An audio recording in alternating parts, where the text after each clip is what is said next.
Fate, Souls and Singularities by Mundatorem Chapter 151 to 155. Chapter 151, A Root Cause.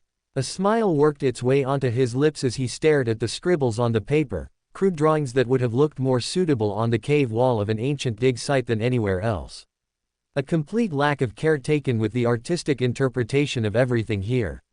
In spite of all that, his smile was true and genuine as he beheld the item in his hands, holding onto it as though it was the most precious of jewels. "This is very impressive, Rose." It might have been pandering to some, but he was being truly honest when he spoke to the girl, lowering the old parchment of paper and looking towards the smiling face of the little blonde-haired girl. His right hand came away, moving towards her head and ruffling her hair slightly, eliciting a pleased giggle from the girl. This alone has made that little trip to find supplies well worth it.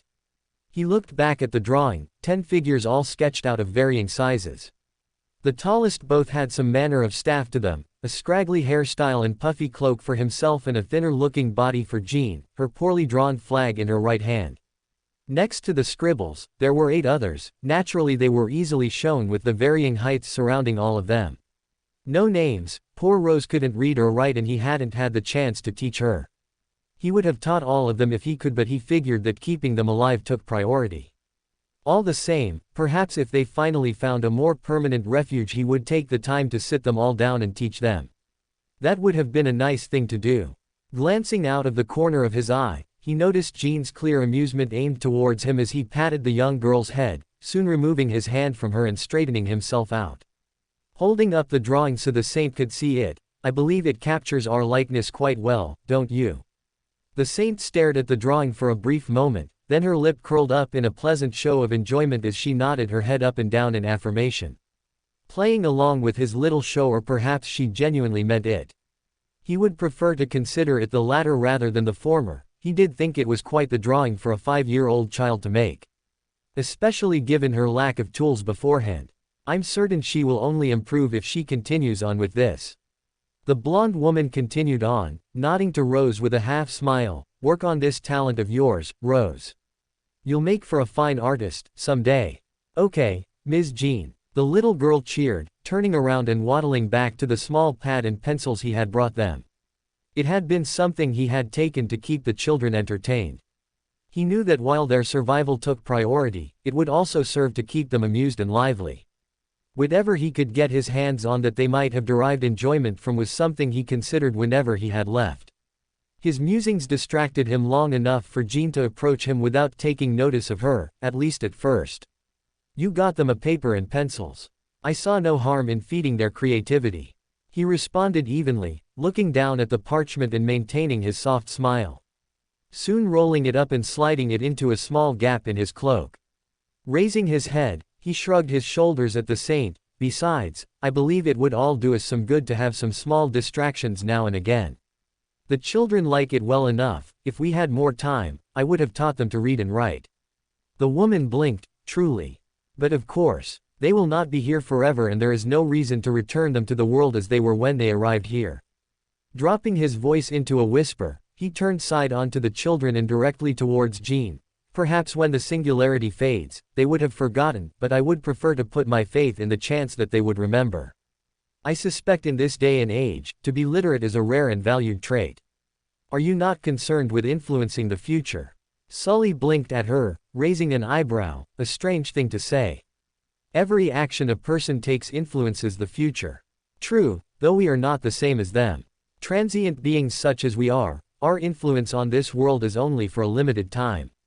Jean remarked in a quiet and almost somber tone, "Our time has been and gone. Would you not consider it strange for us to try and use our own knowledge and skills to grant an advantage when our chance to influence the world has ended already? There is a reason we rulers exist, to ensure the dead do not govern the living." A sigh escaped Sully, from a time period far flung in the future.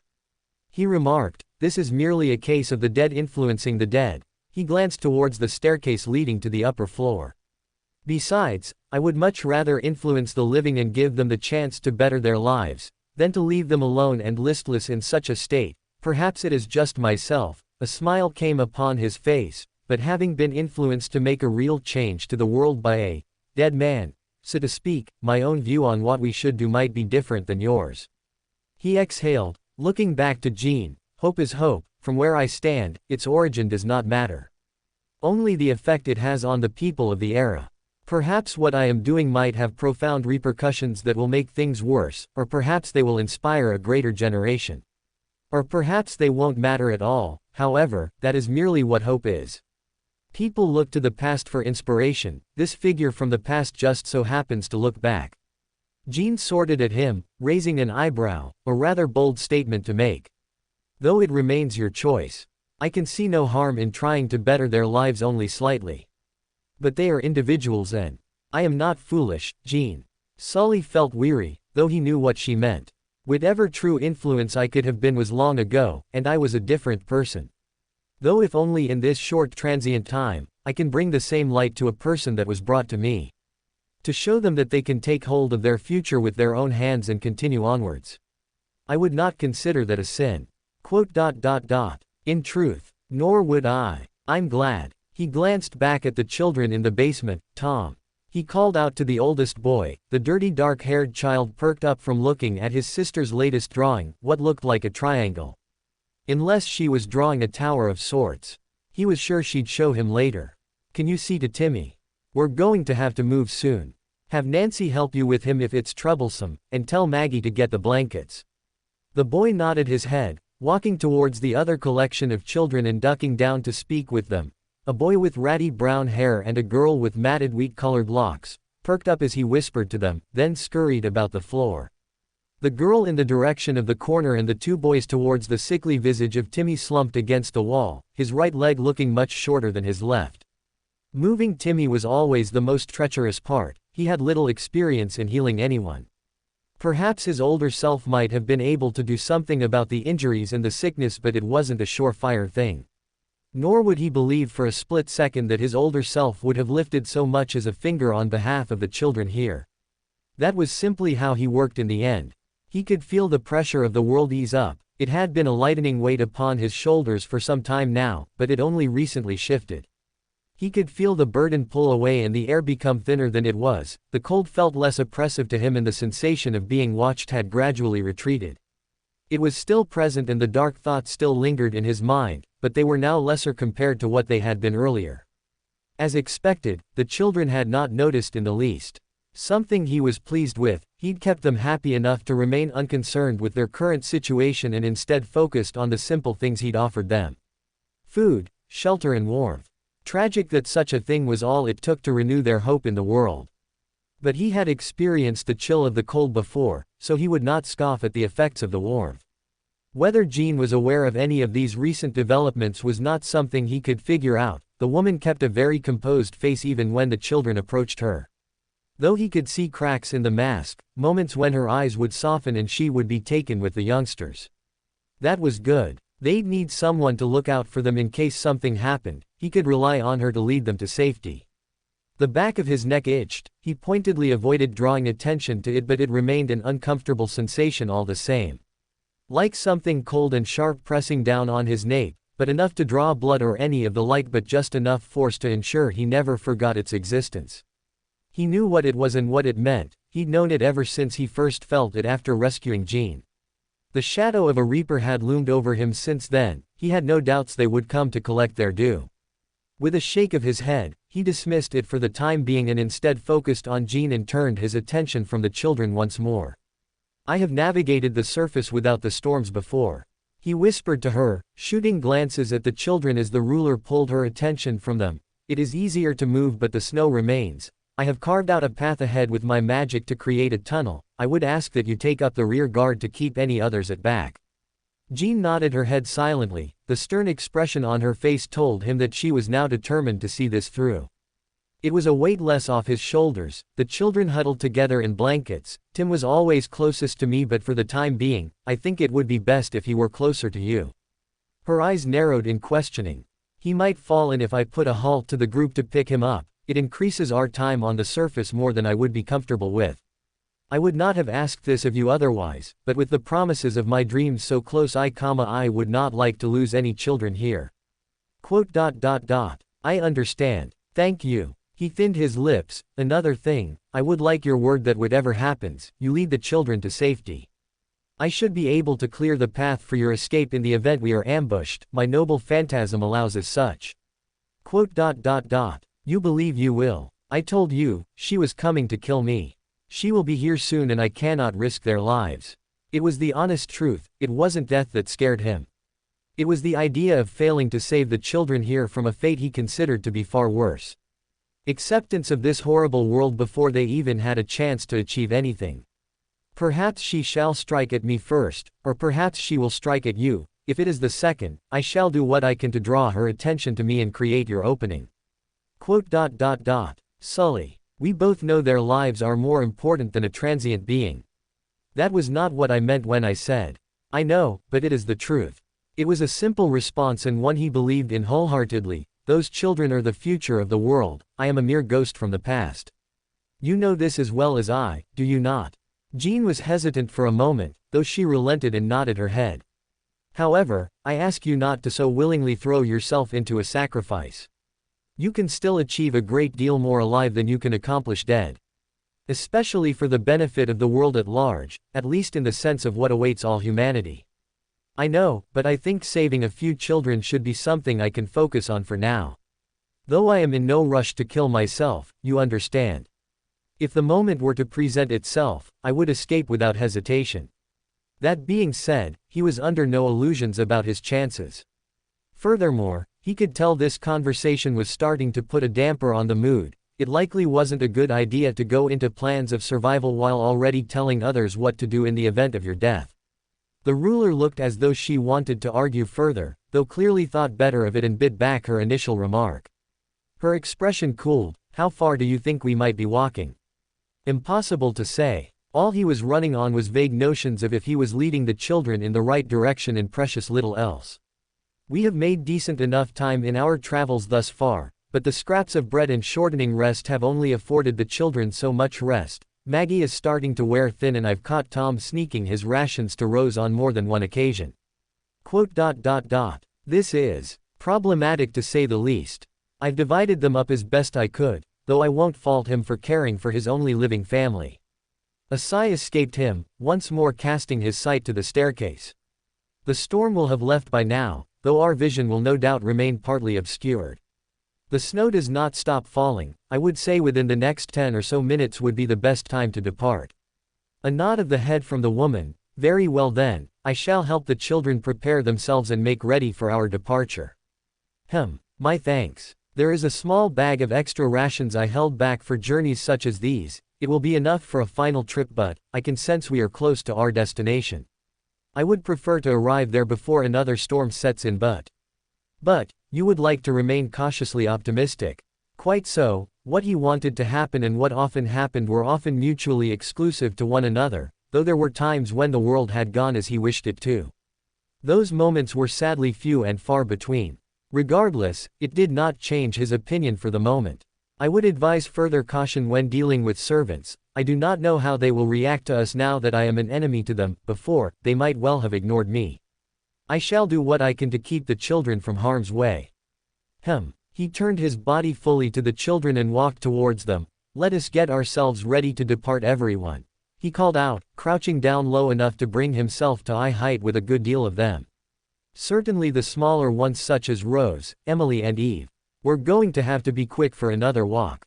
This is very important. He raised his finger, cracking a faint smile. So much so that these are tasks I can only entrust to each and every one of you, understand? The children nodded their heads up and down. He jerked a thumb over his shoulder. Jean and myself will be leading you through the cold once more. Make sure you huddle together in your blankets to keep warm and remember what I told you. Stay quiet so the bad men don't find us. The children chorused back to him as one. It was at least something to keep them all unified. Remember to keep your eyes on swivel. If you see anything that doesn't look right, make sure to tell either myself or Jean, okay? Okay. Eve nodded her head, her little face scrunched up in as much effort as she could manage to look as serious as she could. Sully personally found the end result rather amusing, but he couldn't fault her for trying, he supposed. He couldn't really fault any of them for trying. He'd asked for them to be mature and this was the best they could manage. With a nod of the head, he rose back to his feet and made the very short journey to where Timmy was, balanced around Tom and with a makeshift crutch fashioned from a table leg under his left arm to support his crippled leg. "How are you feeling, Timmy? You gotten enough rest?" "I'm fine, Mr. Sully," the boy responded back with his chipped-toothed grin and slight lisp. He stared at the boy for a brief moment, then smiled and pulled the cap on his head down slightly to cover his eyes in a somewhat playful manner. Hey. Good. It was silly of me to ask, no storm will keep Timmy down, after all." He sent a brief glance towards Tom. The dark-haired boy stared back at him for a moment then nodded his head once in a silent understanding. That was good, he'd asked Tom to be the unofficial guardian of Timmy. The boy had assumed the role without arguing against it once, babying the cripple almost as much as he did his little sister. Rising back to his feet, he turned towards Jean and advanced on her, noticing her slightly amused expression, likely from watching his interactions with the children. Percival wasn't sure what to make of his new allies. When he first stumbled upon them it was difficult to make early assessments. The smaller dark-haired woman was dressed like that of an officer of a later era to the one he lived in. The way she carried herself at times was almost like that of a carefree jester with dismissive remarks and an odd joke. Though that was the initial assessment of her, which made sense when he learned of her identity as Oda Nobunaga or the Fool of Owari, as they were known. A surprise to learn that a previously well-documented male figure was actually a woman, but then again, Gareth was a girl as well, so that was neither here nor there. Regardless, at first he had imagined Nobunaga to be something of a straightforward individual, perhaps a little carefree at times but not at all that serious. Perhaps lacking in a sense of urgency. That would have been more appropriate.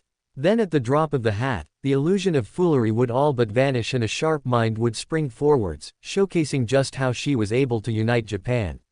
There was a cold ruthlessness behind her eyes when she actually put her mind to something. He'd glimpsed such things before when he saw Agravain preparing for one of his less noble goals. A subtle shift that would make it perfectly clear nothing was off the table when it came to completing a goal, weeding out weaknesses where it could be found and purging it for the good of the mission. He'd picked up on that immediately when she asked if Quellen was useful beyond heating a room. She was asking if he was any use to even have around in the first place or if he was little more than dead weight. Percival was not a fool. He knew that if Quellen had not been able to offer something of value, even as a servant, he would have likely been abandoned by the pair. Or certainly by Nobunaga, at least. Fool of Owari indeed, he wondered if her jokes were little more than a ruse to lull the enemy into believing something different about her and then striking when their guard was lowered. Not a tactic he would personally employ, but he supposed that it might have earned her some meager compliment from the Knight of Iron. Only insofar as him going, "It works, I have no complaints," because Agravain did not do compliments. It was easy to forget that Nobunaga was a ruler of a country as well. The disparity between the militaristic woman and his king could not have been more apparent. Though they both seemed to have a mind for tactics, he would have to spend more time around her to be sure of it. Then there was the second figure, Ash. When he had met the servant in the midst of a battle, he'd seen the armor and the cloak and assumed him to be a fellow knight. Though as time went on, he noticed there was something about the way he carried himself that wasn't so much a knight and perhaps more of a warrior in armor. There was also the forging of his gear being mismatched, very quickly leading him to the conclusion that he was wearing several different pieces of armor.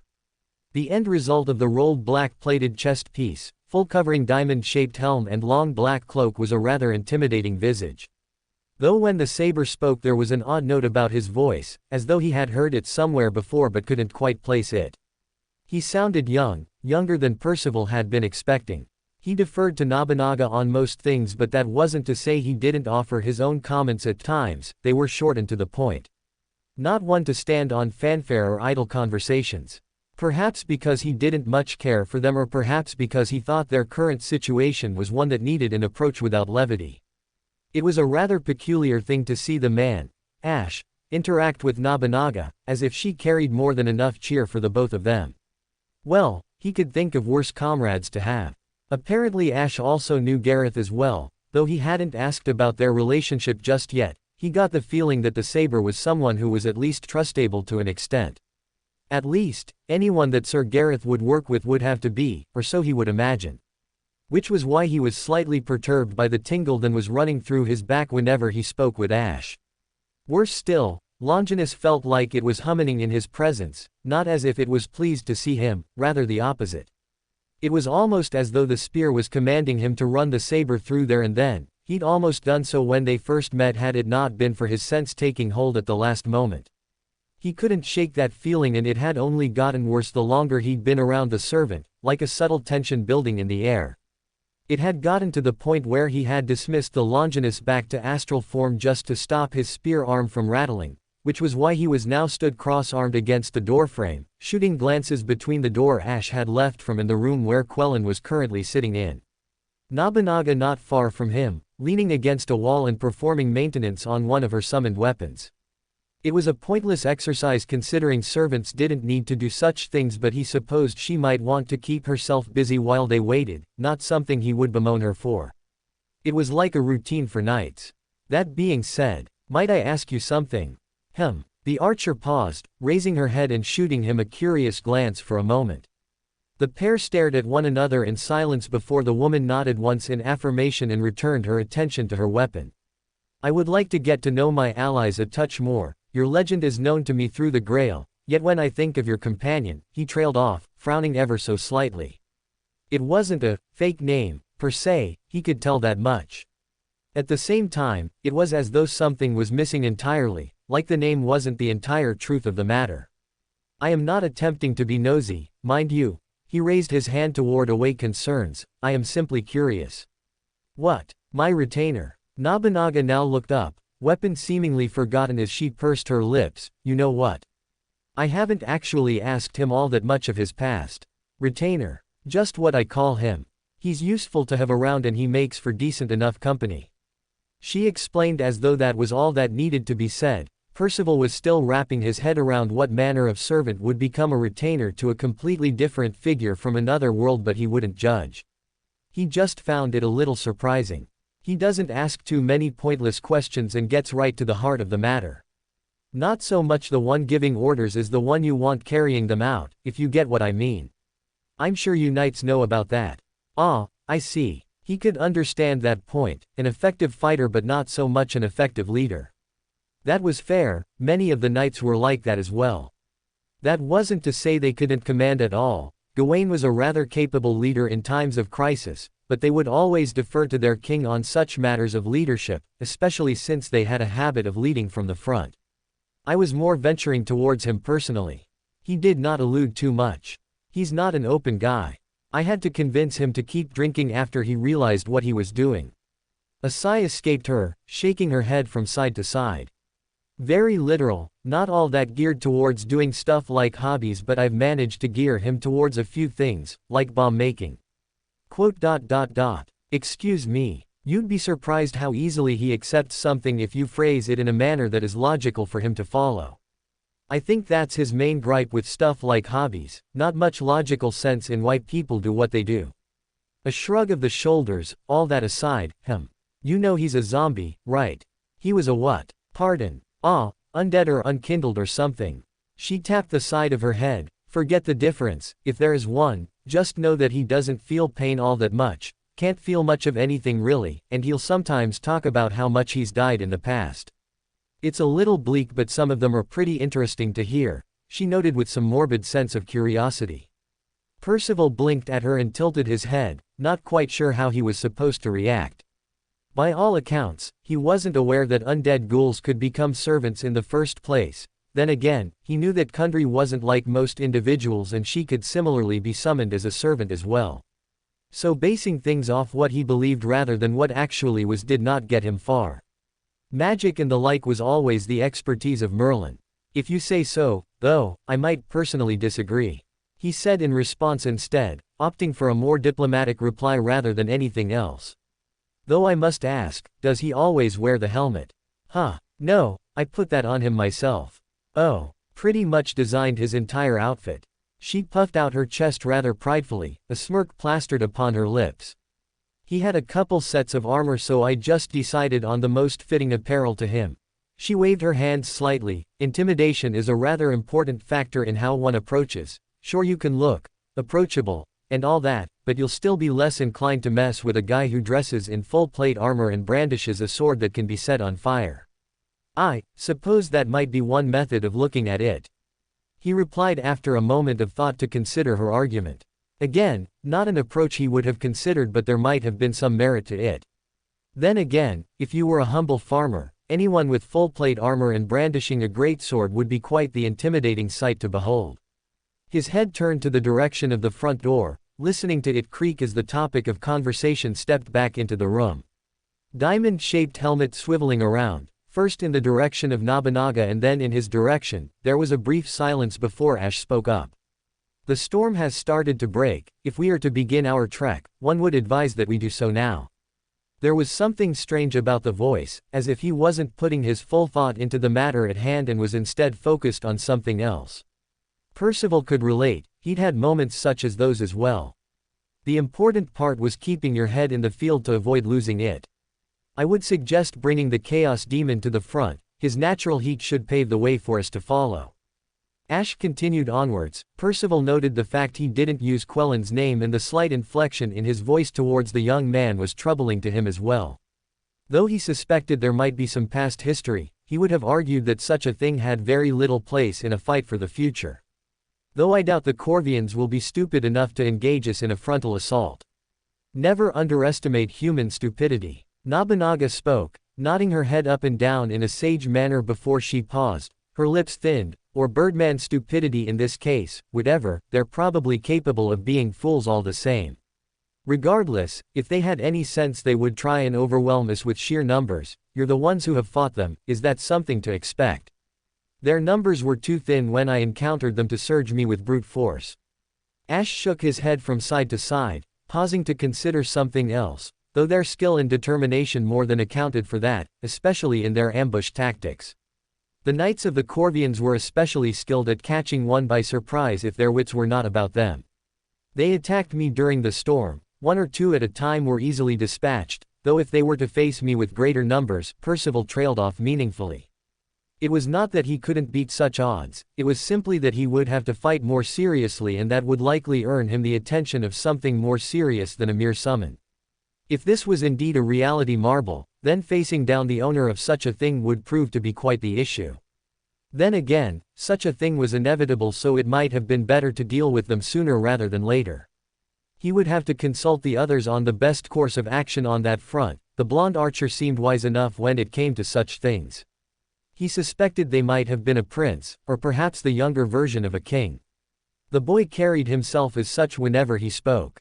Ash glanced over his shoulder, staring back towards the now opened door and out into the street for a brief moment. Silence swiftly fell upon them, supported by the saber's seemingly endless glare directed over his back in the direction of the storm. After nearly several seconds he turned back around to face the other two in the room. I believe I spotted something for a moment. Really? Nobunaga frowned. Judging by your lack of a reaction, I shall assume you did not spot a Corvian or whatever you call them. No, though it was bird-related. There was a note of incredulity in the voice of the saber as he continued onwards. Perhaps it is merely a trick of the mind from my last experience in a land such as this. Especially since I have heard no calls, and that remains the only crow I have seen thus far. You saw a crow outside. Percival blinked, then frowned. It could be some manner of familiar. It would fit well within the theme of an avian race, would it not? Perhaps, Ash said after a moment of consideration, turning to look over his shoulder once more, though I cannot see it now. Which leaves open the possibilities that it has either fled into the wilderness after being spotted, or my mind conjured it up due to my remembrance of Oriental and the expectation of what should live within this world. He exhaled after a moment, though I shall not dismiss either claim, now that you have made me aware of the second possibility. All the more reason to get moving then, Nobunaga declared, stepping away from the wall and bringing her arms back under the large cloak supplied to her by the saber servant, or so he had said. It was a ragged cloak made from wool and animal fur and most certainly designed for the cold climates. It made sense to supply her with such a thing. It also told Percival that this Ash did indeed care for his allies in some capacity, at least to the extent that he wanted to give them the best standards. The cold should not affect a servant as greatly as it would a human, but that did not make the outside world any less unpleasant. I shall inform Quellen and then we might depart. Percival spoke out once more, making sure to pay close attention to the body language of the saber, especially more so that his helmet obscured his facial features. There wasn't any sort of reaction given from his fellow servant, he just remained standing in the doorway with the long greatsword in his right hand planted against the ground. A faint glowing light from the hilt of the weapon that looked as though it pulsated every few seconds. Turning away from his prospective allies, Percival returned to the room where Quellen lay, already catching sight of the red-skinned boy sitting up in the tub with his head tilted to one side. "I assume you heard. You want me?" A wet cough sounded out. The knight frowned at the display and fought back a grimace. The rapid understanding that the child was in constant pain was grim to say the least. It was downright horrifying. Especially when one considered that servants were summoned at the peak of their life. If this display of unending agony was Quellen at his peak, then Percival dreaded what the rest of his life was like. T2, lead the way, melt the snow, yes. Percival nodded his head. It would also do to lower your temperature, I would assume, though I do not want you to believe that we keep you around for this singular purpose. Quellen cracked a half smirk. I'm not stupid, Percival, I'm not all that use. Another cough, this time with luminescent orange liquid dripping down his chin and dropping into the basin with a hiss. Useful, except in burning things, out here. That makes me less of a burden. If that is how you feel about the matter, then I shall accept this logic of yours. He responded within an even tone of voice, would you like some aid in standing? If I cannot stand on my own, I can hardly act as vanguard, can I? HMPH. A good-natured grunt from him, you make quite the point, though you should not overtax yourself. Don't worry about that, I'm used to ignoring the complaints of my body. Though Quellen had likely made it in light-hearted jest, Percival was anything but amused at the remark. Namely because he was aware of the location that it came from. Pain was clearly something that the servant was used to, and he had long since passed by the point where he might have overtaxed himself.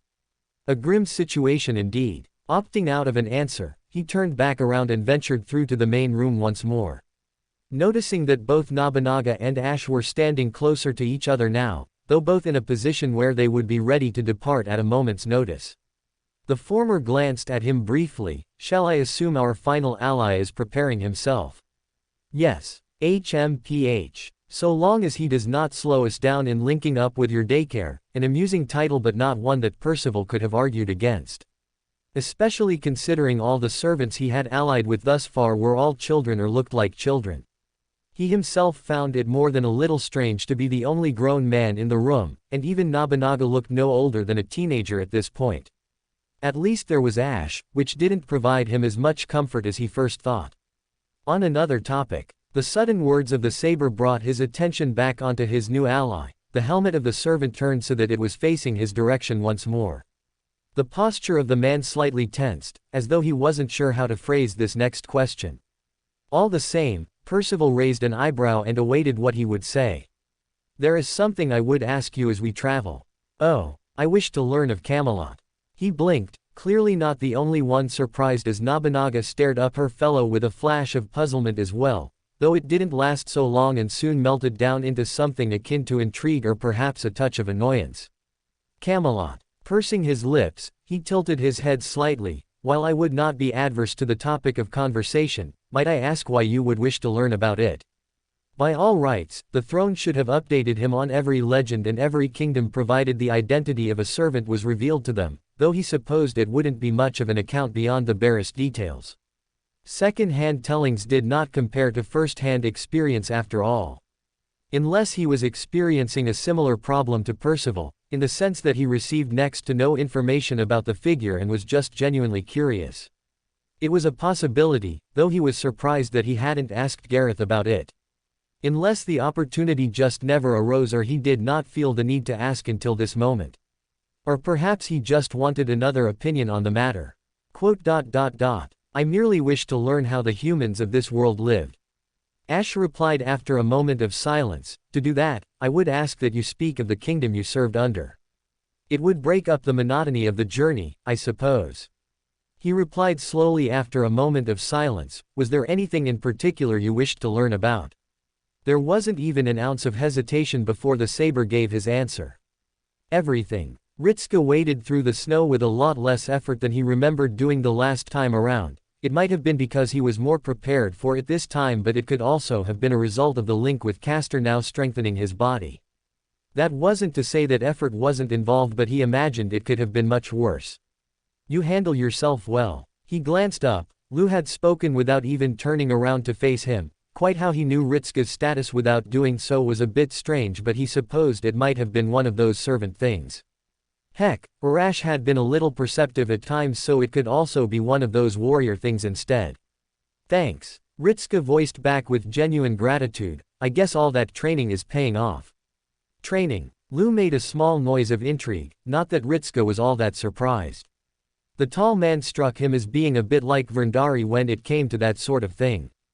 Hopefully not like Leonidas though, nothing against the Spartan king, but he certainly lived up to the reputation of their training being both grueling and tough. And he hadn't even had Scathach drop in on one of their sessions yet, thankfully keeping herself occupied with Ash to get him beyond the basics of swordsmanship. A nice gesture from her, is what he would have said if the servant wasn't coming back with holes punched through his gut or being dissembled on the regular. Most undead are unconcerned with physical harm or death. Your servant ally does not view life in the same way that you do. Ritzka blinked at Castor's sudden interjection in his mind, raising an eyebrow briefly before shaking his head and returning his focus onto Lu. Yeah, couple of nights back at Chaldea that wanted me to get fit enough for long-winded travel. He gave a wry smile. I learned my lesson after that issue in Roman territory. This job involves a lot of walking, so I figured it would be best to get in shape for all of it. A hum from the night was the initial response he received, neither sounding impressed nor concerned. A simple hum. Ritzka supposed that was as good a spot as any. How much progress have you made thus far in this pursuit of yours? I mean, I can run for over an hour now.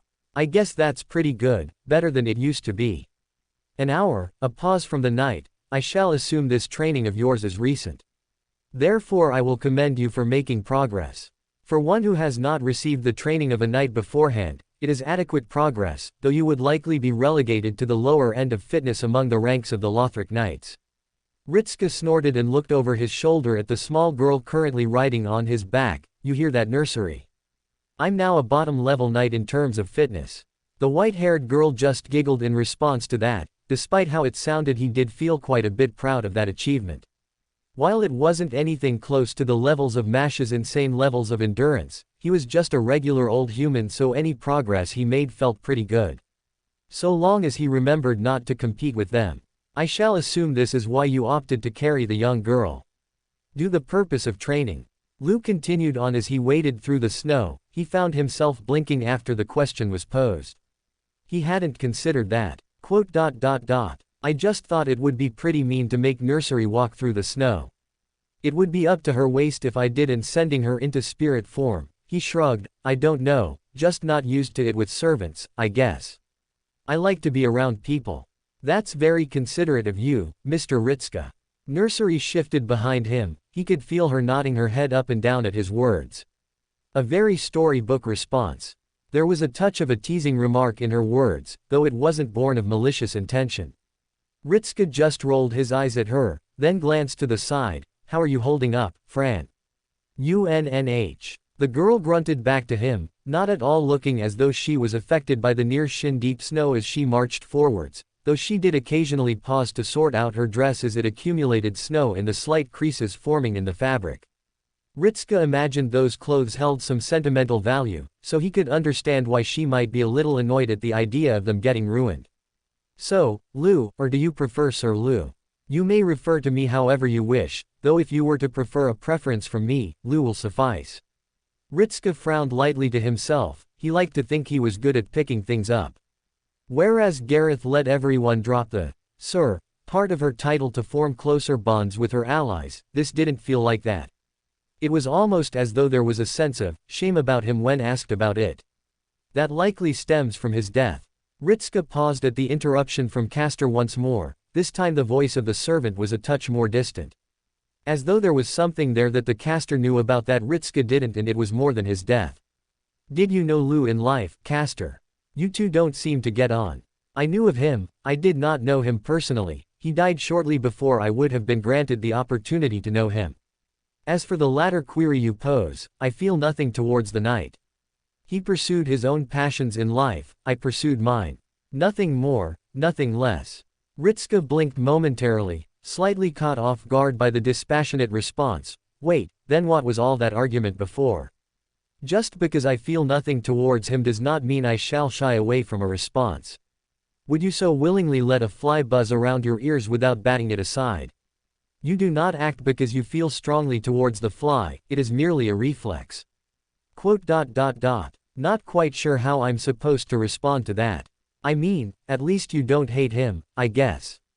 Though how come he doesn't like you? Lothric was built upon the three pillars. The church, the knights and the scholars. The fourth pillar would be the unofficial faith of the angels, though that was disregarded and worship of it was branded as heresy.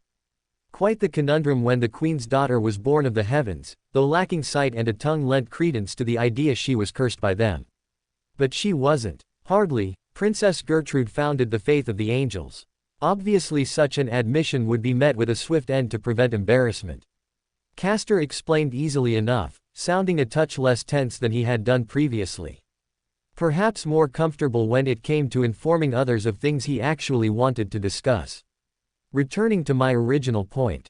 The scholars kept to the archives of the city, previously governed by the High Archivist Sullivan, whom you know well enough.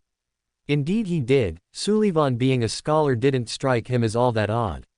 He seemed the type, but it was still a surprise to hear about all these people being so close to meeting one another. Did you know Sullivan? No, he departed before my time. Gaining the queen's favor for the education of her children and then being transferred to Orlando to serve with the Darkmoon Knights.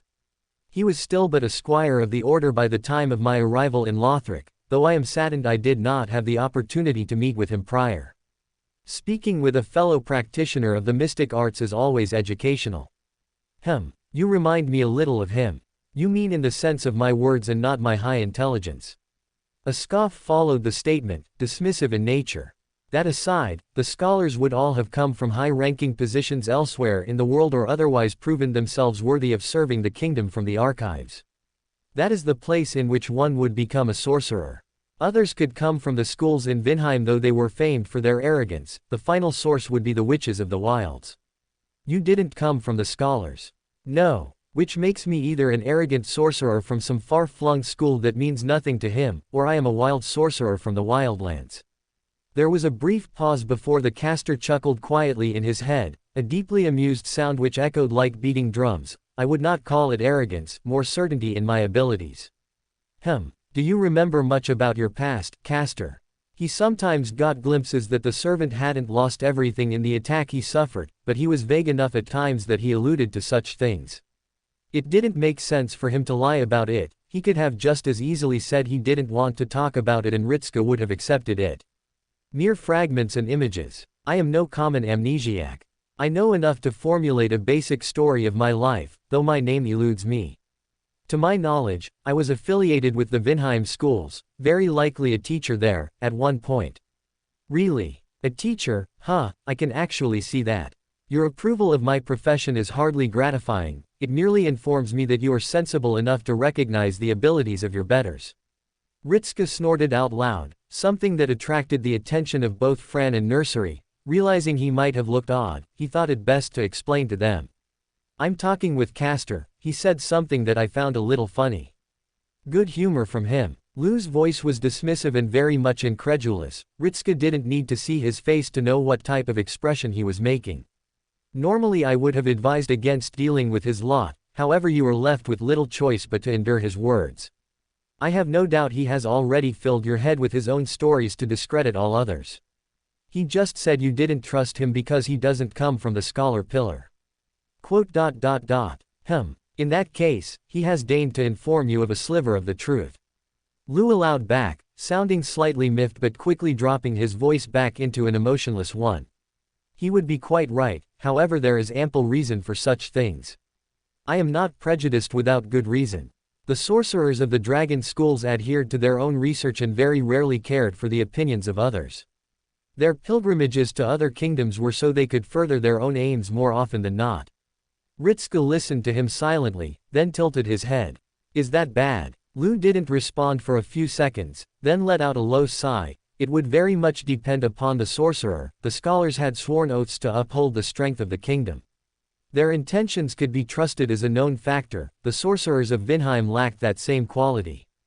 The caster in your head might well be one of the more benevolent practitioners, but without his name being known to me, I shall err on the side of caution. As I said, he is forming his opinions based on his limited experience in life. Narrow-minded simpleton that he is. You actually didn't say anything like that. Ritska replied with a wry smile upon his lips. He hadn't heard anything like that.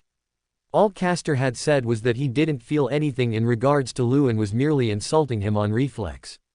Which was a weird thing to do on a purely instinctual level, but Ritska figured that everyone had their own hang-ups.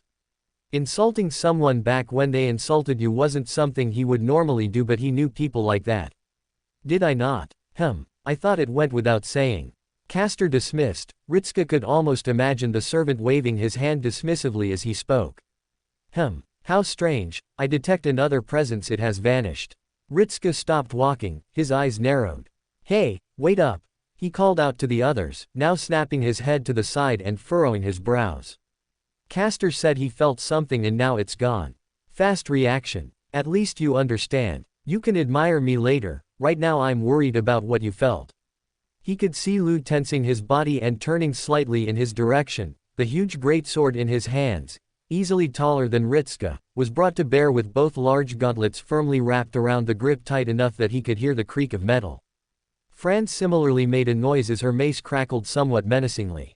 Nursery just shifted slightly on his back, leaning forwards and wrapping her arms around his neck with just enough force to secure herself to his back. A piggyback ride might not have been the best idea at this point, especially because it now took away his ability to use his arms, not like he'd probably do something with them and he was actually more worried about being in the way. It barely touched upon the edges of my senses. For a brief moment then vanished. An assassin, perhaps, though it could just as easily be the reality marble trying to cloud my skills. Ritska was about to answer, then he sensed it as well. It was a very strange sensation. The hairs on the back of his neck tingled and he felt strangely drawn towards a direction to his left. His eyes snapped up, all other noises vanished as he caught sight of a figure perched on the houses at least 100 meters away from them. He couldn't make out many of their features, but he could see enough. Move. Castor's warning was prompt enough. Ritska was already jumping backwards as he caught a glimpse of a purple light. It was moving at speeds he could only dream of as the distance between the shooter and himself were closed in a matter of milliseconds. All the same, his new agility surprised him.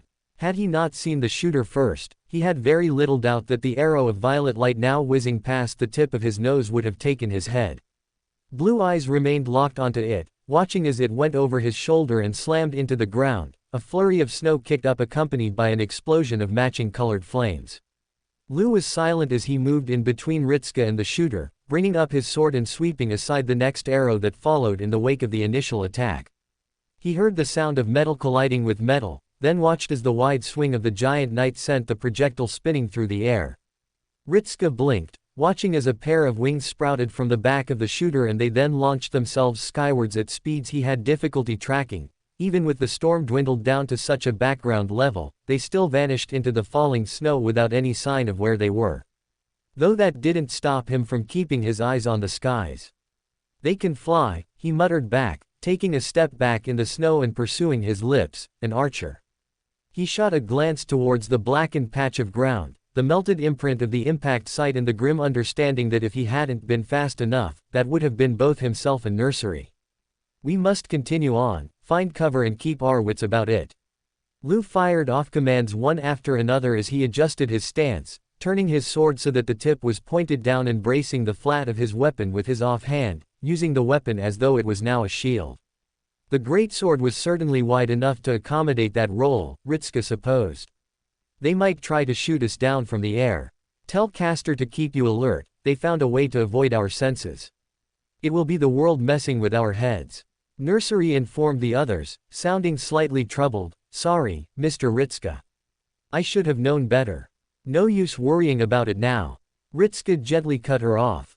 We knew there might be servants here that wouldn't be too friendly. Glancing over his shoulder, he looked to the row of houses that lined the street. We should move quickly. Especially if there was now a flying archer hunting them down. Welcome to Fanfic Audiobook, your go-to place for immersive audiobooks.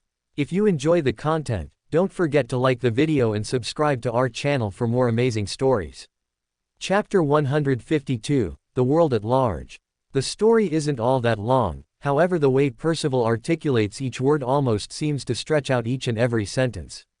There is a conviction in his words as he regales him with the stories of Camelot. The beginnings of a prince who wandered the countryside, helping his people as best he could after pulling the sword from the stone. From that moment onwards, he is almost led to believe that Arthur was left with no other choice than to become king and lead their people. Perhaps it sounded forced to him, yet at the same time he hears the way Percival speaks of the kingdom that Arthur built. Pride colors his words, not something that he can understand. Pride in one's skills invites overconfidence, pride in one's life invites despair when faced with hardship that cannot be overcome. He cannot understand the pride that touches Percival's words or his tone. Perhaps he remains unaware of the vice he is trapped in, but it is not something he will comment upon just yet, or perhaps he will not speak of it at all. For something else is present in his words. Conviction. There is pride, yes, yet there is fulfillment as well. Something clings to his every word, a type of speaking that can only come when you have completed your duty to the best of your abilities and have been left with no regrets at the end. That is how Percival speaks of the kingdom of Camelot. It elicits these emotions from the man, this sense of belonging and fulfillment. It sounds ideal, yet the coldness is not shaken from him. He has caught sight of the grim expression that Nobunaga keeps shooting his and Percival's way the longer the conversation has gone on. The knowing glances and the tone of the knight have enlightened him. Camelot must have fallen, an inevitable thing he supposed, given that they all spoke of it in a sense of past tense. Yet that is not what he wishes to know. The people of Camelot, they found their lives fulfilling. Percival blinks at him, a curious look comes across his face as though he does not understand the question. Ash considers it fortunate that his helmet hides his features, else Percival might have witnessed his own confusion to match. It was not a question that should have taken much thought, yet the knight hesitates in his answer. A moment stretches out into several, then a dozen. Finally, an answer comes forth. I would believe so. There's a moment before he exhales, yet, perhaps that is merely my own bias speaking. Sadness touches him, his expression looks close to breaking but his will catches it at the last moment, now replaced with acceptance.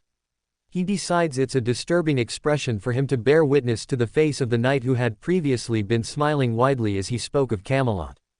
However, I will not deny that the lives of the people were most certainly better under the rule of King Arthur. A simple fact I believe most fervently in. The raids of the Saxons were cut down, the people felt safe in their own countryside and the squabbling of the lords diminished. Squabblings. A word that sticks out to him for its undertones, it sounds like a polite way of calling it infighting. His mind is drawn back to the streets of Lothric, the corpses and barricades drawn through the capital. The knights who perished at the hands of those who they once considered comrades, battlements scorched black by the riders of the Wyvern battalions. Undead corpses shambling through the streets as if marching under the orders of their betters, the hulking angel knights slaughtering their foes to this day.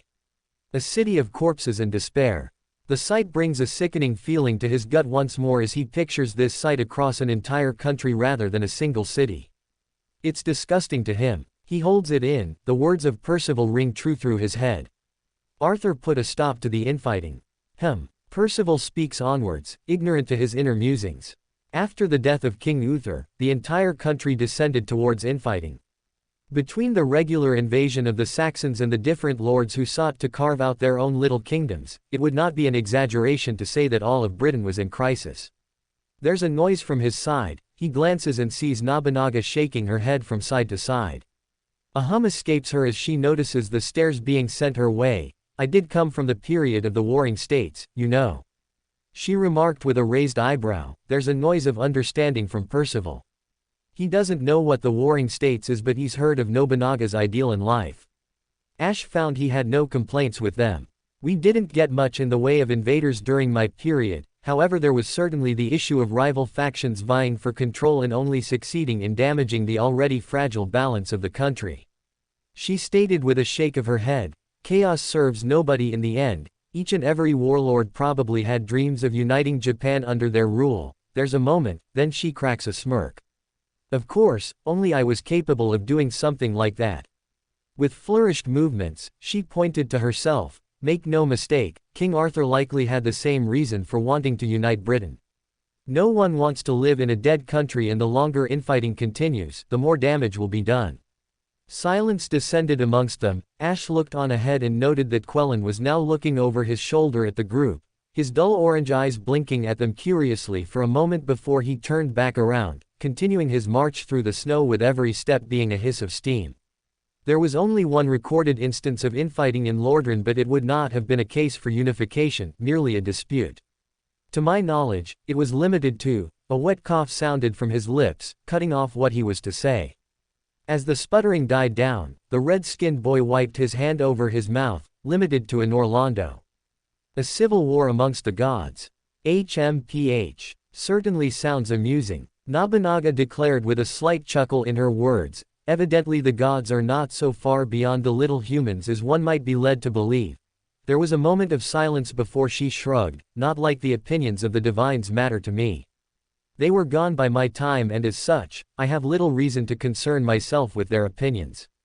Quellan made a noise. In my state, I remain a divine spirit, distorted though I must currently be, should you be so ready to dismiss my opinion. Ho! Nobunaga hummed. The opinions I consider worthwhile come from those who understand what it is they speak of. It was also my opinion that the gods care deeply for those who realized their own potential, regardless of who they were. Though that would perhaps be different for you, would it not? For us, a god cannot exist without humanity, yet I doubt the same can be said for you. A god could not exist without humanity.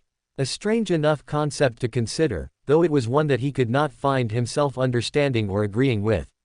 A god was a god regardless, standing above their Lordkin brethren because they embodied a fundamental aspect of the world. Gwyn was not simply the god of light as much as he was light. In much the same way that Nito was death made physical. A god is a god. The opinions of the humans would have no difference on the matter. If worshippers do not exist, then who remains to validate their existence as a god? Nobunaga questioned with a raised eyebrow, prompting a silence to descend amongst the group. Though this is not the question that was set out to answer. We were speaking of King Arthur, were we not? We were. Percival, to his credit, was not greatly put off by the words and instead continued on as though nothing had been discussed after his interruption.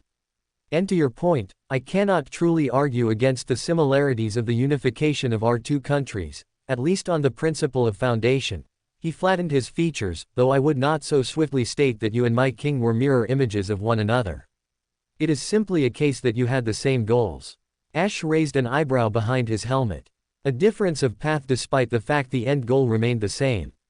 How is such a thing possible? Perhaps it was simply a disparity in their situations that brought this about. However, Percival's words planted seeds of doubt in his mind. If one had a duty to unite and govern their shattered kingdom, why then would the methodology change between figures? It wasn't that he disliked it, it was merely that he could not understand it. Perhaps a different unkindled would have acted in another manner to him if he had hollowed on the journey. He supposed not all would have done as he did. Perhaps none of them would be granted the sense to see the world, but he could not grasp that. The truth was obvious to any with the strength to see it. The ugly truth of the planet. Once my king took up the sword from the stone, their path became clear, and it is one that all of us know very well. They traveled across the kingdom, uniting the land in their wake and slowly assembling their own mass of followers and knights. Sir Bedivere was the first of them and quickly became the king's steward. Sir Kay was already present, though I believe being the king's brother might have disqualified him from really being considered the first. Ash nodded his head in understanding, not at the latter story of Kay and this Bedivere, but for the former aspect of it all. This Arthur traveled their country and sought to unite the people in their stead, as was their duty as the one who would become king. That was right by his account. A king ensured the prosperity of their people and made sure their needs were met. A king should only be as grand as the country they governed, that was how he viewed it.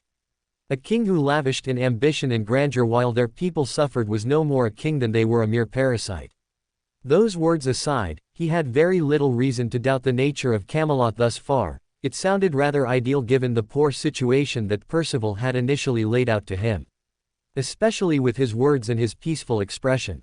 It would be a long-winded tale to explain the entirety of the creation of Camelot, Suffice to say that King Arthur, supported by Merlin, eventually managed to unite the kingdom while banishing the Saxon invaders from the lands.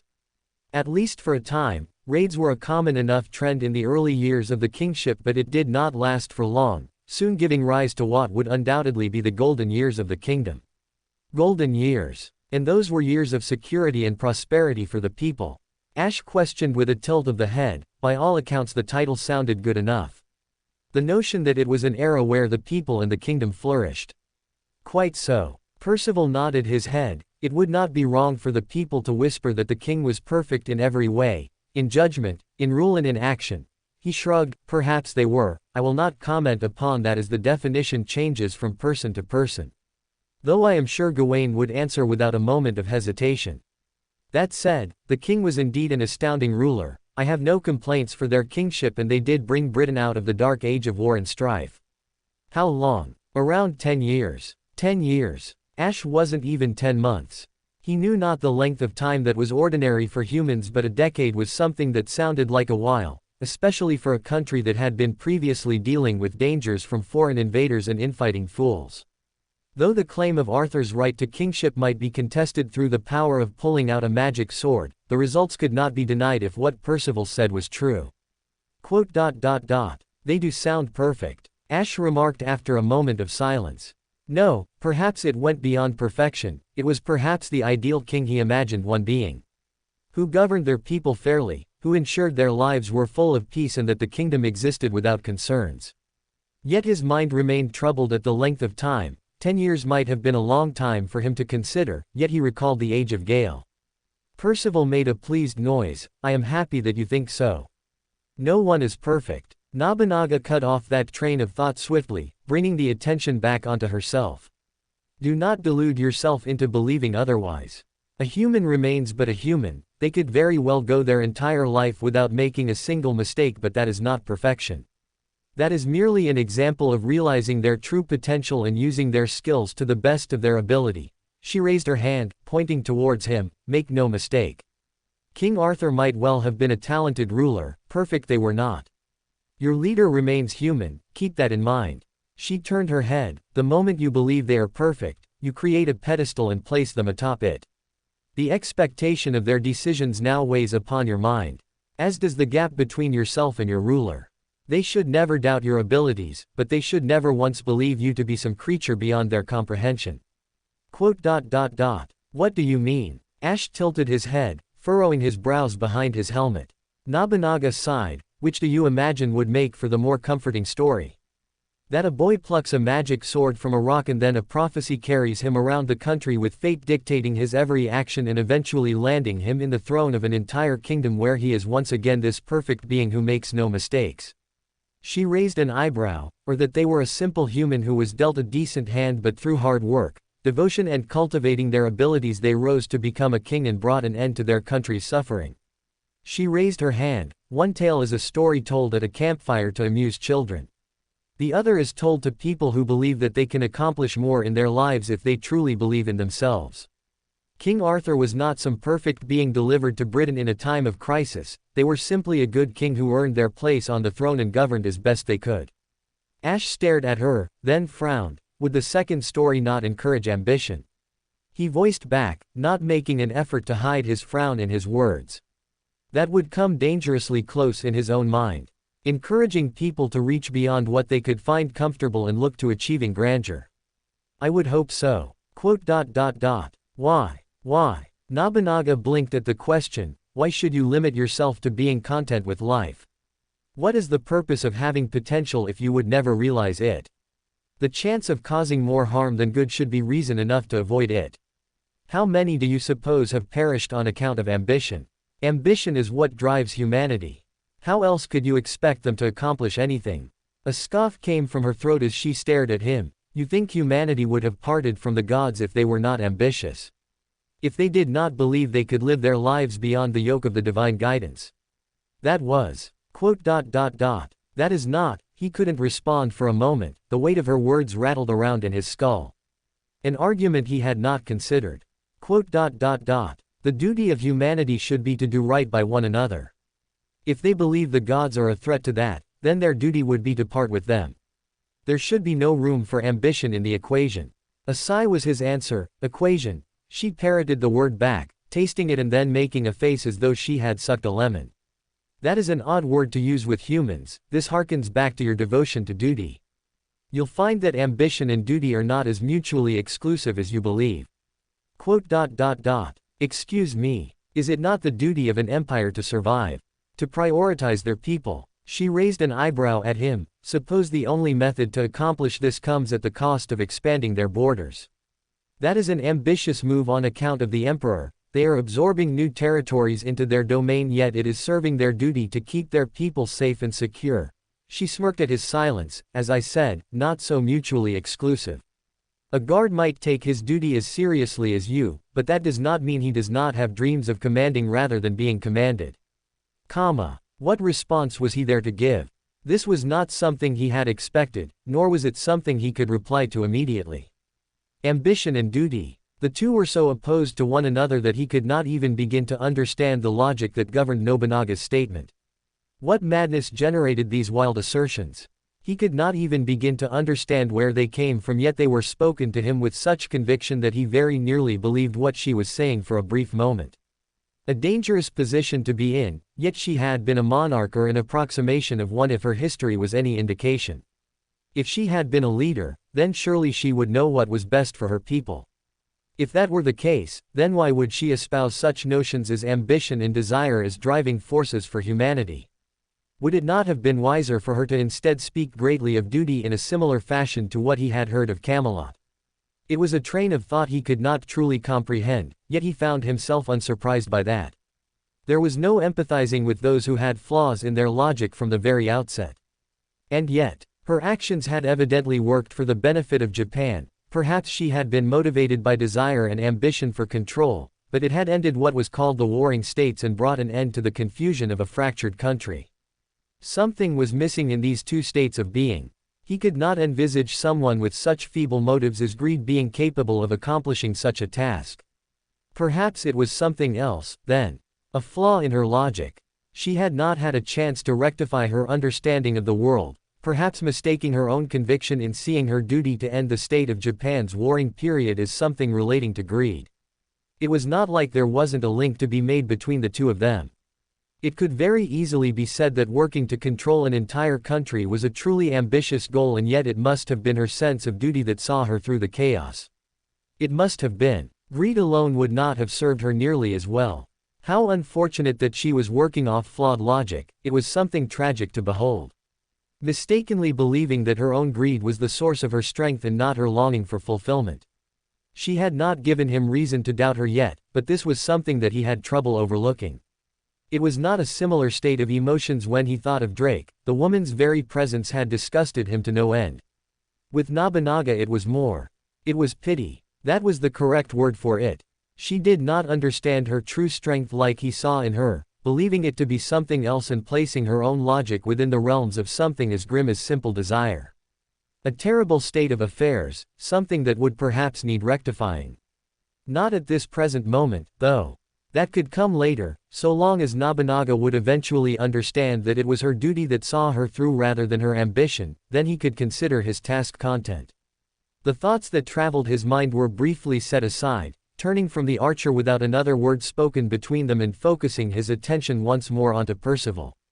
There was still something that he needed answering. You have spoken of Camelot's rise to power. Does it still exist? A coughing sound came from Nobunaga to his behind. He did not face her, but the clear surprise in her reaction was apparent even to him. Percival locked up, his eyes remaining straight ahead before he turned his head in the direction of Ash, both his brows raised and his expression something akin to anger for the briefest of moments. The anger gave way to confusion as his brows furrowed and his eyes widened. You speak truly," Percival whispered to himself, wetting his lips and glancing away from him. "It does not, no. Nor has it done so for well over 1,000 years by now." That was saddening to hear, but not at all unsurprising. He'd already suspected such things when it had been mentioned as something in the past tense, but all the same a concrete answer served him better than mere estimations. Yet that feeling of hollowness in his gut grew ever larger with the confession. How? What I say next is something I was not present to witness. He spoke in a somber tone of voice, full of regret. Even Quellan was now visibly casting an ear to the conversation, his head turned in their direction just enough that his right eye could lock onto their forms. By that point I had passed from this world. With an inaudible sigh, he seemed to brace himself for his next words. The events which led to the fall of Camelot had been mounting over the years. Perhaps through blindness on our part, or perhaps through events that were always destined to be. The earliest I can believe would be the words of Sir Tristan. He turned to Ash, "Please withhold your judgment of him." His words were spoken in a drunken haze as he was succumbing to poison. I do not truly believe he intended to utter them aloud as he left the round table. Ash would give no such promises, but a man dying for any reason would do strange things. He understood that better than any other he had met. He claimed that the king does not understand the hearts of men, a sentiment that was gradually gaining support throughout the country, not that we could see at the time. Quellan made a curious noise, "Does not understand the hearts of men. The king is the ruler of the country, you cannot rule those you do not understand." He made a wheezing noise as he brought his fist to his mouth and visibly fought back another smoldering sputter. What weight would these were, a wet cough, words hold. "Told you, that's the problem with being perfect." Nobunaga had reined in her voice, now sounding more smug, or perhaps self-assured. "The more people believe you are perfect, the more they become jealous of you. How can this individual who has never made a mistake in their life possibly seek to govern me? It would imply all my failure is of my own doing. A perfect person cannot understand the life of the imperfect, so then how could they possibly understand the cost of their actions?" Percival was silent for a moment. "I shan't comment on such matters. Though perhaps it is the truth that there were few who could match step with the king. All the same, they truly were the ideal king in my eyes and the eyes of many others. For some, though they could bear the burden of the king's rule no longer, it was not an easy path. Perhaps I hold some resentment to the rebels for their actions." "As well you should," the archer declared without a moment of hesitation. Understanding the motive of a rebellion does not suddenly grant it justification. Regardless of how they feel, the leader is the leader for a reason. I had more than a few rebellions to face in my time as well, one from my own brother, in fact. This was disturbing news for him. Percival continued ever forwards, unaware of the growing apprehension in his body as the story started to unravel. There came a point where something broke. With the death of Sir Igraine at the hands of Sir Lancelot, swiftly followed by the man slaying Sirs Gaheris and Sir Gareth, Ash could have sworn he heard a crack in the voice with the second name. The round table was shattered. Sir Lancelot fled with the queen after his affair with her was made public and the king issued them a pardon. "A pardon for an affair with your wife." Quellan sounded positively baffled by the recent turn of events. Ash could say with confidence that he shared this confusion. "For what reason would you pardon a man who slept with your own wife?" Not that he could truly understand what the topic of matrimony was about, or love, for that matter. His reaction with Nero had been based purely on the idea that he didn't want someone lusting after the firekeeper's body, and for that alone. For what reason would? That is not for me to know. I was dead by that point. The words were delivered like a sledgehammer, a forced calm in his voice. Then came the reveal that Sir Mordred was actually the son of the king, or it would be better to refer to them as the bastard child. He winced. I do not know what manner of conversation took place between them, but all I can say is that when King Arthur and Sir Gawain left for distant campaigns, Sir Mordred acted on his own accord. His own accord. The king had rejected his demand to be named as the legitimate heir to Camelot and, in his rage and grief, Sir Mordred announced rebellion across all of Camelot, splitting the country in half. With the king absent with many of the best knights, Sir Mordred quickly swept aside all opposition to a point, assuming greater command of the country. By the time of the king's return, the damage had been done. It would not matter which of them had won that day, the kingdom was shattered and nothing would restore it. A bitter smile came upon his face. Sir Kay perished in granting the king passage into the land. Sir Gawain died upon the field of Camlan, and both the king and Sir Mordred slew one another at Camlan.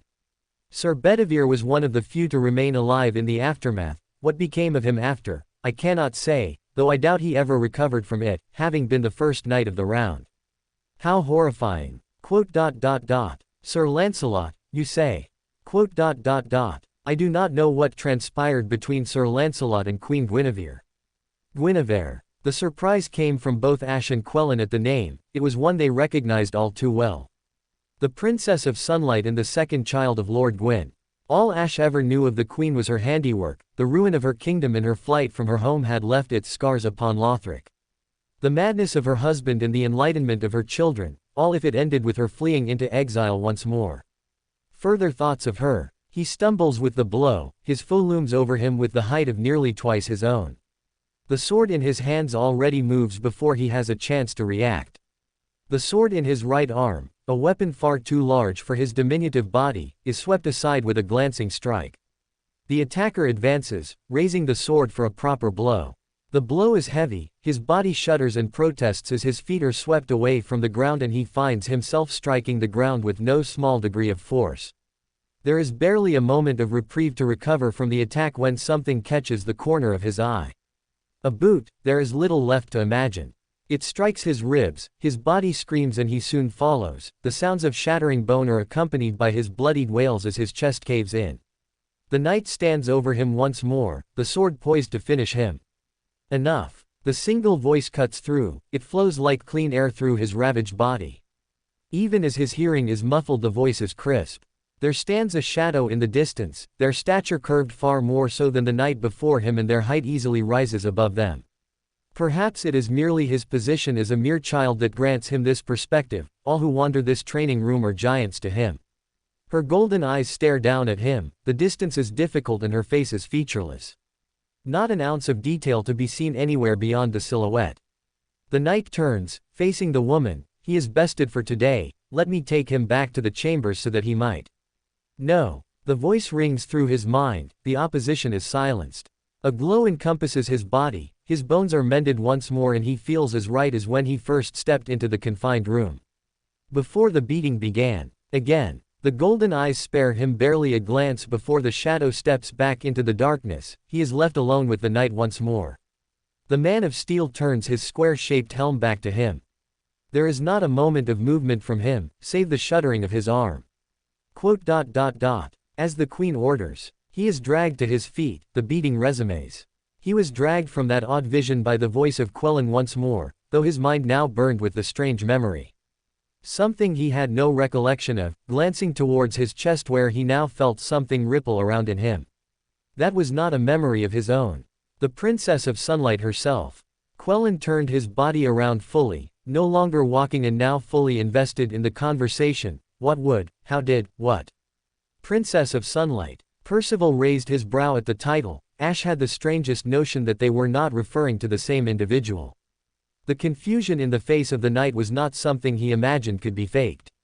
Which might have made it a simple case of coincidence between the two worlds. Like Salomon and Solomon, I know nothing of the title. The knight continued onwards, tilting his head and raising his other brow to join the first. Now I confess curiosity, you know of the name, a different world with the same individual, perhaps. She was a goddess. Then again, perhaps not. To his credit, Percival did not miss a beat in correcting himself, the reply being delivered smoothly as he dismissed the idea of them being the same. Something that also worked to confirm Ashe's own suspicions about her identity as well. In any event, the matter of Lancelot and Guinevere is evidently complicated. The king would no so readily hand out a pardon for such an act unless they felt it deserved, though perhaps it laid the seeds of rebellion in the minds of many others, the thought of plotting without the threat of ramification. From your own explanation, he killed 3 knights. Ashe replied with a dubious tone of voice, even ignoring the actions previously done out with the affair with the Queen of the Kingdom, such a thing could surely not have gone unpunished. He went without facing punishment. He entered self-imposed exile and was not there when the king perished, though, I believe he wished to be. Perhaps that is punishment in its own right. Suddenly the actions of Esser Verndari did not seem so foolish in his mind. Given the importance the woman placed on the value of her duty as a knight, he could imagine that she would not have taken that knowledge well. Especially given her friendship with Sir Gareth. Though whether it was done out of revenge or out of justice, Ashe could not comment upon it, having not been there when the actions were instigated. Whatever the case, he was similarly questioning the wisdom of allowing Lancelot to live, let alone grant him the option of exile. Such treachery to the kingdom should have been met with a swift end. both for the sake of Lancelot, who should have felt horrified at his own actions, and grant him peace of mind. Ashe imagined that a knight should have gone mad with the ramifications of what he had done. How else could the berserker form of the servant be explained? That was simply Lancelot having gone hollow. That was the only explanation that made sense to him. It would have been better for him to die. The words slipped out easily. Perhaps. Surprisingly, Percival offered no counter-argument to the statement, but he made no effort to agree with it either. Instead, choosing a more neutral manner of response. But I am not the king, and I am not going to question their choices, especially not when the matter has not been brought up for well over 1,000 years and our collective bones have turned to dust. He shrugged. Suppose I did disagree with the king and believe Lancelot deserved execution for his crimes, there is nothing I could do about it now. Even if he stood before me, his death would serve nothing but my own sense of self-righteousness. Gratification. That was true enough. Killing Lancelot now was pointless for the sake of the crime, but this was now a matter of Lancelot's sake as well. The shadowed berserker who stalked the halls and spoke in grunting noises akin to an animal. It was a terrible sight to behold, and even with his demonstration of skill. Perhaps he should bring forth the case to Ritzka. No. He would never agree to the mercy killing because he cared for the servants as people, not for the tools they were. Appealing to the nature of mercy on behalf of Lancelot would grant him nothing, much like it granted him nothing when he very much desired to kill Drake. Perhaps it would simply be another burden for him to bear. Or maybe being summoned was Lancelot's chance to atone for his failures, just as he was returned to life to atone for his own sin of trying to link the flame. A second chance to make the correct decision this time. He would withhold judgment for now. However, the fact remained. Camelot fell to Mordred, then. Indeed. Because he was not granted the title of heir. A simple way of putting it, but I believe that is where it stemmed from. It was everything Ashe could do to avoid snarling at the thought. His shoulders trembled and his armor shuddered as he fought back the fury that welled within him. The notion that the kingdom Arthur had worked tirelessly to create was undone by but a few acts of desire and ambition. Lancelot, who could not put hold to his lust, the people who could not understand the value of the king's vision, and Mordred for letting ambition control his actions.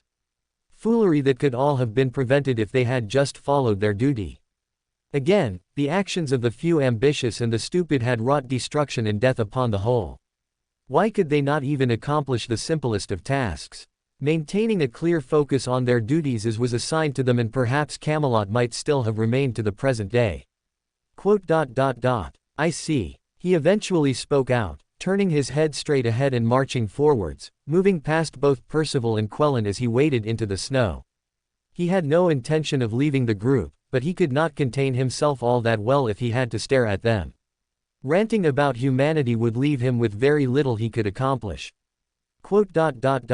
How did your rule end, Nobunaga? Me. He heard the surprise in the woman's voice, though it was short-lived as she answered. I got betrayed by one of my retainers, and with my defeat all but certain, I chose to commit seppuku rather than face the disgrace of defeat. There was a moment before she let out a sigh. Didn't even get to unify all of Japan. I guess my other retainers saw to it, and I'd already done most of the work. Still. Her words became little more than ringing in his ears. His mind remained focused on the storm ahead of them and the buildings on either side blurred in and out of his vision. This was turning into a grim theme. How often had this cycle been repeated here? What was worse was that it was not simply the design of the gods that had brought this about. The humans had done it to each other. The vices remained the same, but the perpetrators were different this time around. Perhaps it was his folly for believing that humans had greater sense than the Lordkin. Though he wasn't sure where that belief had come from. The existence of Drake should already have thrown doubt into those words, but he could not. His brows furrowed, his eyes glanced around behind his helmet as he realized something. Not the only one, as the voice of Nobunaga reached his ears. Where the hell did this fog come from? The attacks had been coming in regular intervals ever since they had first begun. What had initially been a rather violent offensive with high-powered arrows being thrown their way from an, as of yet, unknown assailant had forced them into a long and grueling walk where they had constantly had to check their surroundings. Ritzka bit back a jolt as another clang of steel reached his ears. Violet light danced across his eyes as he took a half step backwards as heat washed over his face. Shying his head away from the flames which consumed the form of Lu for all of half a second, they dissipated to reveal the knight still standing proud with his sword raised up like a shield once more, the weapon having been brought up to block the attack once more. It had been harrowing initially, but at this point Ritsuko was getting used to it. The attacks would become more violent depending on which turn they took. With the archer having the benefit of being able to fly and escape them and lacking a ranged option of their own, it became clear to even him that they were being forced in a certain direction. It was an understanding that came over all of them. Caster. Yes. I feel like a servant to the archer, right? You will, yes. Caster confirmed not even a moment later, you would, without a doubt, feel like an incredibly weakened servant based solely upon my damaged spirit core and diminished Saint Graph, but a servant you will remain to their eyes. A pause. Ritsuko could even feel the curious nature of the caster through the link between the two of them. He was getting a little better at that. Shall I assume you intend to use the command seals on your hand to your advantage in this battle? It's the one thing I can think of. The archer isn't trying to kill us, so I don't know what else we're supposed to do here, except see where they are trying to lead us. Ritsuko didn't much like the idea of being ferried around by a hostile servant. He was guessing hostile because he didn't know too many people who said, hello, by shooting arrows at people. Using a command seal at the right moment will probably give us a pretty decent advantage, wouldn't it? There was a silence from the caster. Ritsuko wasn't sure if they agreed or disagreed with his statement considering the lack of a response. All the same, he would have to explain the reasoning to the others so that they knew what he might be planning to do. For whatever reason, the mental link between himself and the newly contracted servants, minus Fran, still wasn't working, so he'd have to do it the old-fashioned way. Lu. Ritsuko called out to the still smoking knight. The man remained silent for a moment with his helmet focused on the distant rising of a ramshackled house. It was a thing that the further along they were being funneled, the more their surroundings had changed. The distance between the homes got wider and wider and the scenery had become rougher. Slopes marred their every step and dark gray rocks jutted from beneath the snow. They continue, our path is being set out by them, was the initial comment he received from the knight. It wasn't much of a revelation considering they had all virtually guessed something like that at this point.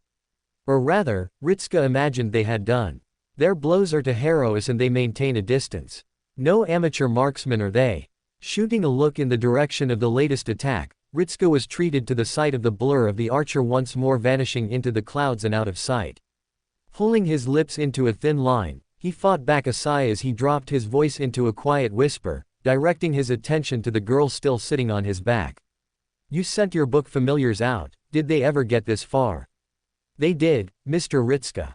Nursery whispered back to him, they are leading us towards a clearing. There was a single building that lay near the center of it but very little else. My familiar was destroyed before it could get much further, she lamented with a slight jostle on his back indicating she was shaking her head from side to side. I am sorry to say that I know little else beyond that much. Hey, don't worry about it. He put some cheer into his voice, softening it up as he adjusted her on his back. It's more than enough. At least we know where we're going, more or less, anything about this house you know about. Nursery was silent for a moment. It was a small house, very olden, though this was all I could glean at a distance. A single floor and what appeared to be a porch at the front. A beat, it looked to be rather homely, actually. Not all that threatening and perhaps a place where a family might have stayed once. Lu made a noise, lowering the sword when sufficient time had passed. The home of the archer, perhaps, or maybe the one who owns this land, he exhaled, no matter. They clearly desire us to meet with them but will not entreat us in a manner befitting of a true audience, yet our force is hardly one that a sufficient number could not exterminate, he muttered, looking back to them. Ritsuko didn't want to put them down, but they were missing a lot of their heavy hitters. Between them, he was functionally useless at anything but giving commands. Nursery had admitted she wasn't suited for combat all that much now that she was trapped in a foreign reality marble. He didn't know where Fran stood in comparison to a servant, and he really didn't want to put her down, but numbers could overcome anyone. Lu was probably their best card, certainly looking every bit as skilled as he was imposing. He is a personal knight of the royal family. Caster supplied before he could even complete the thought. The safety of the entire family was in his hands, especially as he was the captain of the order for a time. Taking a seat on the king's council as their chief of defense. Apparently he was rather skilled at the job, earning even the queen's favor. All that aside, it can be assumed that he is quite skilled. That was good to know, at least. Even if he already suspected it, being absolutely certain of it was still a nice thing. I'm thinking we let them lead us to where they want us to go. Ritska spoke after a moment, resuming his walk and glancing over his shoulder for a split second. Goo. Fran made a clear noise of confusion. While the others weren't quite as vocal, he could still see the aura of surprise about the two of them. They're leading us somewhere, and if they wanted us dead, well, we're in a reality marble, aren't we? He looked to Lou. It was more a matter of convincing him than anything else. You talked about the Corvians, right? So it would make sense that they should have jumped us en masse by now, shouldn't they? That is not incorrect. Lou replied after a moment. However, the fact remains that they have not yet made an effort to approach us normally. Loosening arrows is not a show of peace. He pointed in the last direction they had been defending from.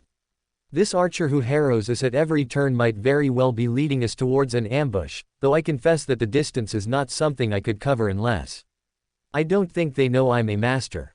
He whispered, briefly interrupting Lou, so if we do get in trouble, I can use a command seal to boost you. Would your noble phantasm be able to help if I did that? Against numerous foes. There was silence, then a single nod of the head. It is indeed anti-army. One of my skills will grant you protection against it, should the moment arise.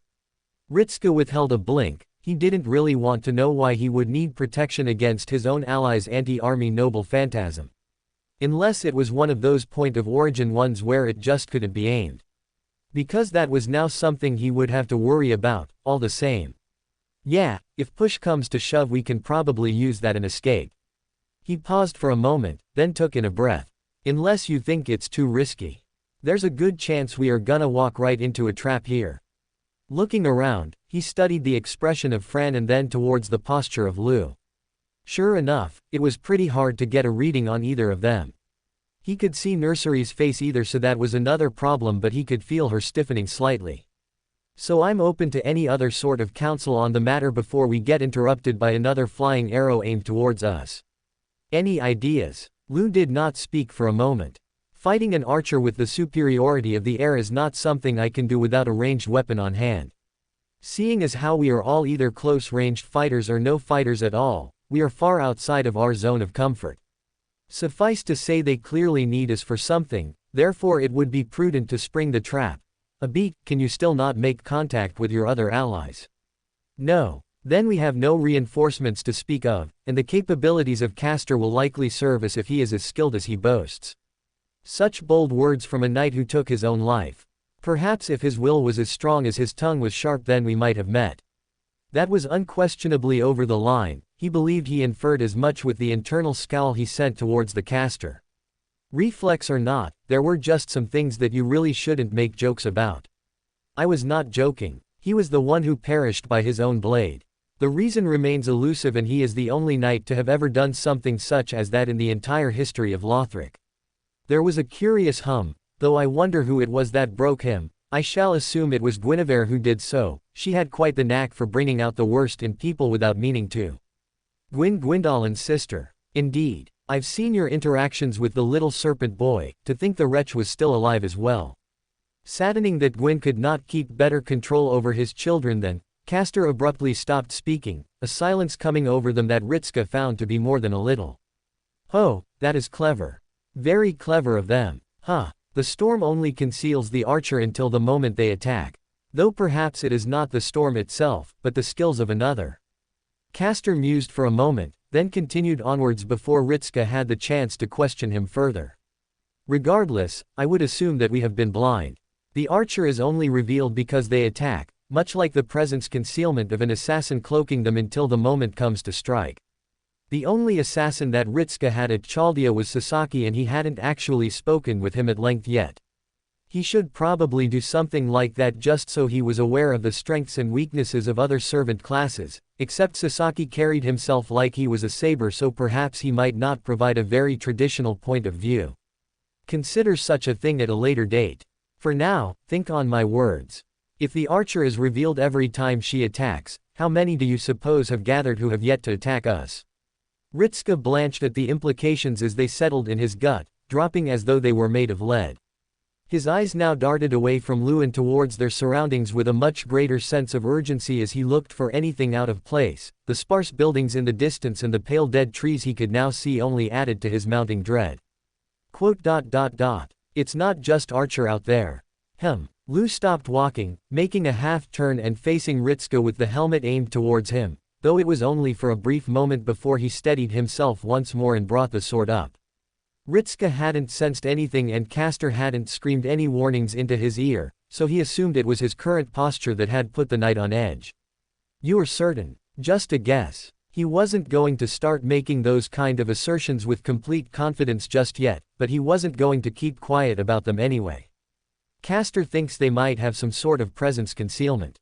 It would explain the Corvians moving without being detected by us until the last possible moment. Lu whispered quietly, his body now more visibly tense. "It is no longer the one enemy that we can see that is the problem, it is the dozen we cannot." A noise escaped the throat of the knight, whether it was begrudging respect or annoyance was something Ritska couldn't quite tell. "That is quite the shrewd plan, yet distracting us long enough to gather reinforcements." "New plan. I think springing the trap is a bad idea." "I am inclined to agree." Lu did not even hesitate with agreeing to his words, but there is no telling how many allies the archer has gathered by now and escaped from this location. He trailed off. The closest building was at least 20 meters to their left. The one after that was probably a good 30 or so from their current location. Even if they had servant-level agility, so too did Archer. "Nurse, can you make some sort of distraction for us to get close to the house?" Nursery was silent for a moment before she made a brief whisper in his ear. "There is something I might summon to grant us the chance to escape, but to do so quickly would require the use of a command seal, otherwise I shall need time to complete the chant, Mr. Ritska." "We'll keep that option open." He whispered back to her, then went internal with his queries. "What about you, Castor?" "I don't know about using a command seal in case we have to, but it might be our only shot if it's as bad as you say." "You assume there is anything I am capable of beyond a mere flicker of mana." Ritska winced at how insulted Castor sounded, as though there was genuine anger with the admission. Then again, Castor was probably being held back on account he wasn't inside his own body. "Though my noble phantasm has now had a greater time to acclimate to your body. Perhaps I might be able to deploy some base spells without tiring you. Recall the strain you went through with casting the simple map, however." Ritska remembered it well. It was as exhilarating as it was exhausting to him. "Fair enough then, we might need to work on a rapid escape with the others if push comes to shove and we get jumped by multiple people. I should be able to keep up with the others if I run, right? I am not a servant built for races, I am no track hound." Castor scoffed rather loudly in his head, "But you will not watch them turn to specks on the edge of your vision. Right now you would do well to keep that right hand of yours covered up from view." "One moment." Ritska blinked for a moment, then felt a strange tightness on his right hand as something covered his skin. His gaze fell upon it at the faint noise of cracking reaching his ears, eyes widening as a thin layer of blue-colored crystals virtually grew over his hand and now covered his right hand like a clove. It was downright freaky. His hand now felt really stiff. A little warning would be helpful, next time. As the human saying not, it is better to ask forgiveness than permission. Are you going to ask for forgiveness? For what? There we are then. The fact remained, aside from his new freaky glass glove, which was now really strange the longer he looked at it. "It's like Cinderella's glass slipper." Nursery whispered out over his shoulder, turning his head slightly. Ritska noticed her eyes fully locked onto the altered limb with a very childlike glee about her expression and her tone. "If this falls off, do you think a prince will show up and return it?" He couldn't help but ask, snorting at the flush that came upon the young girl's face. "Do not so readily joke about losing your limb." Lu chided them, especially not when the reality of the situation now makes certain that is a possibility. He made a half-turn, then paused as he stared at something in the distance. HMPH. Ritska paused, then glanced past the knight and similarly found himself blinking. It was as though she had just emerged. A woman who was perhaps his own height or a touch larger was now standing a short distance from them. Wearing long robes of pale white coloration, she was also adorned with a long black cloak around her shoulders with a hood extending up to her head. In her right hand was clasped a scythe easily longer than Sihu Chalane's spear and black in color. In her left hand was what looked like a club of a similar design but less than half the length. The woman made no move, content to merely stare at them from the short distance they were at. Then she spread her arms wide, the scythe vanished from her right hand and the club from her left, making a clear show of disarming and prompting Ritska to raise a lone eyebrow at her. I suppose she wants to talk. So it would seem. Lu made a noise. Do not lower your guard. I have never known a nun to carry such savage weapons, though she had made a call for parley. Though the choice of whether we honor it remains yours. Ritska didn't even hesitate, might as well. It might offer them some proper answers. Chapter 153, The Expected Reunion. Mash turned her head down the street, glancing left and right before turning back to the two others at her side. There was a moment of silence passed between them before she shook her head in a negative. There isn't any sign of anyone down this street either. She trailed off at the annoyed grunt that came from the horned knight. Mordred stomped past her and into the open. The helmet swung left and right as the saber stared out into the open, then loudly clicked her tongue in a show of obvious annoyance before she swung back around to face both Mash and Vort. I wasn't hearing shit. No one said that you weren't.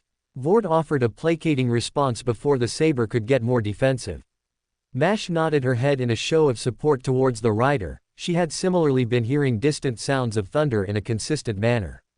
She might have thought it was a storm were it not for the fact it was the first time she had recalled such a thing happening and there wasn't much in the way of storm clouds above her head. Add on to the fact it seemed to be getting further away from them as time went on, it lent credence to the belief that someone was out there fighting with something. If there truly was someone battling out in the snow, then it could be safely assured they were no ally of the servants controlling this place, though Mash herself had yet to encounter any hostile contacts. She had seen the aftermath of their battle. Vort stumbling inside with several daggers buried in his back was proof enough that something was out there, but she hadn't seen them. Whatever initial plan they had of finding out whom was putting dreams into everyone's head sort of fell through. Mordred hadn't even been able to get to sleep before she came back through to the room and started shouting about hearing explosions from outside. It had prompted everyone to get ready to move out not long after that. Fortunately, or perhaps unfortunately, the explosions had continued on long enough for them to get a general reading on where they were supposed to be going. However, Mash was quickly noticing that many of these buildings were looking increasingly similar to the point where it was starting to get difficult telling them apart from one another. Fears of walking in a circle were only dissuaded when Mordred had loudly, and rather vulgarly, dismissed the notion that they were lost. Her exact words being, "Do I look stupid enough to walk in a circle to you?"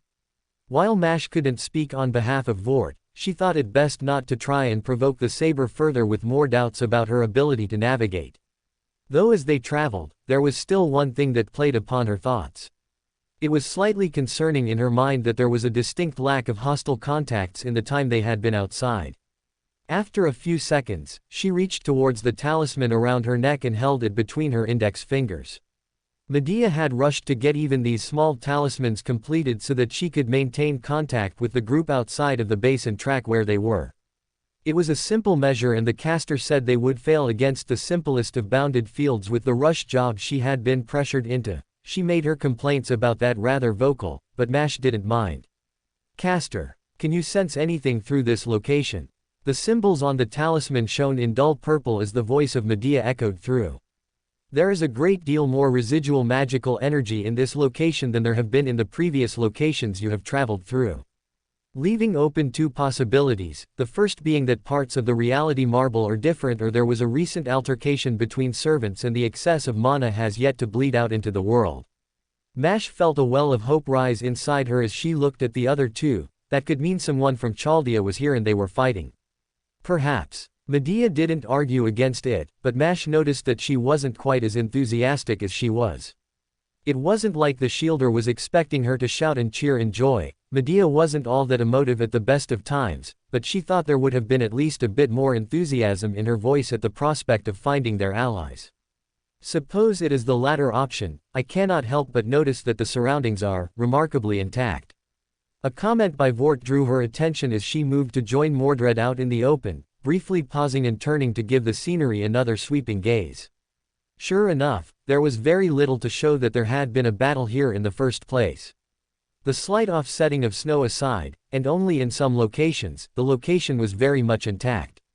Mash felt a frown come onto her features, but, if there was a fight between servants, then shouldn't there be more damage, unless hit and run? Mordred answered before she had a chance to, though it was the same conclusion that Mash had been coming to, so she didn't mind the interruption. The voice of the saber, meanwhile, was far less reserved and slightly more annoyed. The work of a coward, probably couldn't take whomever they were fighting in a head-on fight and decided to lure them away. She glanced around, probably why we haven't run into anyone yet. With a click of the tongue, the saber kicked at the snow, leading someone away into a trap so they can jump him with numbers. The sudden quiet was far more eerie to Mash than it had been earlier, as expected, as it brought with it far more disturbing implications. The idea of any one of their allies being caught out in an ambush flashed through her mind, the image of her master being first and foremost. "We should follow," she stated before the image had even faded from her mind, the words rushing out so quickly she didn't even have time to alter them to be more polite. All she was focused on was getting to the sound of distant explosions which hadn't sounded in a while. "Hey, straight into the thick of it, eh?" Mordred chuckled. Mash blinked as she realized the saber was right next to her and was left even more dumbfounded when the knight gave her a playful elbow jab in the side.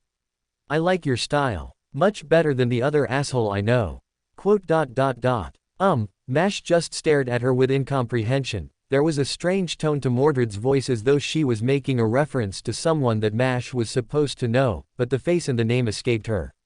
An odd sense of déjà vu to be sure, and some weird flicker of something filtered through her mind, but it just as quickly vanished. "What are you talking about, Saber-san?" The horned helmet of Mordred stared at her in silence for a brief moment, then she loudly scoffed and shook her head from side to side, walking away from Mash and further down the street before she eventually called out an answer. "Never mind. Just get a move on, will ya?" Before Mash could ask further, the saber was already splitting away from them. With nary a moment of hesitation, Mash took off after her with the heavy clunking of Vort being just behind her. The rider moved in step with the large maid in his right hand slung over his shoulder. He was nothing at all like the other riders Mash had seen before, which left her with the impression that his mount was something large and mildly threatening. Especially with his thick plate armor and full-covered form, which meant he was likely going to be very heavy on ordinary mounts.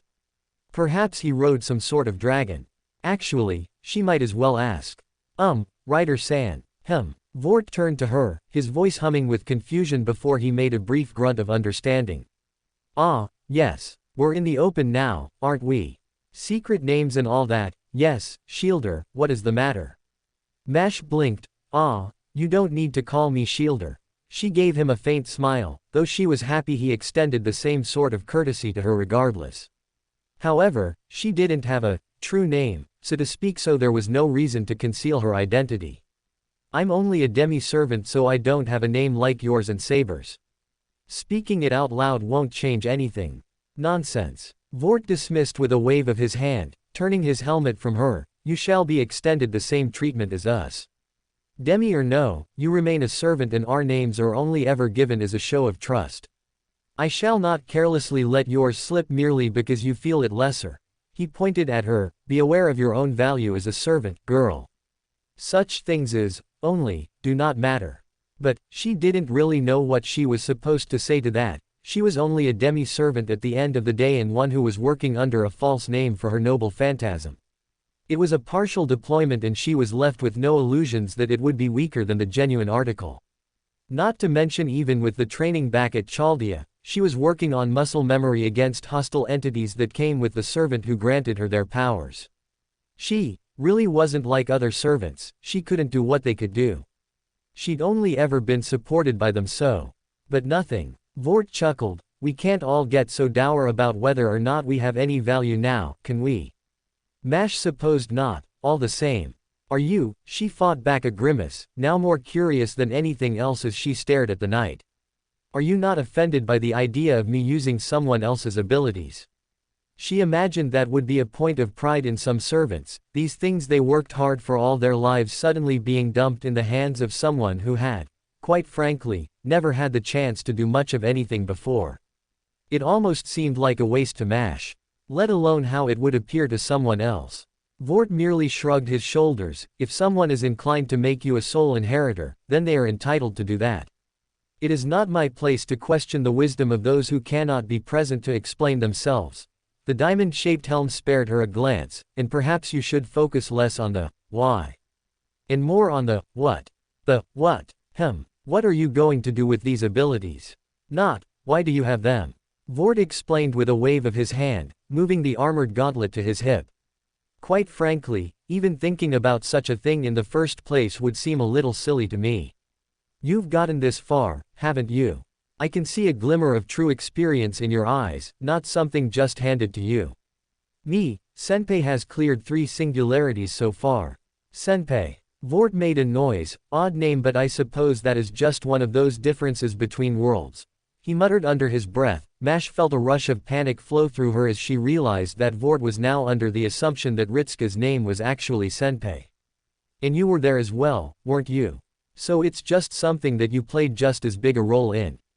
Senpai's name is actually Ritsuka. Mash blurted out, ignoring the slight heat that crept into her cheeks at speaking his name aloud.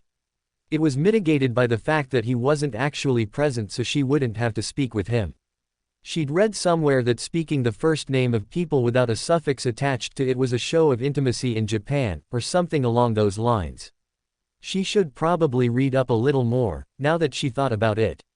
Something to consider when they returned to Chaldea after this, perhaps put a little more effort into making Senpei feel more comfortable around Chaldea by making it appear more homely. She could even ask 1 or 2 of the East Asian servants about that sort of thing.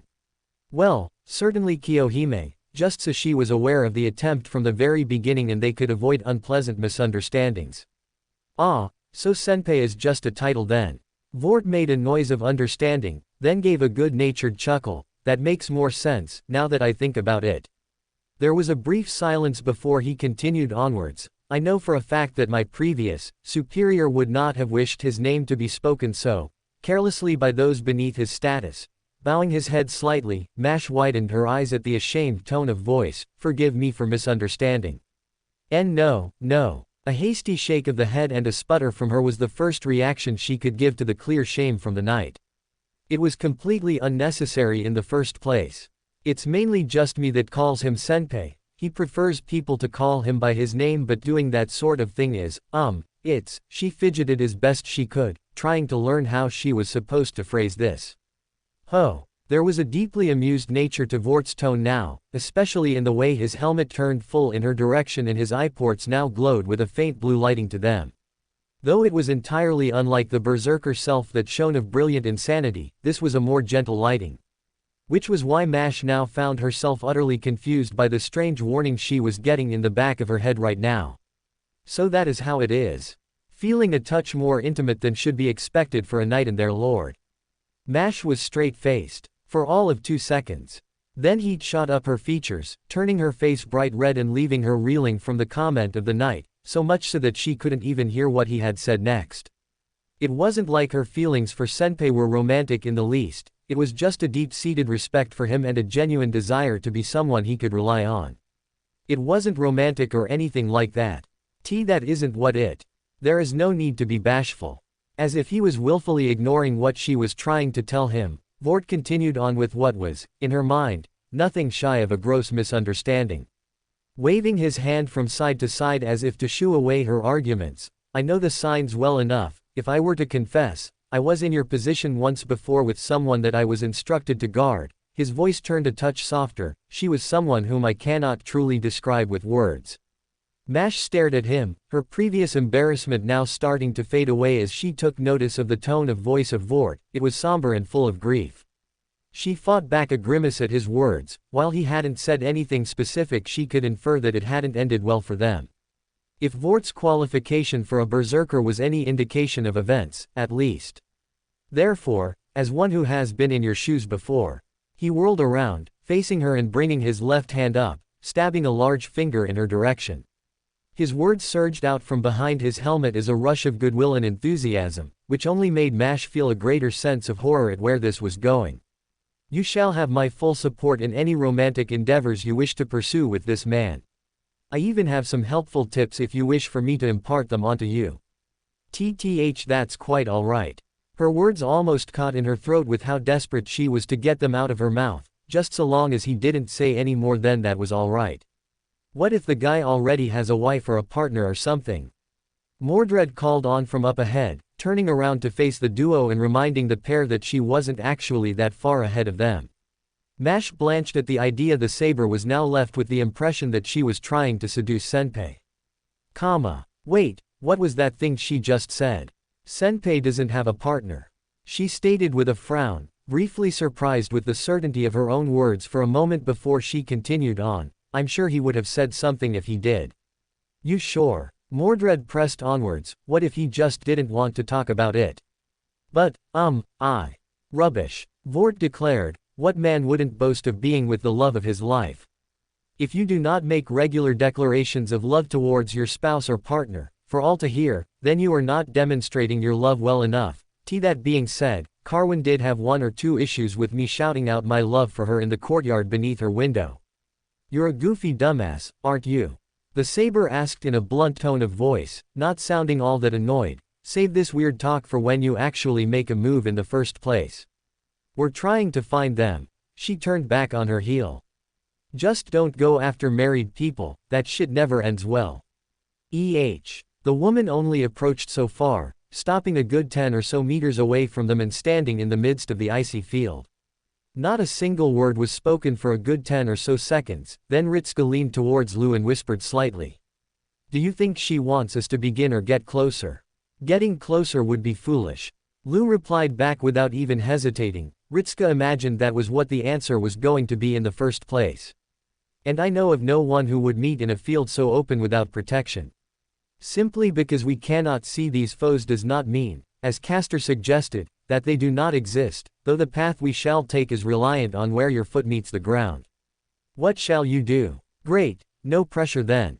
Ritska thought to himself as he kept his face composed, even ignoring the slight chill that rushed up his back, shooting a glance over his shoulder just in case there was anything behind him.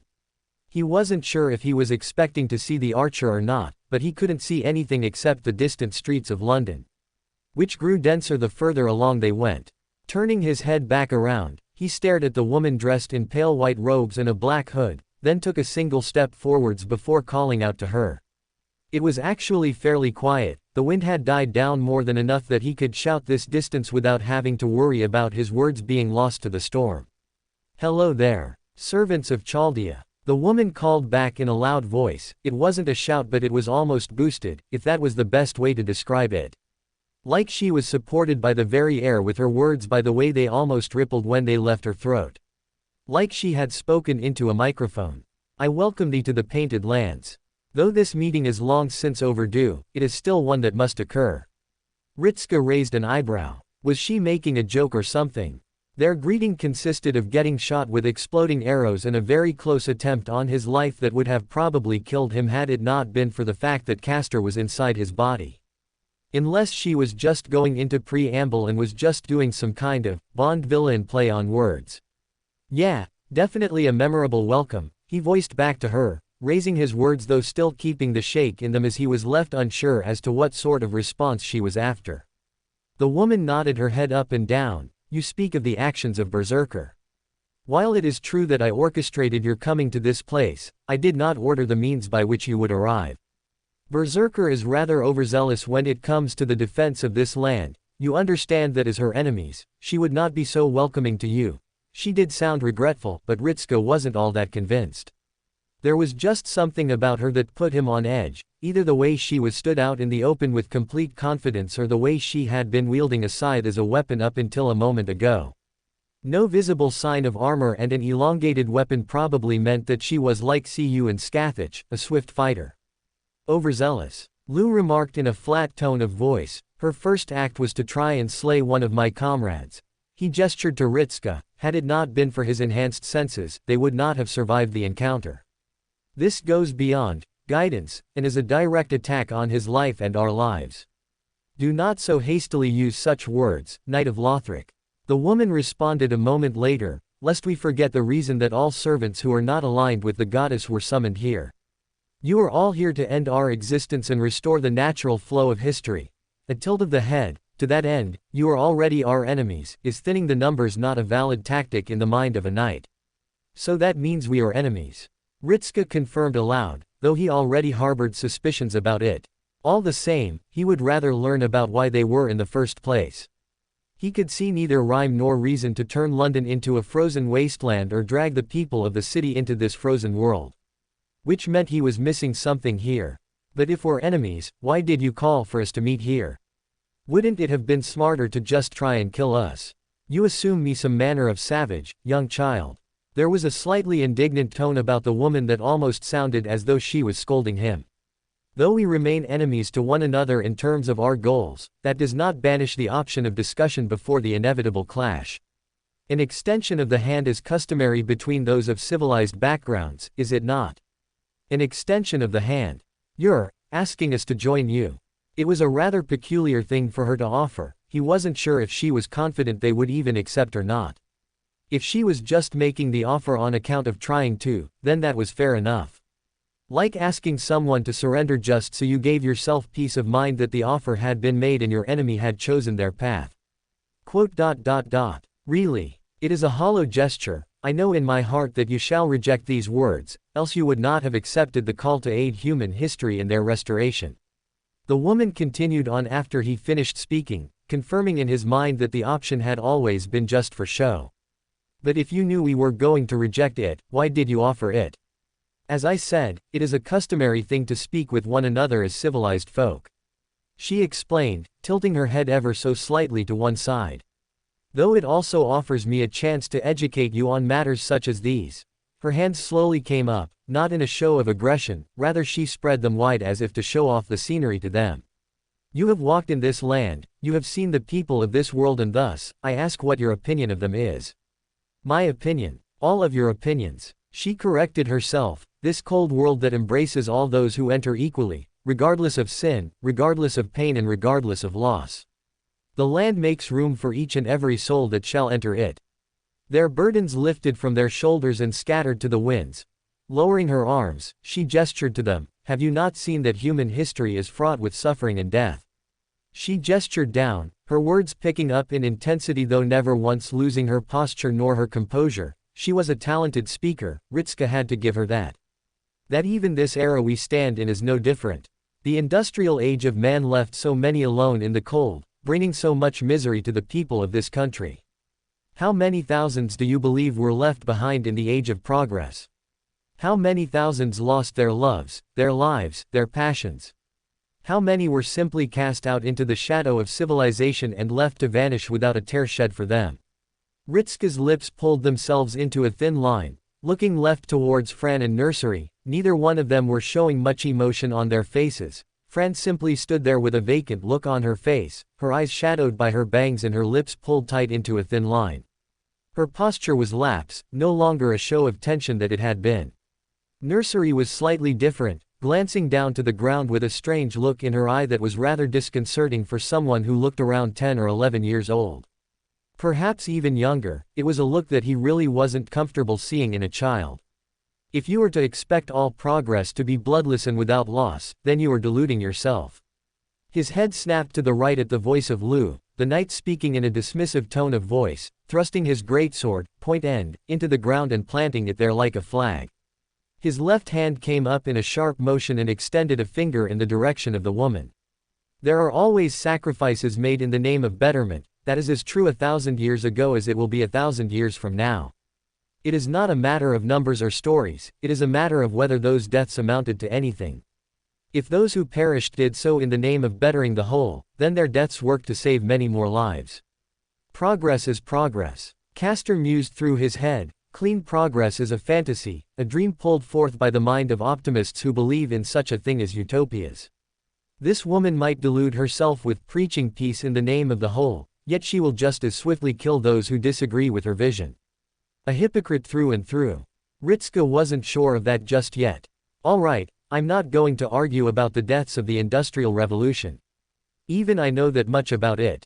It really was something that just didn't escape anyone's notice, especially since the First World War would begin soon. But I don't see how putting everyone into a coma is a solution here. He pulled his right hand out from underneath Nursery, the girl clinging tighter to support herself, and waved it around. And this? What is the point of making it like this? What's the aim here? This is salvation that can be offered to those who have nothing left. The woman's words came out without a moment of hesitation, full of conviction and complete and total confidence. The type that was so utterly convinced they were correct that arguing with them might well have been pointless. Ritska was still going to give it a go, however. To those who stumbled along the path, to those who could not match the step with the strong, to those who were simply forgotten about. This land is their hope. Something that you and all your allies threaten the peace of. I cannot fault her for being blunt, at least. Castor remarked, though the mental link, even sounding a touch amused. Though how he was finding mirth in this situation was a bit of a weird thing for Ritska at the moment. Though, she claimed, all your allies, which implies that they intend to, or have already, made similar declarations to the other servants scattered about this land. Though their knowledge of Chaldea is surprising. That was one word for it, considering that people shouldn't really have known about it in the first place. Scathach had only been aware through using super-powered spells to divine their existence in the vaguest sense. The certainty of this woman was rather alarming. Though the fact she hadn't deduced he was the master meant they didn't know what he looked like. He would have to hand it to Lou for keeping up the illusion. I'm not going to deny that we want to restore human history. Ritska called back, frowning more openly. But it is not like you're innocent from causing harm here. This singularity is a result of the creation of this paradise of yours. You're aiding in the incineration of countless people. Pausing, he tilted his head. Can you really call yourself any different from those who caused the suffering of the people you claim to protect? There was never a point in which I claimed to be better than them. The woman replied immediately, not even hesitating. Ritska was surprised by the admittance. He was expecting her to fight him on that statement. It remains true, I am a hypocrite in this instance. I create salvation for some while discarding the lives of many others. Even still, it remains a choice I shall uphold. I am indeed a sinner, through and through. She gave a careless shrug, yet, I truly believe in the vision of the goddess all the same. It is not a thing that can be understood through merely seeing the world. You have not experienced all these people have, their losses are total. Cutting so deeply into them that their very spirits are wounded beyond recovery, what the goddess offers them is a land free of their burdens. That is all there is. Ritska furrowed his brows, narrowing his eyes slightly, a land free of burdens. That was really open-ended and not exactly what he was seeing. Unless there was something he was missing. The sleep that everyone gets put into. Is that supposed to be the freeing of burdens? Of course. The woman nodded her head once, which leads us to the crux of the matter. Your presence here threatens the peace of those who reside here. It is something that cannot be allowed to continue, in both the name of the goddess and for the sake of those who hold faith in me to lead them down the righteous path. I shall offer you this one chance.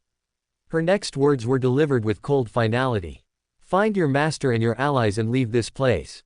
The goddess will extend this single act to you once and only once. After this point, you shall be deemed disturbers of the peace and sentenced accordingly. Before Ritska could speak up, he felt Nursery shift on his shoulder and raise herself up slightly. What you are doing is wrong. She all but declared, while I have no love for sad endings, you cannot force a happy ending onto one who does not wish for it. What you suggest and what is offered here is nothing short of self-gratification. The belief you are aiding those who have lost their way is enough to keep you going, but you are doing nothing more than hiding their problems from them and declaring yourself a saint for having saved them. He wasn't expecting that level of insight for her, especially considering she was literally made from storybooks. Servants really were something else. That rhyme could go from being childish to being almost wise at the drop of a hat was rather, well, he was certainly going to look out for it more in the future. A declaration from one who has something to lose. When you have experienced a true loss, you crave nothing but the abandonment of your woes. To lay down in this world and take leave of your grief is all that should be craved. The path of restoration is a thorny one indeed, and not one that all might find the courage and strength to walk. Why, then, should they be forced to ride in their own misery?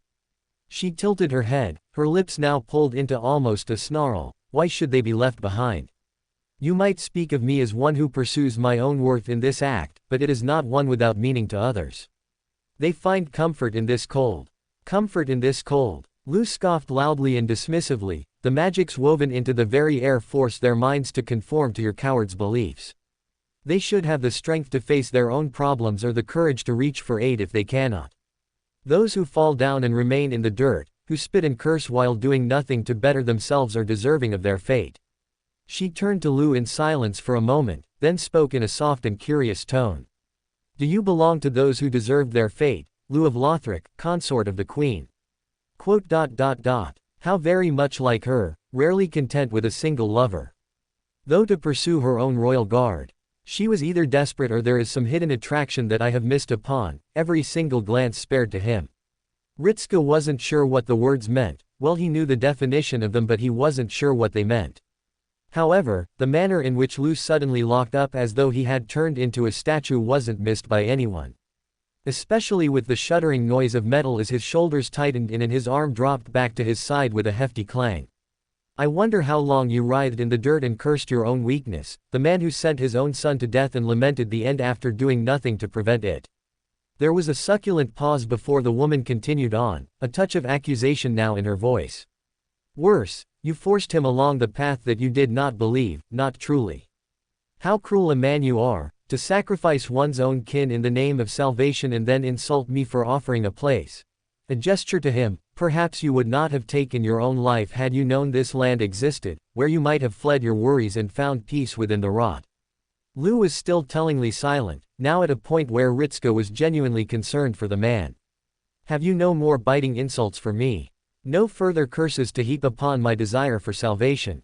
Another pause, perhaps you would if.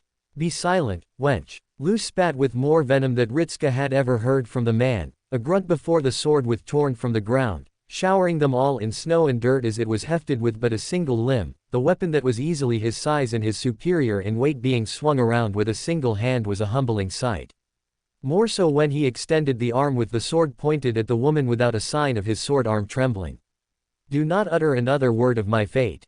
I died with what little dignity that remained of my. Do not dare claim that I would have sought out this sordid life. This is no existence to be justified. I would rather death claim me than contemplate for even a second slumbering in this cursed land like a frozen statue in your collection of living corpses. The woman retracted her arm, not at all looking put off by the sudden violent outburst and instead turning her attention away from him. Now looking at the one member who had yet to make a single noise. And what of you, creation of the arrogant man? Is there not a part of you that would wish your quest for companionship over? Do you truly intend to struggle for as long as you draw breath to find that which you know is an impossibility? Ji Gua. Fran croaked back, taking a half-step backwards and looking away for a short moment. Ritska felt the doubt start to cloud her mind, or he could see as much from the slight wavering of her expression. There were many things he would not tolerate, this was one such. You're just using her troubles against her now, he stated, taking a half-step forwards and standing in front of the girl. His eyes narrowed upon the woman with his mind now incensed. Whatever the demands of you or your goddess, you have no right to use her struggles to justify your own actions here. You're not giving these people a choice in whether or not they accept you. It's just you showing up at their worst moment and then throwing them the chance to never feel pain again. Of course they'd take your hand, because it's those little things at the worst times that can mean the world to someone. Yua. Maybe Fran might not succeed, but I'm not going to let you wave trauma and despair in her face just so you can manipulate her into saying you were right. You can offer your salvation all you want, if people want to accept it at the end. Fine, they can do that without a single complaint from me. Straightening himself out, he let his next words come out as clearly as he could. But salvation that you force on people against their will isn't salvation. Why would you assume this is against their will? The woman inquired, not sounding offended but more curious. Because if it wasn't the reality marble we're in, you wouldn't be trying to sap away at your mind until you wanted nothing more than to sit down and fall asleep. That isn't saving people, that's just drugging them into a blissful state of acceptance. When has humanity ever known what is best for their well-being? She said after a moment, if the end result is them accepting their lives as they are, their chains of torment being shattered and experiencing an existence free of pain, then what harm is there if they are guided along the path? You speak from a position that these people never have. You still have something to lose. If there was the chance, I would prefer you wait until you have lost everything, then pose the same question to you once more. What would you do to let the pain leave? Then we would see if your answer remains the same. You have no words left to trade and by now you can guess our answer. Lu spat at her, drawing his sword back to himself and moving his left hand to clasp around the handle, his gauntlets creaking and groaning as he crunched the grip of the weapon as hard as he could. Though his voice had been kept measured, the trembling of his form was evidence enough that the woman's words had affected him in some way. So be it, she remarked with finality, then rose her hood and looked past them. Berserker. The group tensed, revelation from the goddess. Assassin is in peril, please lead her to safety. The goddess moves against the traitor and his flock. There was a moment, her right hand came up as if to grip something. The space between her fingers fluttered before the long black scythe came into existence in her palm, fingers wrapping around the pole in a loose grip. Twisting the weapon, she turned it in her grasp so that the weapon was facing downwards with the curve of the blade side onto the group. With almost lazy motions, she started to advance on them, no warning nor sign of her entering any sort of stance. Nonetheless, Ritska wasn't going to be fooled with her intentions, evidenced by her next words. I shall snuff out these pests for good. Ritska widened his eyes, already throwing himself backwards as the woman charged directly towards him before the words had even left her mouth. Even with his enhanced speed and reflexes, he could tell that she still eclipsed him in her movements judging by the fact his feet had only just left the ground by the time she was upon him.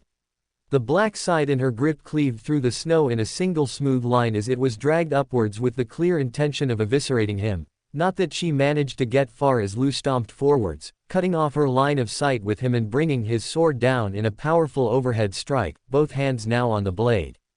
The moment the blade made contact, there was an explosion of frost. Ritska turned his head, cringing slightly at the wall of snow that slammed into him from the shockwave, staggering on his feet as he made the landing a good 3 meters away from where he had been, turning his head back to the direction of the combat to see that the woman had avoided the strike, having stepped back before the sword could fall and instead having it hit the ground, though he had already determined as much with the scale of the destruction and the flying debris as a result.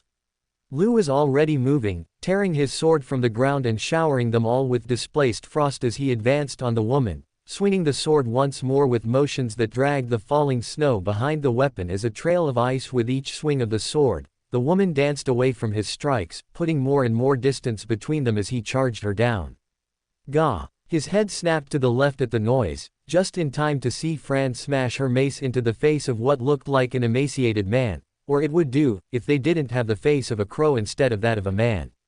The long-beaked face crumbled with the strike of metal against bone. A crunching sound like dry pasta filled Ritska's ears as he was granted a front row seat to the implosion of the beak. If that hadn't been violent enough, the mace suddenly thrummed to life with brilliant green electricity. The arcs of light danced across the bird man immediately and covered their body, illuminating them as they were cooked alive or dead, one of the two. It lasted all of a second before the force of the strike sent the barbecued body flipping through the air and into the distance. There wasn't even a moment of peace before another bird man came charging towards them and another half dozen behind those. Behind. Nursery called into his ear. Ritska had already felt something tickle the back of his neck and threw his body to the side. Not a moment later as something whirled past where he had been stood, catching himself at the last moment before he could hit the ground and somehow keeping himself from falling over. Turning on his heel, his head snapped towards the direction of the blur and found himself briefly stunned at what looked like a wheel carving through the snow, already in the midst of turning to come about at him once again. What the? He blinked, feeling no small sense of confusion. Especially when the wheel leapt out of the ground and seemingly sprouted arms and legs, though it quickly made sense as it was revealed to be not just a wheel, but a built into the body of a human skeleton. The design was the type that would have been used on an old cart, the spokes moving through the ribs at a slight angle. Running along the rim were a variety of sharpened points, from crooked nails to savage-looking splinters and even some barbed wire. The skeleton stared at him for half a moment, then jumped from the ground and launched themselves towards him. Taking a half-step backwards, Ritska found the sight of a skeleton contorting their body inwards and somehow accelerating towards him rather intimidating.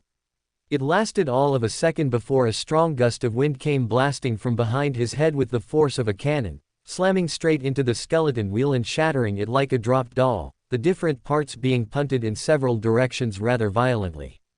"Keep focused, mister," Nursery warned him, "we're going to be surrounded." It was already worse than that, they had been split up as well. Lou was away fighting the enemy servant, Fran was now caught out trying to fight whatever the weird crow people were, and Ritska himself was now with Nursery trying to fight off skeletons that transformed into rolling wheels of death, a grim and slightly childish name but very apt. "Keep them occupied, we're going to have to get into a fighting retreat," he replied to the girl just as quickly, his eyes sweeping from left to right before finally taking notice of Fran not too far from him. The distance between the two of them hadn't been lengthened that much, but it was more than enough to be noticeable. Turning his body, Ritska made it all of a step before his instinct screamed out loud and he looked up. He felt his heart stop as a skeleton nearly twice his height loomed over him, a large double-bladed axe poised above their head and already in the midst of swinging it down towards him.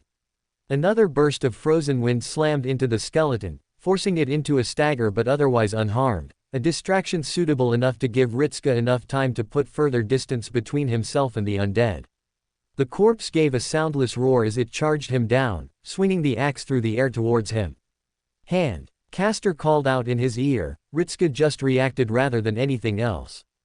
Pulling his left hand up on instinct and then blinking as luminescent orbs flickered between his fingers for all of a second, the light condensed and solidified, accompanied by the sound of shattering glass as they formed the rough shape of a 30-centimeter-long shape. The crystal flew from his palm like a bullet and slammed into the skull. The bones were utterly obliterated, turned into a fine powder with the rest of the body grumbling into the ground a second later. The axe that had been poised to gut him thudded into the snow with the remains of its previous owner. Ritska found himself openly gaping at the display, staring at the remains and then looking towards his hand in surprise. "Since when could?" "Not now. I am using all of my abilities to keep you at the same level as the girl on your back. Maintain your focus, I shall handle the spell work. You need to worry about aiming." It was a more polite way of saying, "Shut up and shoot," but Ritska didn't mind. Castor was right in that regard. The snows parted with each step he took, the staff held out in his right arm aimed towards the ground. A faint light emanating from the top of the instrument and a flickering motion heralded the parting of the snow, carving out a meter-wide path in the ground to allow for ease of movement. Sully kept his eyes on either side of the street as he kept walking. A grimace played upon his face as he stared at row upon row of different houses, his mind drifting to the fact that each one contained perhaps half a dozen people at most, and some might have possessed more. All of them trapped in this endless slumber with precious little hope of waking them until the reality marble was destroyed. It was a grim sight indeed for him, and he would wish for nothing more than to take them all with him in the hope he could find some way of waking them. A glance was spared over his shoulder, his left hand pulling his hood back slightly to grant him a wider degree of vision on those who were walking in step behind him. 3 followed half a meter behind his steps. Tom walked with Timmy's arm draped over his shoulder and the boy's crutch thudding with each step he took. Nancy supported his left side. The girl, only a year Tom's younger, did her best to aid the cripple, her face hardened and her dull red hair now splotched with frost. A dark blanket flung over their shoulders and dragged behind them. He had to focus on keeping them safe first. Looking further down the column, he caught sight of the remaining 2 moving blankets, each with a small contingent of children in them, the next having Jake, Rose and Emily, and the final one near Jean having Maggie and Clara. It wasn't much, but it was more than enough for him right now. Turning his head back around, he looked on ahead to the streets and frowned to himself. Something should have happened by now, either a spotting of a Corvian or perhaps something else entirely, but there should have been something. "How fare your legs?" He threw a question back, just so they could have something to talk about. "I did what I could to find shoes that fitted you, but I had little to work with." "It's all right, Sully," Tom called back to him. The boy sounded a touch strained. "As long as it fits, I got no grumblings about it. A weight less on my shoulders then," Sully muttered under his breath, feeling only a small sense of relief at the lack of complaints. It was a minor thing, in light of everything else, but he would still prefer the children were kept as comfortable as possible. "Timmy." "Fine, Mr. Sully." The crippled boy spoke out, clearly attempting to hide his discomfort, but he was a poor liar. Sully bit back a grimace at the tone of voice and fought the urge to turn around and hoist him onto his own shoulders. Doing so would free the boy of the pain of walking but would also serve to make them all more vulnerable in the event of an attack. It was a cruel choice he had been faced with, and perhaps the others had recognized it, offering instead to take the burden onto themselves. A wondrous thing to behold, unity in the face of adversity. He stopped walking. The sensation of something in the street ahead brought his focus away from the optimistic place it had been and back into the here and now. Amber-colored orbs narrowed at the street that would have otherwise been deserted, at least to the regular human eye. Certainly to the children, but Sully was no fool in this instance. The sensation was obvious enough. "I know you're there," he called out into the tundra. The children made sharp noises behind him as the figure he knew had been there slowly manifested. Black steel armor with a fine cloth clipped to the shoulders ran over the length of the chest piece. The gold trims on the full-covering helmet and the long blackened greatsword held in the right hand were proof enough of the identity of the man before him. Using his class skills would have been a pointless endeavor. Nor was the Black Knight of Freed alone. Several more figures dropped down from the houses. This did put him on edge, those he had not sensed. Which meant that someone had been cloaking their location, and if they could do something like that, then there was no telling how many more were currently waiting in the shadows. Sully tensed his body only slightly, his hand tightening its hold on his staff as he altered his posture. "Sir Wilhelm," he greeted in a cordial tone, nodding his head to the knight ever so slightly as the Corvian enforcers came to the side of the opposite warrior. All of them brandishing their long-bladed wrist claws, chirping noises coming from their beaked mouths. "A curious coincidence we find ourselves in. You have not come before me once during my time here, and now I find you before me now." Wilhelm said nothing. The only noise to be heard in the street was the panicked breathing of children and the whistling of the wind. Sully strained his ears slightly, the crunching of snow behind him growing louder as he sensed Jean coming away to his side. His left hand came up and his palm opened wide, facing the direction of the woman as best he could guess without turning his head, giving her the nonverbal demand of stopping. He didn't want the backs of the children exposed, especially not if the enemy could hide themselves as well as they did. Jean gave no reply, though the movements from behind him did stop. Then she spoke in a quiet voice that barely reached his ears, "Come to me, children. Do not leave my side." Her words were a touch above a whisper, but it was not found lacking in commanding. Sully felt his lip twitch upwards at the strange aura her words gave out, not a stern order from a king but perhaps the concerned words of a guardian. As the children moved behind him, he continued to speak out. "This is a poor time for you to come and greet me, Sir Wilhelm. As you can see, I am in the midst of leading a small flock of my own." His eyes fell upon the Corvians on either side, briefly wetting his lips and letting his words hang in the air for a moment. "Though I suppose it would be foolish of me to imagine you would never visit me, though I must say, you're here sooner than expected." Wilhelm moved, slowly pulling the great sword out of the snow and holding it at his side. There was a brief moment before the blade was engulfed in black flames. The snow beneath the tip of the sword hissed as it melted away. The knight spoke in a slow tone which meant only one thing. "In the name of Lady Freed and the goddess, you are to be detained as an enemy of the painted world, Sapling Sullivan." He knew this was coming, but mentioning only his name as being detained was a faint warning to him. "And what of those behind me? What fate awaits them?" The knight spared them a brief glance, his body leaning to the side to look beyond him before returning to his original posture. "There can be no mercy for those who threaten the world of Lady Freed and the goddess." "Are you threatening children, Sir Wilhelm? Their fate will be determined after yours has been decided.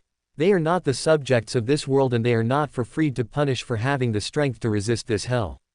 He almost snarled out, but held himself back at the last moment. Instead his words came out as a stiff growl, eyes narrowed dangerously at the knight as the Corvians twisted themselves. "They are not the subjects of the goddess and Lady Freed, you are quite right, Sullivan." Wilhelm nodded his head, not at all put off by the clear aggression in Sully's words. "Not yet. Though the moment they embrace the wisdom of Lady Freed in this world, they shall become hers." A tilt of his head, tone now curious, "Will you consign them to a fate of struggling against impossible odds? Has this cruelty of yours always been there to see? It is not cruelty to wish for betterment of yourself. Nor is it cruelty to show the path to making one's life matter to them again. You might well be content in letting those who have suffered wallow in their own misery, but I am not. He shot back instantly, pulling his staff from the ground and holding it at his side, his left hand moving towards the crooked branch and snaking around the pole. And this is certainly not a debate I shall entertain. So I see. Wilhelm replied, then this shall remain the final choice you are offered, as you were summoned by the goddess and are one of her children. You may stand down and allow me to execute the servant behind you who threatens the peace of this world. His next words were delivered with deathly finality. Or you can join your other self in committing treason against your home. His older self. Much as Sully hated the comparison with his future self, he could not deny that wisdom sometimes shone through. Perhaps the reasoning behind his rejection was rooted in something else, but the end choice mattered little. His other self had rejected this world in a clear sign of intelligence. There was a human analogy about a broken clock telling the right time twice a day that felt rather prudent at the moment. Closing his eyes, he channeled his magical energy into the staff. The branch vibrated as the mana condensed around it, light shot upwards in a straight line before it halted, splitting along either side and tracing downwards and solidifying into a widened shape, 2 points jutting from either side of the new shape around his hands, slightly down the staff and in the shape of a forged piece of steel. His eyes opened, the shape of a longsword sprouted from his grip on the staff, shortening the length of the wooden polearm by around half a foot. The wood plainly visible behind the transparent ice blue light, generating the shape of the weapon. It's treason, then. He launched himself forwards, brandishing the staff like the sword spear it had now become. Insert high-pitched screaming and corkscrew spin. Anyway, you guys have waited long enough for these stats of his. Sapling Sullivan, Sully. Servant, ruler. Strength, C. Endurance, C. Agility, B. Mana, B+. Luck, B. Noble Phantasm, C+. Voyage from the cold, he who flees the world of painted ice, C+. Support max target, 50, max range, 0 to 10. This support NP is Sullivan's tale of leaving the painted world of Oriental. A journey from a bleak world into one with a possible future. Once activated, it will protect allies during tough situations. Their stats are improved and it remains active for as long as the danger remains, or as long as Sullivan can support it. Class skills. True name discernment, D. Territory creation, D. Item construction, D. Magic resistance, C. Personal skills. Shapeshift, D. Can alter his physical appearance due to his status as a half-fey to resemble a human. Craft of the chilled sapling, B. The sorcery of the sapling Sullivan, he is rather skilled at cryomancy. Mixed blood, B. Child of the tree woman, as such grants him high resistance to the cold, poisons, toxins and bleeding. However is extremely vulnerable to flames. Fairy eyes, D. Relatively low rank due to his mixed blood. He has a strong inkling towards deception, able to see through most lies with relative ease. Hope for the future, C. Fresh-faced and still with green upon his limbs. This is the Sullivan who, above everything else, wanted to save the world. The inspiring presence of one who could have been a great hero, had he taken another path. Summoning. Servant, ruler. I am Sullivan of the painted world of Oriental, though, I'd feel more comfortable if you called me Sully. Pleasure to meet you and I look forwards to saving the world together. Dialogue 1. It's rather lively around here, isn't it? Not at all what I was used to back home. My memories of things I have actually experienced only go up until I left the painted world, everything that comes after that is. Dialogue 2. I've noticed that you have a kitchen around here. I didn't actually eat much of anything back home, I was able to live off the magical energy of the world so I never saw the reason for it. Maybe I'll stop by the cafeteria and see what all the fuss is about. Dialogue 3. Master and servant. You don't need to worry about that sort of thing. I'm perfectly comfortable in my role, we're both working to save the world, aren't we? So it's best to think of it like comrades or something. Dialogue 4. If you have Emiya. It's weird, there's that red archer in the cafeteria who glares at me sometimes before he seemingly catches himself. I don't know what that bastard's problem is. I called him a bastard. I guess I did. Don't know what that was about, but there's something about him that rubs me the wrong way. Dialogue 5. If you have Emiya alter. Quote dot dot dot. He's even worse than the Red Archer when it comes to glaring, though he looks more lost than anything else. I did offer to help him, he refused rather suddenly and got this sickened look on his face when he did so. Dialogue 6. If you have Artoria Pendragon. The Blue Saber. King Artoria. I know her, yes. We talk sometimes, I find her to be a very agreeable person. We've had more than our fair share of meetings. Is that a strange thing to say? Well, I suppose there are some things we argue about, but it's more of an agree to disagree notion. Dialogue 7. If you have Sullivan. Quote dot dot dot. Yeah, I know where the path leads. I'm trying hard to save the world and not wanting to let go of the hope that drove me to try in the first place. Maybe you're content with fueling our quest with cold logic, but I'm not. Sure, I might destroy myself when I fail again and again, but this dream of mine is to save people and show them the path to hope. This dream is not a mistake. Dialogue 8. If you have Kiera. There's something insulting about that woman. Like dragging claws along the back of my neck when she speaks. Then there's that look in her eye when I glare, like she's pleased at me for doing so. But drugging people into some blissful state is not saving them, no matter what she says. Dialogue 9. If you have Ilyusville. Hey, Ilya, how come I don't see Chloe or Miu with you today? They not around here. Oh, you just wanted to visit me. Alright then, I suppose I can spare a couple of hours. Dialogue 10. If you have Chloe. Maybe it's the fact that I'm so used to the cold, but the idea of her running around in something like that is a little weird to me. She wouldn't have lasted 5 seconds in Oriental with something like that on. I have told her to change it before, she just says, typical blockhead, and then runs off. Dialogue 11. If you have Miu. I've seen Miu around Chaldea, yes. She's a rather quiet girl, but she can talk your ear off when she wants to. I'm not complaining about it, there's something nice about her. Though, I'm not sure, she says I remind her a little bit of her brother, but I'm also very different at the same time. It's a nice sentiment, I guess, but I don't want to feel like I'm being used to replace someone. Dialogue 12. If you have completed Lost Belt 1. Quote dot dot dot. I know my older self would be laughing at me right now. He's probably doing that, telling me how it should have been obvious that some had to die so others could live. We're in a rough spot, Master, but I don't want us to ever get used to what we're about to do. Can you, it might be weird to ask, but if I start to accept what's happening, can you kill me? Dialogue 13. If you have Jack the Ripper. Jack the Ripper, yeah, I know all about her. Really, she's the sort of person I want to save. Do you think that's weird? No. That's good. I don't either, it might be impossible, but I want there to be a time where she doesn't need her mother anymore, you know. Dialogue 14. If you have Freed. It's not that I hate Freed, it's just that I think she let her good intentions go sour. She really did care for the people of Oriental. She still doesn't. If she agreed to this summon, then she cares about the people around here as well. But, I don't think she knows how to help them back up. No, I know she doesn't. She can provide comfort to the people who fall down, but she can't pick them back up. Dialogue 15. If you have Gale Saber. Uncle Gale, he showed up as well, did he?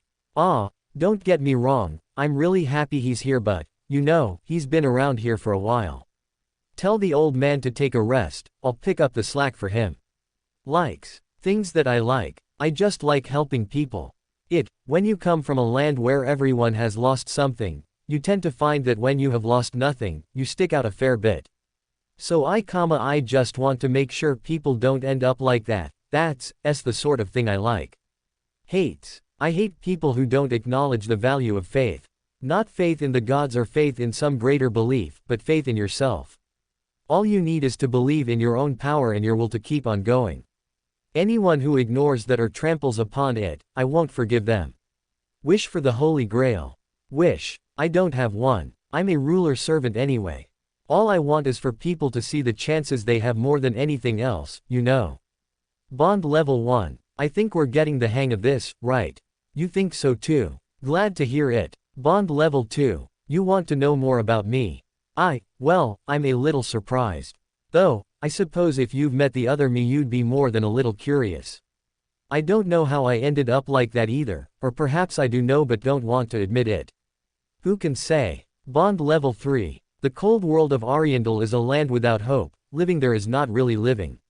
It's just existing, there isn't any passion or sense of betterment. There's no joy and no misery. There's just passive acceptance. It's a horrible world to be born in, though, I suppose that's where my life began. I was born and when I opened my eyes, I saw hell. Bond level 4. I saw hell where others saw home. I saw hell in the eyes of the frozen bodies, I saw hell in the eyes of those who swore to protect this world, I saw hell in the eyes of the woman who birthed me. My mother, who could not even tell the truth to herself, she was that lost. In the beginning I walked through it like everyone, but then, I met Gale. Bond level 5. Uncle Gale told me such stories, such wondrous adventures, but they all ended the same way.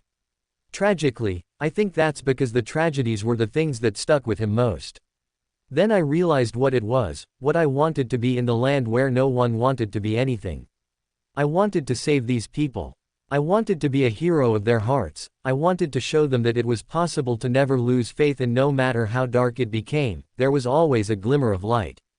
That's what I wanted to stop this hell from ever happening again. Instead, I made a hell worse than I could have conceived, and in spite of all my hard work, I couldn't save a single person. Not a stranger, and not the woman who gave me life. Just once, I wanted her to say something and truly mean it, but maybe I was much too selfish. Birthday. Birthday, Happy birthday. During an event. It's getting a little noisy outside, isn't it? I wonder what that is all about. First Ascension. This is Ascension, right? I like it. I feel much better than I did before. Thank you for placing so much faith in me. Second Ascension. Again. I'm not complaining about it, though. I'm just surprised. Still, I'm glad you're giving me this chance once again. Third Ascension. My clothes. Yeah, I made these myself. I'm purposefully keeping them. Why? It's so I'll never forget the place where I am from and what I'm fighting to protect.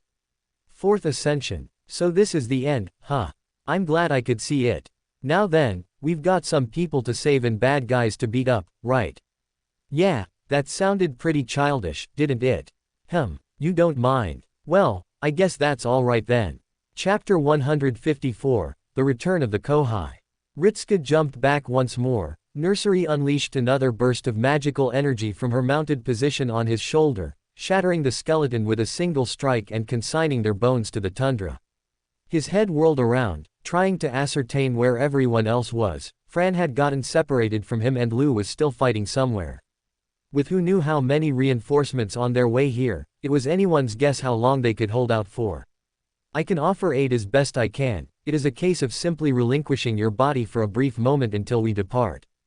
Relinquish my. Temporarily, I do not have the strength to control you indefinitely, nor do I have your personality.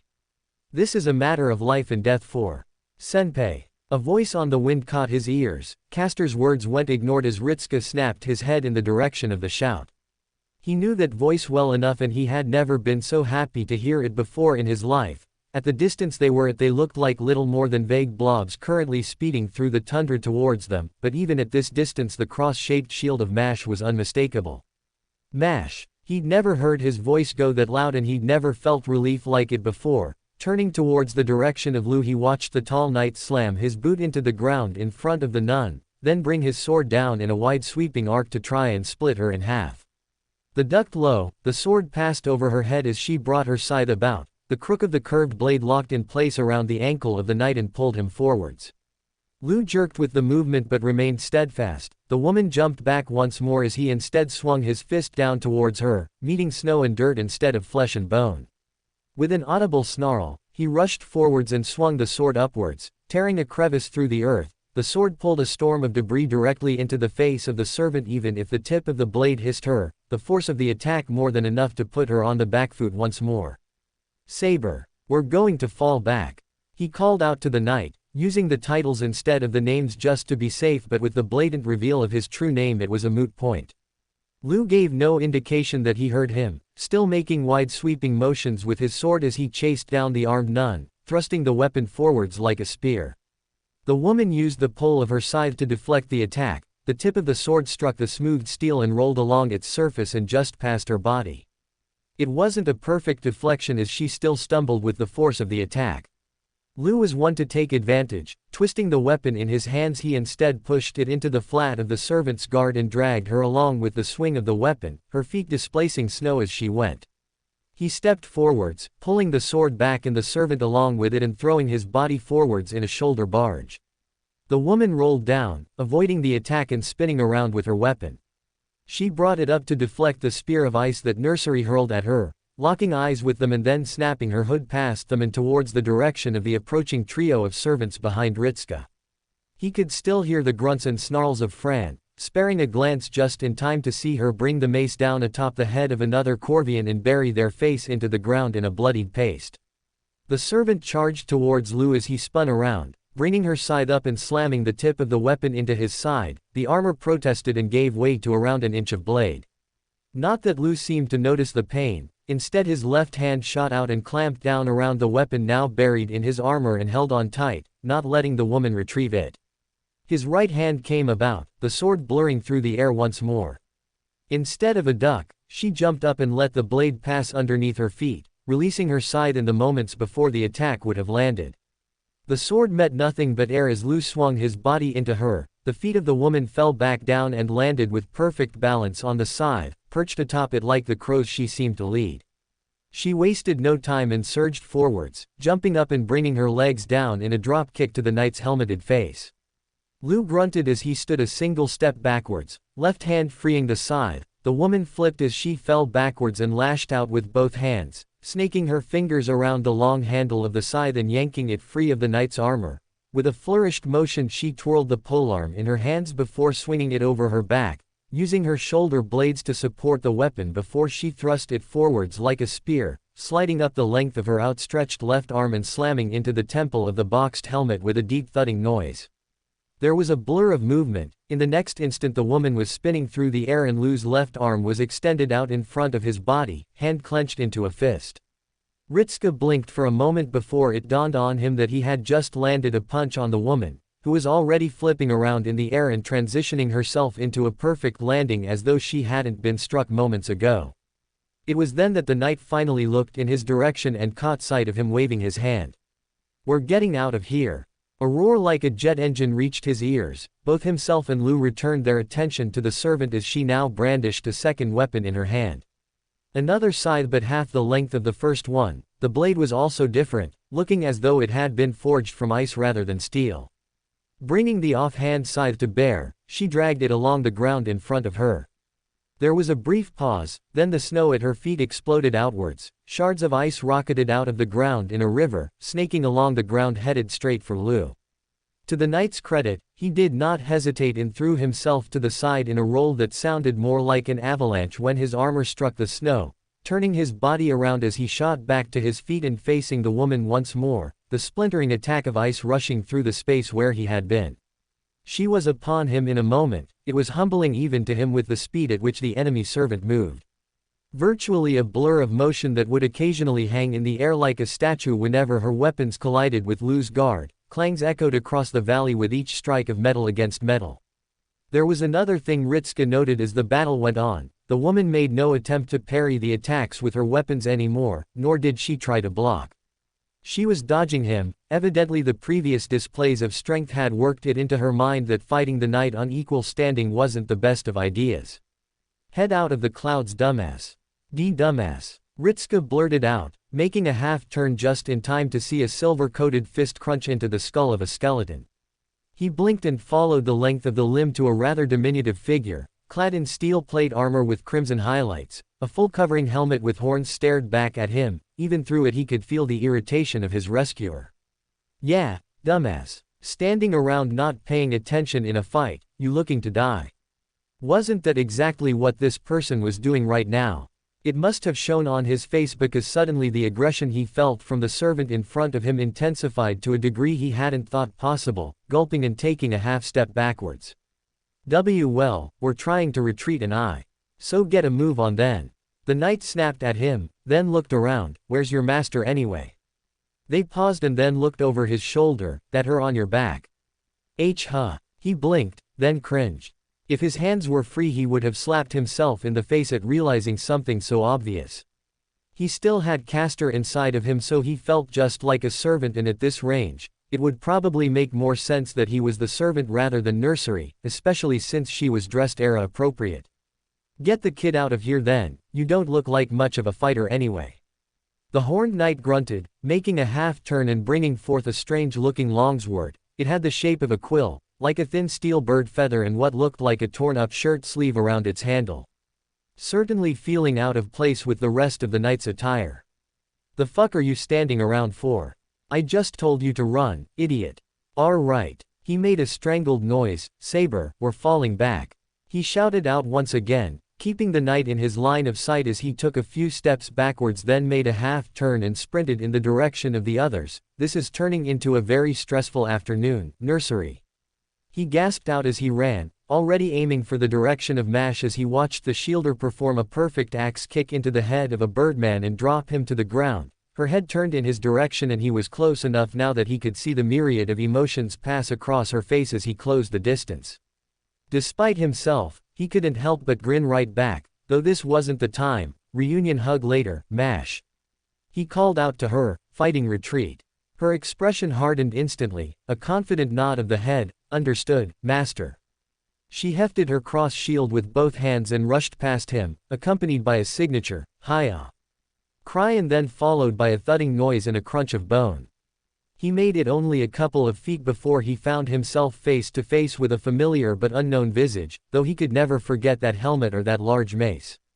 The smaller form of Vort stared back at him for a moment. Pale blue eyes of the arrow-shaped helmet stared coolly at him in silence. Ritska felt his features whiten and slid to a halt in front of the servant.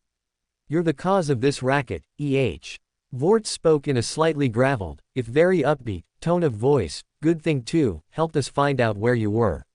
Mash was worried something fierce for you. By the way, you aren't married, are you? Ritska had plenty of thoughts, but he had no words to give. Outstanding. We have been rescued by idiots. Truly, this is a day I shall be in a hurry to purge from my mind after it has freed me from its grasp. Vort looked over his shoulder. Ritska followed his gaze and watched what could only be described as a mad brawl behind him. Dozens of skeletons and Corvians were now pouring into the arena seemingly without end. I heard the words fighting retreat. The frozen knight ventured in a slightly concerned tone of voice. I fear you correct. These numbers are growing at an alarming rate and there is no telling if this skirmish might attract more. The ground shuddered, a noise like a collapsing mountain ripped through the air. Ritska felt his body shudder at the noise, his very bones vibrating the longer it went on. The fact that Nursery had acted first and covered his ears was all the incentive he needed to figure out that whatever made it wasn't something he wished to encounter. Especially since. His eyes widened, his mouth burned as bile rushed up his throat, tears started to pool in his eyes as one of the foulest things he had ever smelled immediately assaulted him. A stench that could only be described as airborne acid invaded his senses and worked to burn away at the back of his throat and right into his eyes. Losing control, he hunched over and opened his mouth. The bile poured out from his throat and into the snow.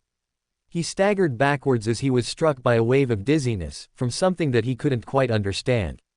Then the thundering roar sounded off a second time, much closer, and was accompanied by a deep cracking sound. Once more, the earth trembled beneath his feet before it felt like something broke. A singular rumble ran beneath him, then a noise like shattering rock reached his ears. Which was very fitting, as he raised his head upwards and saw precisely that happening before him.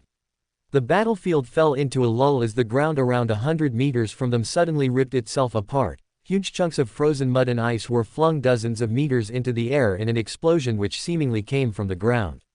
A shadow moved through the falling debris. The stench got infinitely worse until he found himself unable to breathe. Something traveled through his body, like an electrical spark, then he found he could smell and taste nothing at all. I have briefly muted your senses. It seemed prudent to avoid. Castor trailed off. Ritska would have asked why if it weren't for the fact he could feel his own eyes bulging. A pressure suddenly placed itself on his shoulders, like someone had started mounting weights on his back. Mr. Ritska. Nursery hissed in his ear, a desperate and very frightened voice. We need to run, now. Ritska was inclined to agree, especially as the shadow burst through the snow, a river of purple smog pouring out from the body of the giant creature. Throwing its head back and releasing another ear-splitting roar, the scream felt as though it was reverberating through his very bones, like he was standing directly next to a bass-boosted sound system. Twin shapes ripped through the storm on either side of the shadow, spreading wide and extending themselves as best they could. Flakes of blackened skin fell from the shadow and onto the ground with wet splats. Through all of it, Ritsuka felt his eyes zero in on it and narrow into pinpricks. Everything about the shape and the pressure screamed a level of familiarity that he could never forget, that same nauseating feeling that he had felt when he stood in the direct presence of the dragon in France. That pressure could belong to nothing else. A large arm extended forwards, holes visible in it as purple and rotten flesh barely clung to the bones. 3 clawed fingers slammed into the snow and heaved, pulling the shape forwards with enough force that it felt as though it was dragging the earth towards it rather than being propelled forwards. Sucking in a breath, Ritsuka let out a shout at the top of his lungs. Dragon! The rotting corpse of what could only have been an undead monstrosity replied to his cry of alarm with a growl. More clouds of menacing thick smog billowed out from the throat as it crawled towards them, the decaying wings along its mangled body uselessly fluttering in nothing more than a display of mobility. The skull of the beast was barely covered, scrapes of rotten skin covered it in patches, like they had simply been slapped on there. The skull locked onto him, even without eyes. Ritsuka could tell it zeroed in on him. With a crunch of bone and a tearing noise, like dry plaster, the lower jaw fell down. There was a faint rumbling like thunder, then the dragon seemingly jerked itself forwards as though it was about to throw up, in a manner of speaking it did. A flood of the smog fell from its throat, most of it flowing out from the mouth, though parts leaked from in between the holes in the ribs and neck. If Ritsuka's reaction was a blanch at the sight, then the reactions of the servants could have been considered far more appropriate. Oh fuck. The horned saber's alarmed cry echoed out as he watched the knight turn on their heel and sprint back the way they had come, slamming their elbow into the skull of a skeleton as they passed by and making sure to turn it to dust. Tactical retreat, dumbasses. In normal circumstances, Ritsuka would have been one of the first to retreat. They didn't have a dragon slayer with them and he was left with the horrified idea of whether or not you could kill a dragon that was technically already dead.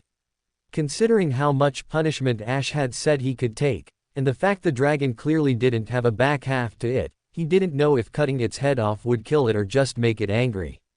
So running away would have been a smart move. Except nothing was responding to him. He couldn't even feel his limbs anymore, his entire perspective had shifted. Like he was now seated in a cinema and watching the events play out in front of him rather than partaking in them. Once again, I am to be plagued by my kin. He blinked at his words. He would have reached towards his mouth if he had been able, but he found that nothing responded to him. The cold feeling worsened when he realized he was still speaking without any control over what he was saying and what he was doing. Take the miracle girl, oaf. The familiar but hostile words flowed from his mouth, soon hearing the confused and then alarmed noise of Vort as he slung nursery off his shoulders and towards the knight. What are? His body was marching forwards, his limbs felt as though they were on fire but he could do nothing to stop it, trapped in the audience as the theater that was his life continued on without any order from him. He knew, of course, what was going on. Castor had just taken control of him, but the fact it had been so sudden was. You could not even stay dead after I killed you.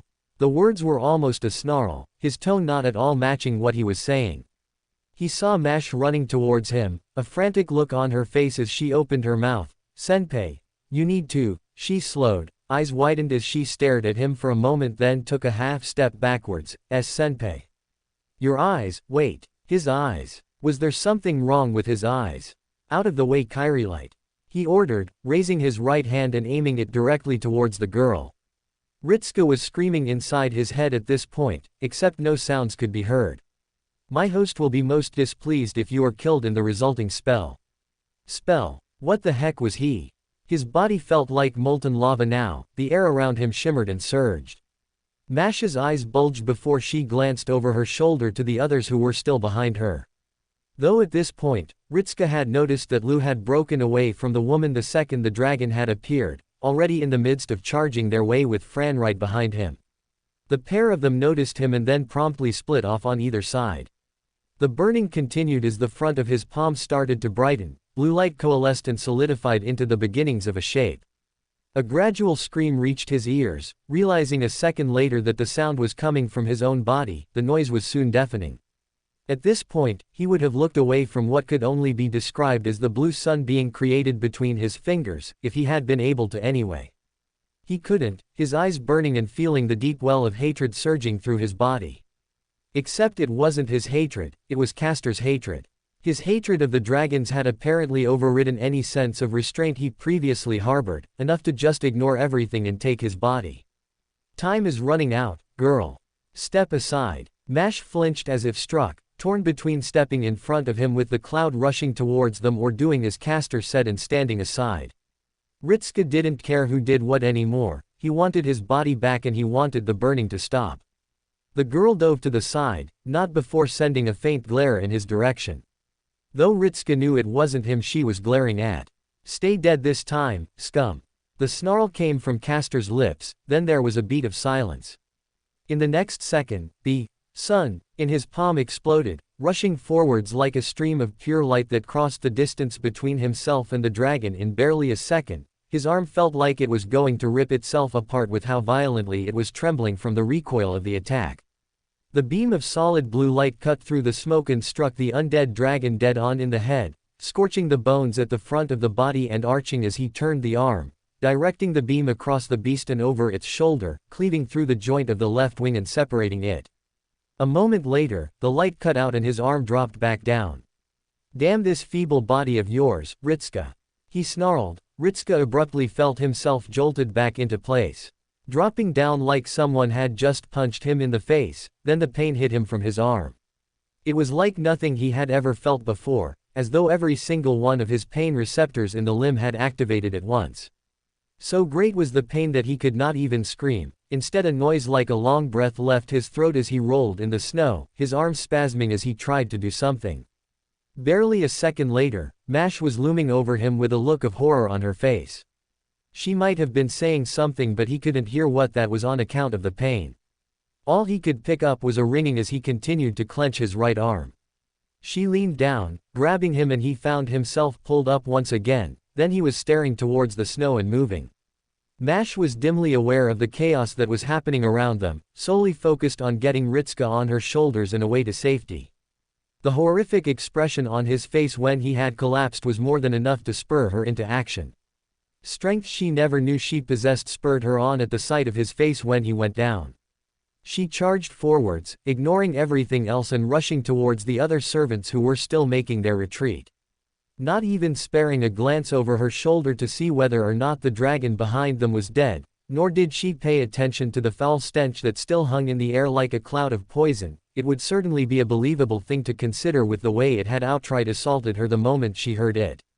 "We're running back to Castor," Mash shouted out, not even caring for whether or not anyone else was going to try and come up with a different strategy. If they did, she didn't hear them at the time. Instead, adjusting her arms and moving Ritska into a position she was more comfortable in carrying him with, his body hung over both her shoulder blades and his arms dangling down his side, a wheezing noise that made her body ache coming out from him. She was dimly aware of a rather imposing knight in front of her with a helmet shaped like the same sort of one that Ash had worn previously, the type of helmet more closely associated with a crusader. The blue fabric that hung down from the steel armor and the large greatsword added to the image of a knight. She might have greeted them in a less dire situation, but this wasn't the time for hellos. Her master was in danger. "You are allied with Senpei. The boy is our master," the knight had begun to speak, then the ground shuddered as a roar sounded out through the streets once more. Closely followed by the magnified voice of a woman echoing through the air around them. "Escape shall not be permitted." "Oh yeah." The sneer in Mordred's voice was audible. "Watch us, bitch." She moved to the talisman around her neck, gripping it tightly as she ran. "Castor, we're coming back to you with Senpei. Get ready to examine him." She released it and focused more on her sprinting, still running and moving past several faces she did not recognize and one who looked like she was a young girl in a black dress. "Come with us." Vort's voice echoed behind her. She knew who they were talking to. "We'll be better off." Mash slid to a halt as the space in front of her rippled like the surface of water. A darkening shadow spilled forth from it and black tar-like liquid dripped down like splotches of the foul swampy goo splattered against the pure white snow. She found herself taking a half-step backwards as a shape started to emerge from it. Starting out as what looked like a translucent silken veil of blue fabric, a sheet of barred metal serving as a face plate, the head hung upside down before the rest of the body followed. Spinning through the air and landing on their feet, dragging themselves from the portal as though they had been chained to it. The figure was a full head taller than her, thin plates of rolled steel coated their body in A, though the curvature and size of the chest denoted them as a woman. Fabric swayed in the breeze as the helmet stared at her, the same silk clothed the outside of the full covering armor, so thin that it was scarcely said to have been there at all. With a flourished movement, the woman swung her right hand and brought forth a curved sword, flames clinging to the surface of the steel weapon. With her left she thrust hand down and manifested a second curved sword, this time with a dark gray fog clinging to the weapon that felt wrong just staring at it.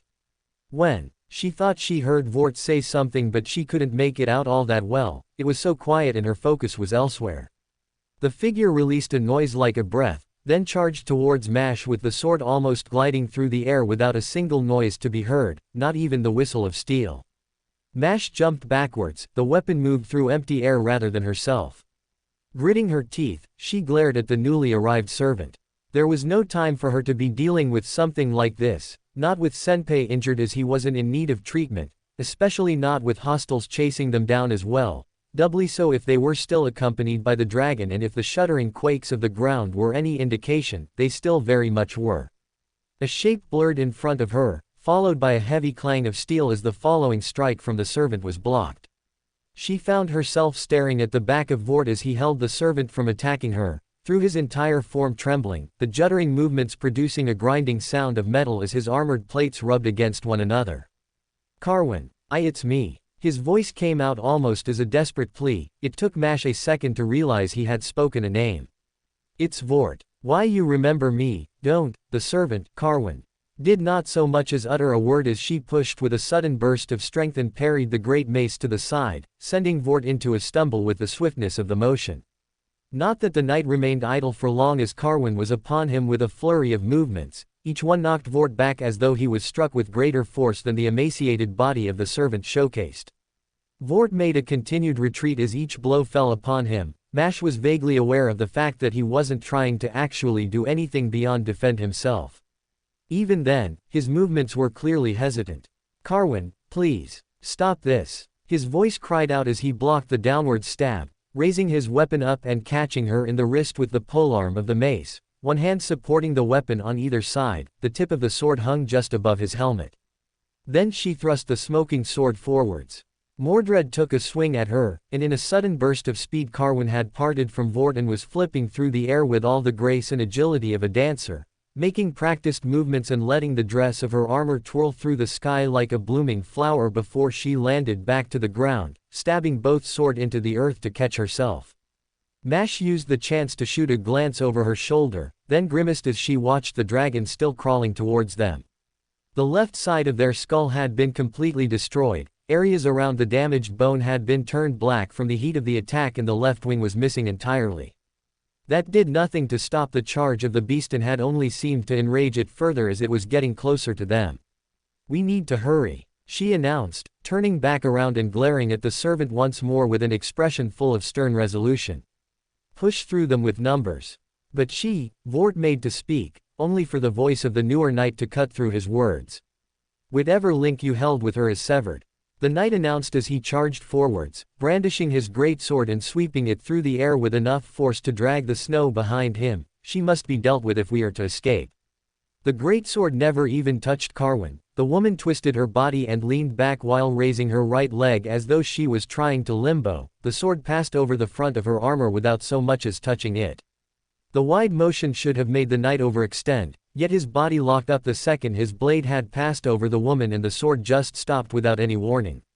He reversed his motion while swinging downwards at an angle. Carwin kicked off the ground and flipped over the sword as though it had been a trivial matter, touching the ground with barely a sound to be heard and posing like a ballerina.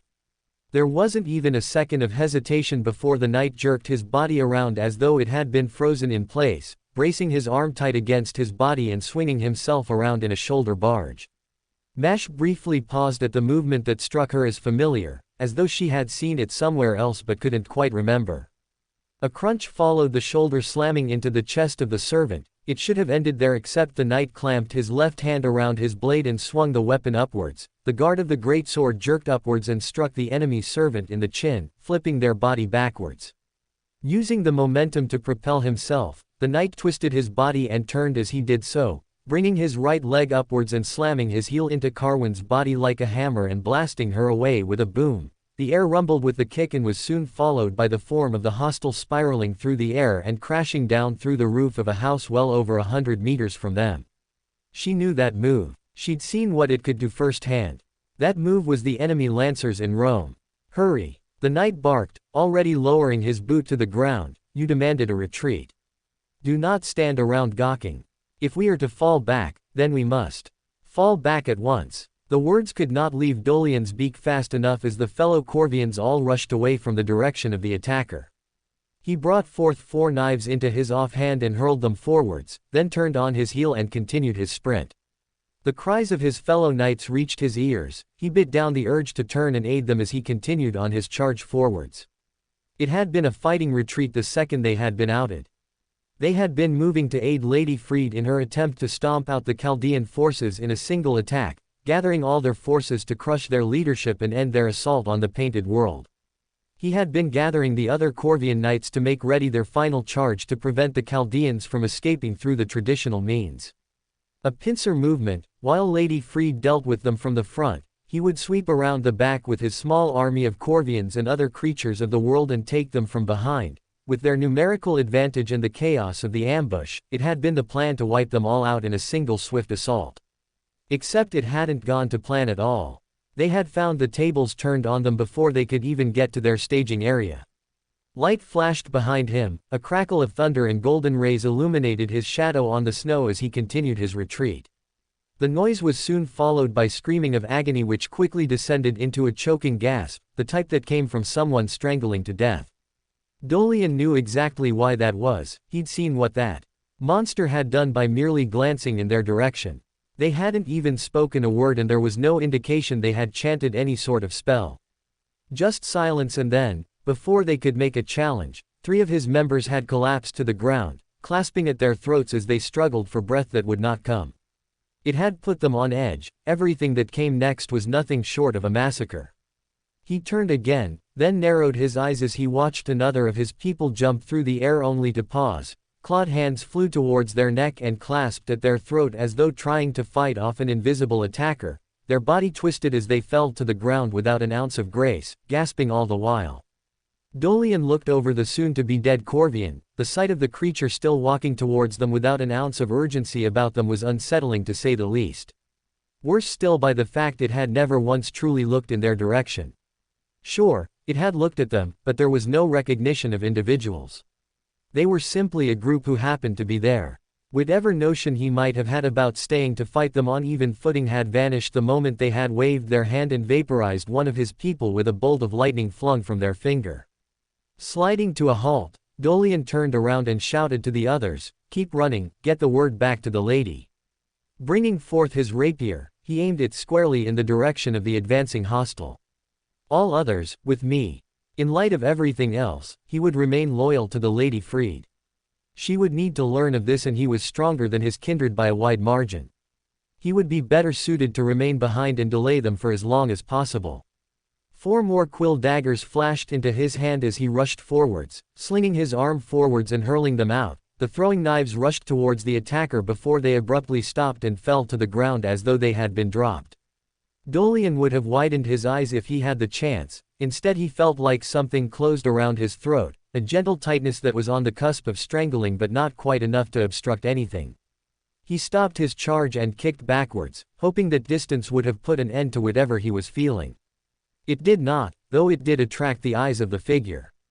Glowing orbs locked onto him for a moment, barely even a second, and flashed with intensity before they dimmed and turned back to the streets ahead of them.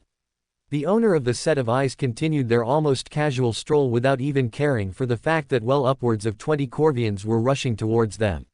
Lightning danced across their arm, their right hand came up and a thin bolt of electricity flowed across their finger and surged outwards, striking the first of the Corvians dead in the chest and dropping them to the ground. Their body twitched violently from the sudden shock, which was soon followed by a more powerful burst of golden lightning. This time their limbs spasmed with more vigor and a sharp gasp left the Corvian before they fell still. All the while, their attacker did not slow their pace. Eyes flickered across, then a brief glow accompanied the golden orbs before several of his kindred dropped to their knees. Clasping at their throats, struggling for breath as they fell backwards, she marched past them without sparing a second glance. The form became clearer, if the curvature hadn't been enough of an indication, and she carried with her a warmth that was almost sickening. As though it was trying to counter the very nature of the world itself. With an almost lazy flick of her wrist, the woman sent more bolts of lightning shooting from her hands like arrows. The projectiles were sent without a sense of aim to them, yet they altered their trajectory in the air and proceeded to slam into yet more bodies. The woman never once slowed herself even in that. Dolian snarled and jumped towards her, ignoring the sensation that was now pressing upon him. He thrust forwards. His body hung in the air, unable to move the tip of his rapier barely an inch from punching through the woman's face. It was quite a thing that even as tall as he was, this woman still was able to look him in the eye without trouble. Not that she did that, instead staring over his shoulder towards the rest of his kin. Then she turned towards him, her eyes registering his existence once more. Oh. Her voice was gentle, like a calming breeze, and the very hum of her words was like sweetness upon his ears.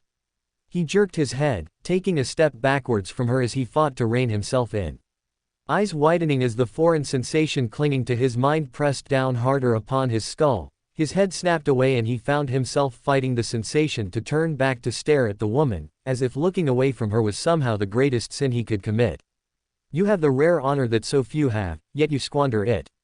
There was the sweet voice again, that gentle hum of her words and the aura of tranquility that soothed his worries. Get out of my head. He snarled, reaching up and clasping at his skull with his left hand, staggering away from the woman as his skull felt as though it was on fire. The sensation it was being sharply pulled in two different directions filled him. It was like someone beating a drum again and again. The pull to the woman's voice, to heed her commands, was growing stronger and stronger, tied with his loyalty to Freed.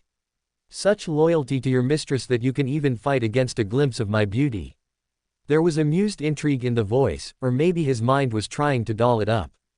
Perhaps it was the opposite and there was fury there, he did not know which was which at the moment. Though I think you have what I need.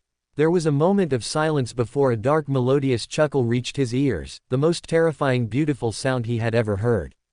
Or perhaps you do not, but my pride is perhaps a touch damaged by this little revelation. It's difficult for me to say. The woman stepped towards him, then her eyes glanced down the street and she opened her mouth. Dolian felt a pressure like a warhammer press upon his skull, almost dropping to his knees with the sudden feeling upon himself. Will you not bow to your goddess? There was something about her words that was compelling to him, yet he would not let himself fall before any other than his lady. Freed was his mistress. She was the one who promised his people peace if they obeyed. He would not. Ah, the woman cooed in an almost mocking tone of voice. Dolian froze as something touched his beak in an almost caressing manner. Slowly turning his head towards the direction of the woman, he snapped his eyes closed. Forbidding himself from looking up at her. He'd seen enough. If he looked at her now, there was no telling what would happen to him. You still stand. For your mistress to inspire such devotion towards her from you must be something she takes some pride in.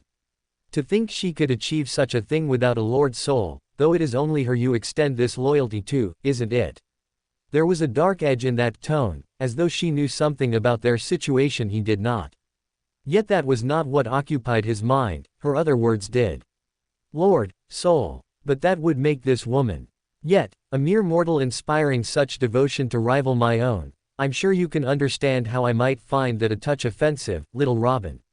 Her voice dropped into a whisper, her honeyed words flowing into his ears like poison. He could not resist them for long, he could not fight them, he yearned for them more and more. Can you tell me where you were going? Were you going to see your mistress or, perhaps you were going to see something else? He forced his eyes to remain closed and his beak to remain shut. Playing hard to get. There was another chuckle from the woman, that's almost cute. Though, I'm sorry to say I'm quite pressed for time and I can feel there is someone here who I would like to speak with, or rather, get a little apology from. I'm sure you can lead me to them. Another hand touched his other cheek, his head now held in the woman's arms and a feeling of pure bliss flooded across his body. Like he was melting in the grasp of her. "Won't you open your eyes?" the goddess whispered. He complied, staring into the face that was as radiant as the sun, luscious flowing locks of wondrous caramel brown, flickering eyes that looked like the rising stars themselves with their shine that was just as bright as any one of them, skin like the finest of dolls and a smile that melted his heart. The woman, no, the goddess, stared at him with a gentle smile. "That's better, you have such wondrous little eyes, almost ashamed to hide them away from the world. They're one of your people's better features." He quivered with the praise. "Will you do me but a single favor?" she asked of him with her tone the softest of sounds. Her every word reverberated through his body and left him begging for her to continue speaking. "Anything." The reply could not leave him fast enough. There was an edge in her smile, something like victory but he could not see. "Might you tell me where you were going?" Of the four combatants before him, only Wilhelm had the reactions to account for his sudden burst of speed. Yet he made no move to so much as meet Sully as he leapt towards the group before him. It was to be expected, though, if Sully directly engaged him then he would be put at risk of distraction on account of the three other Corvians on either side of the knight. Wilhelm took a step backwards, his flaming sword brought up and into a high guard, the blade rested on his forearm and aimed towards Sully.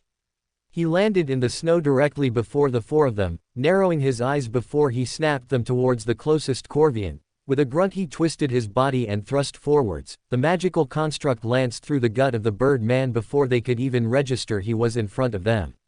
Twisting the polearm in his hand, Sully twirled his body in a full clockwise motion and cut through the remainder of the body, hurling it in the direction of Wilhelm as he did and spinning around, slashing upwards across the chest of the second Corvian before they could bear arms against him.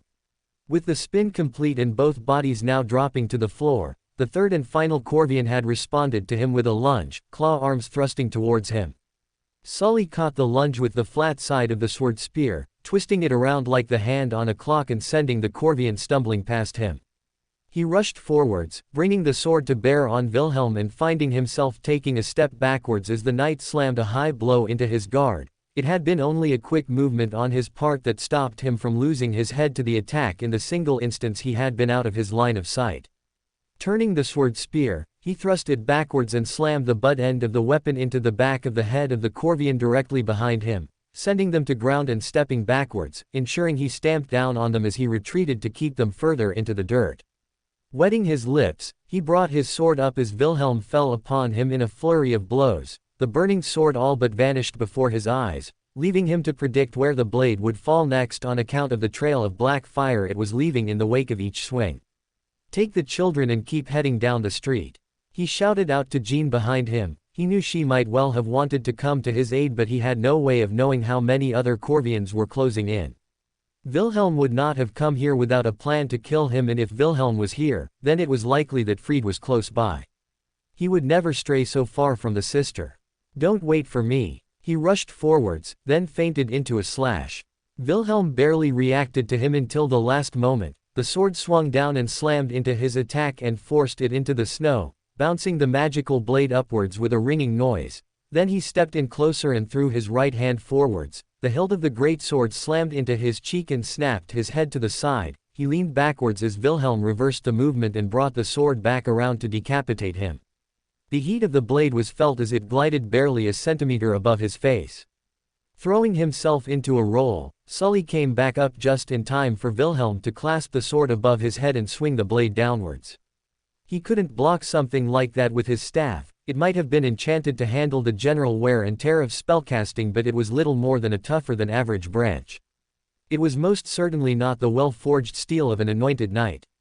Fortunately, Sully was more than a swordsman. The magical energy vanished from the blade, the weapon lost its shape as he unleashed a barrage of spells directly from the tip of the staff. The glistening lights of fluorescent blue shot upwards as if a reversal of rain occurred, around the size of pebbles and with no aim about them. Wilhelm grunted as he turned his head to the side in the wake of the sudden attack. Sully rushed upwards, then widened his eyes as a shadow moved behind Wilhelm, leaping over the knight's shoulders and shooting towards him with its arms splayed wide. With a burst of magic, the sword flashed into existence once more as he swung up, slashing the Corvian and splitting them in half over his body. Though the brief distraction was over, it had served its purpose well enough. Sully learned that the hard way as Wilhelm's boot slammed into his gut and sent him sprawling. Coughing out a lungful of air, his eyes scanned around him before he scrambled to his feet the second the whistle of steel in the wind caught his ears. A dull thud came next, coupled with the reverberation of the ground as he looked to the side, seeing the spot where Wilhelm's sword had struck the soil. He pushed off the ground, virtually throwing himself into a standing position and bringing his projection upwards. Wilhelm struck again, slamming his great sword into the weapon and twisting it, exerting his strength and forcing both weapons to ground and then stepping in closer. At this point he forcefully touched shoulders with Sully as he continued to apply pressure on the longsword. The Black Knight's right arm fell away from the greatsword, then snapped upwards like a catapult and slammed his armored knuckles into the bridge of Sully's nose. Something crunched and Sully found his eyes watering as he turned away and fell into a stagger. Keeping his sword arm up and pointing to Wilhelm in the event he tried to take advantage of the stumble.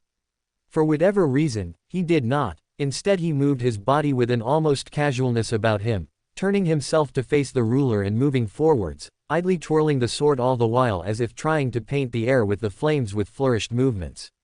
Sniffing as best he could, Sully let his hand fall back onto the staff and narrowed his eyes. Then he slammed it down, "Oh Frost!"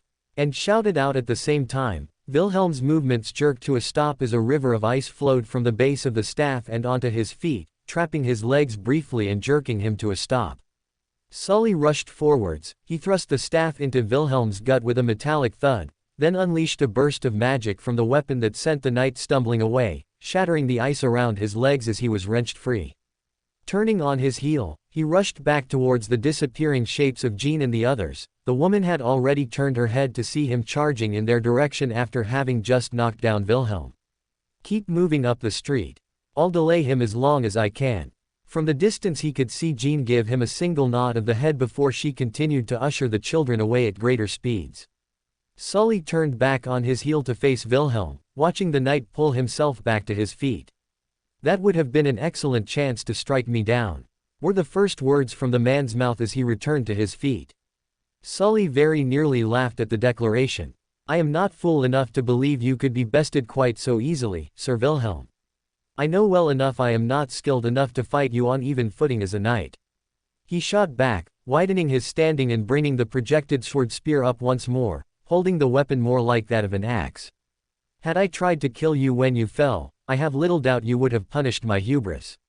You assume that does not remain my intention still," Wilhelm darkly remarked as he moved forwards, still spinning the sword in his hands.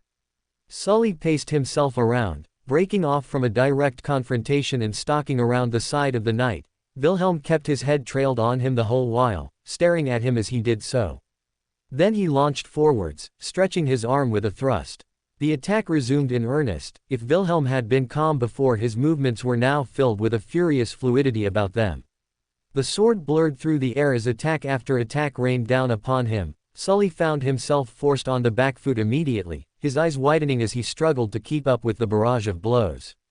It might well have been a great sword of the same height as Wilhelm, but he wielded it as though the weapon was barely half that size.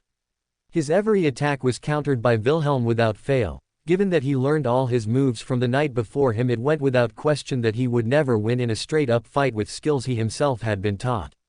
He jumped back as Wilhelm spun, the tip of the great sword passing just shy of his robes and granting him some distance. The burning sword came back around and pointed squarely towards his face.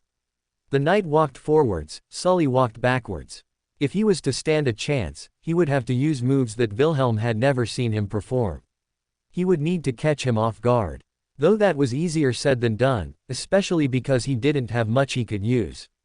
Dual wielding. He didn't have a second weapon to swing. Unless. His eyes narrowed, he swung his sword up and slapped the great sword to the side and stepped forwards, bringing up the butt of his staff. Light burst from the end of the wood, a second sword manifested itself from the opposite end at the last second and swung towards the neck of Wilhelm. Sully caught the precise moment the knight realized what happened. His body stiffened before it dropped down and the second blade swung over his head. Sully stepped past him, spinning back around and brandishing the twin blade, one hand just shy of each sword. "That was unexpected." Wilhelm's voice was measured as he straightened himself out. keeping your opponent guessing what you will do next. It would seem that you did heed the lessons of my tutorship. There was an odd note of pride in his voice as he turned to Sully, then it shifted into something darker. Had you stayed within the cold world, you would have risen to the position of Knight of Freed without fail. That is precisely why I left. He didn't waste a single moment in answering, he jumped forwards, thrusting the twin blade down like a spear. Wilhelm parried it a moment later and stepped backwards. Sully did not even question it as he went on the offensive. Turning his body from side to side and allowing both of the swords a chance to strike at the target, swinging upwards he slammed the lower blade into the underside of the black sword, then reversed and swung down again. Wilhelm thrust his left hand out, the crimson shield of light manifested from his palm. The sword slammed into it as though it struck a solid wall, the weapon progressing no further as Sully strained against the sudden resistance. With a grunt, Wilhelm sidestepped while cutting out the shield. Sully stumbled forwards and twisted his body around to avoid the counter, the burning sword sweeping just past his head before it was deftly batted aside. The clashing of steel echoed out, the blur of blue and black continued amidst the two fighters as they struck at one another again and again.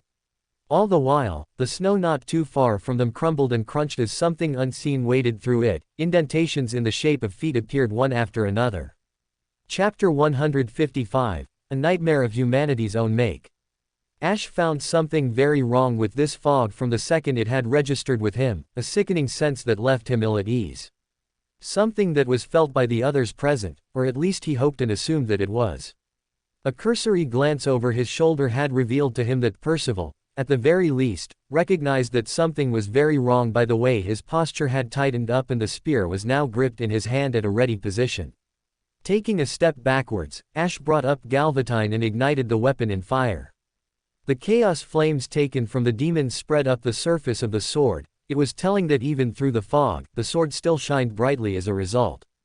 Holding the weapon above his head as though it was a torch and swiveling his head from side to side. The longer he looked across the fog, the tighter it got. Vision was starting to worsen, a thick mist now descending above them. He felt as though he was now walking through the swamps of Farron once more, a coiling sensation around his legs as though he was knee-deep in the thick mud again. He looked down at himself, frowning behind his helmet. My legs. A bounded field. Nobunaga voiced out loud in a cold tone of voice, a clear sign that she was now taking this matter very seriously. Then it shifted into something a touch more amused as she continued to speak onward. Quite where she was getting this good nature of hers from remained a mystery to him. Seems as though someone is ranking down our agility. Feels as though there might well be something else at work here, though I am not certain what it is. Nor am I. Percival replied in a clipped tone. There was a rustle of armor as the knight moved behind the pair of them. Considering the sudden nature of this mist, I would say that it is, no doubt, the work of a servant that means to catch up by surprise. The attack on our parameters, a fast attacker, widening their advantage by targeting our own agility. The fact he was able to deduce that from standing in the mist for all of a minute was rather surprising to Ash. He would not have thought of something such as that. Actually, he very much doubted the thought of his attacker's own status would have occurred to him at all right up until the point where he saw them in person. Though the fact remained, they did not see their attacker. He took a step backwards, still keeping his hand on his right hand firmly clenched around his sword while his left flexed open and closed, preparing to unleash a pyromancy if the moment called for it. Berserker. Percival called out, I would suggest you stay closer. I'm inclined. A wet cough. Even through the mist the body of Berserker glowed with a red hue about him, stepping closer to the group while keeping his back to them. At the very least he would see whatever attacker was closing in on him, his head pivoting from side to side to get a better angle on his surroundings. Inclined to agree. Nobunaga hummed. We're dealing with someone confident, an idiot or a group, she announced with no small degree of certainty about her words. Though Ash doubted she would really elaborate on that further, there was no telling how much their attacker could hear. Yet he could not sense. His body jolted, as though a shock ran through him for a split second. A sensation of pulling filled him for a brief moment as he staggered forwards. A breath left him as his head whirled around on either side of him, a feeling that something reached out to him for a split second and retreated just as quickly. As though it had been something else there he had not seen before. Ash jerked, looking around and brandishing the sword of flame in his hand at every glimpse of what looked like a shadow passing through the fog. Either it never existed or it was too quick for him to get a proper look at. Whether or not others were saying anything never once entered his mind, all he could feel was that strange sensation. Something he hadn't felt since. Was there another undead here? The pull felt cold, as though he was stood in the presence of numerous souls once more. A sensation he had not experienced once since he arrived on this world and had not thought he would experience it again. Yet, he was certain he had felt it. With the exposure to the souls, there came something else. A glimmer of memories. His mind hardened, the thoughts were banished from him a moment later as an irregularity. Whether they were undead or not changed nothing, and the last time he had felt this strange sort of pull had been moments before the Night King Rendell had turned him into a hollow. This mist could just as easily be another form of mental attack placed upon him because of it, or perhaps he could see something about the servant, lingering traces where they had been but since moved on. Either way, he would not be distracted. I cannot sense them. An assassin, he voiced aloud, shuffling backwards to try and account for the distance he had put between himself and the others. It made sense in his mind. To his knowledge, the assassin class was the one that held the presence concealment skill to hide them from the senses of other servants. That he could not track their location was further proof of this. There was a pause before Percival grunted in acknowledgement. That is what I believe as well. This mist might well be something they use to complete their assassinations, if that be the case. Blocking out our sight and lowering our reflexes is a smart move for one who specializes in sneak attacks. There was an odd note about the voice of the knight, acceptance but still a touch of dislike. Did he not believe in sneak attacks? Thus far, Ash was inclined to believe this was a rather smart use of a servant's skills. Though if they were reliant on this method of attacking, it lent further support to the belief they could not match either himself or Percival in a front-on engagement. The likes of Nobunaga and the demon. He did not know for the former, the latter was the physical weakest of all of them, but he claimed to have some skill in pyromancy, but that did not change his physical conditions of being in a near constant state of debilitation. Which means we are left with two choices: we either continue walking onwards or we stay here for the assassin to jump us. Nobunaga voiced out before she made a dismissive noise, I am not one to wait for a slaughter, though rushing out blindly will end much the same way. Another silence fell upon them. Retainer, is there anything in your box of tools to banish this fog? His bottomless box. Certainly there might have been, however he could feel the power behind this barrier. I would require the use of a noble phantasm to do that. Even the smallest scale one would harm you just as much as it would harm the fog. Had he been alone it would have been a different story altogether. That being said, I might try and carve a path through it, but it would require.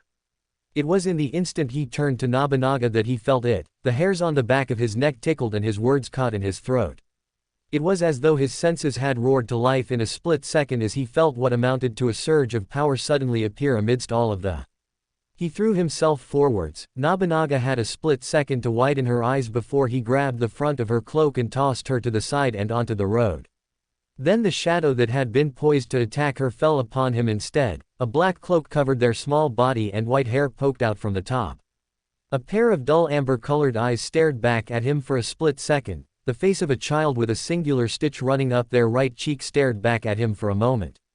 The young girl widened her eyes as she stared at him. There was clear shock in her eyes as though she had not expected to see him there, then they narrowed and her expression hardened. Ash brought his sword up. His speed had been hampered and the girl was already moving faster than he would have thought possible for her. In addition, he had been aiming to get Nobunaga out of the way, not to counter a possible ambush. All of which ended up with the young cloaked child slamming into his body, her legs wrapped around his right arm with twin daggers reversed in each hand.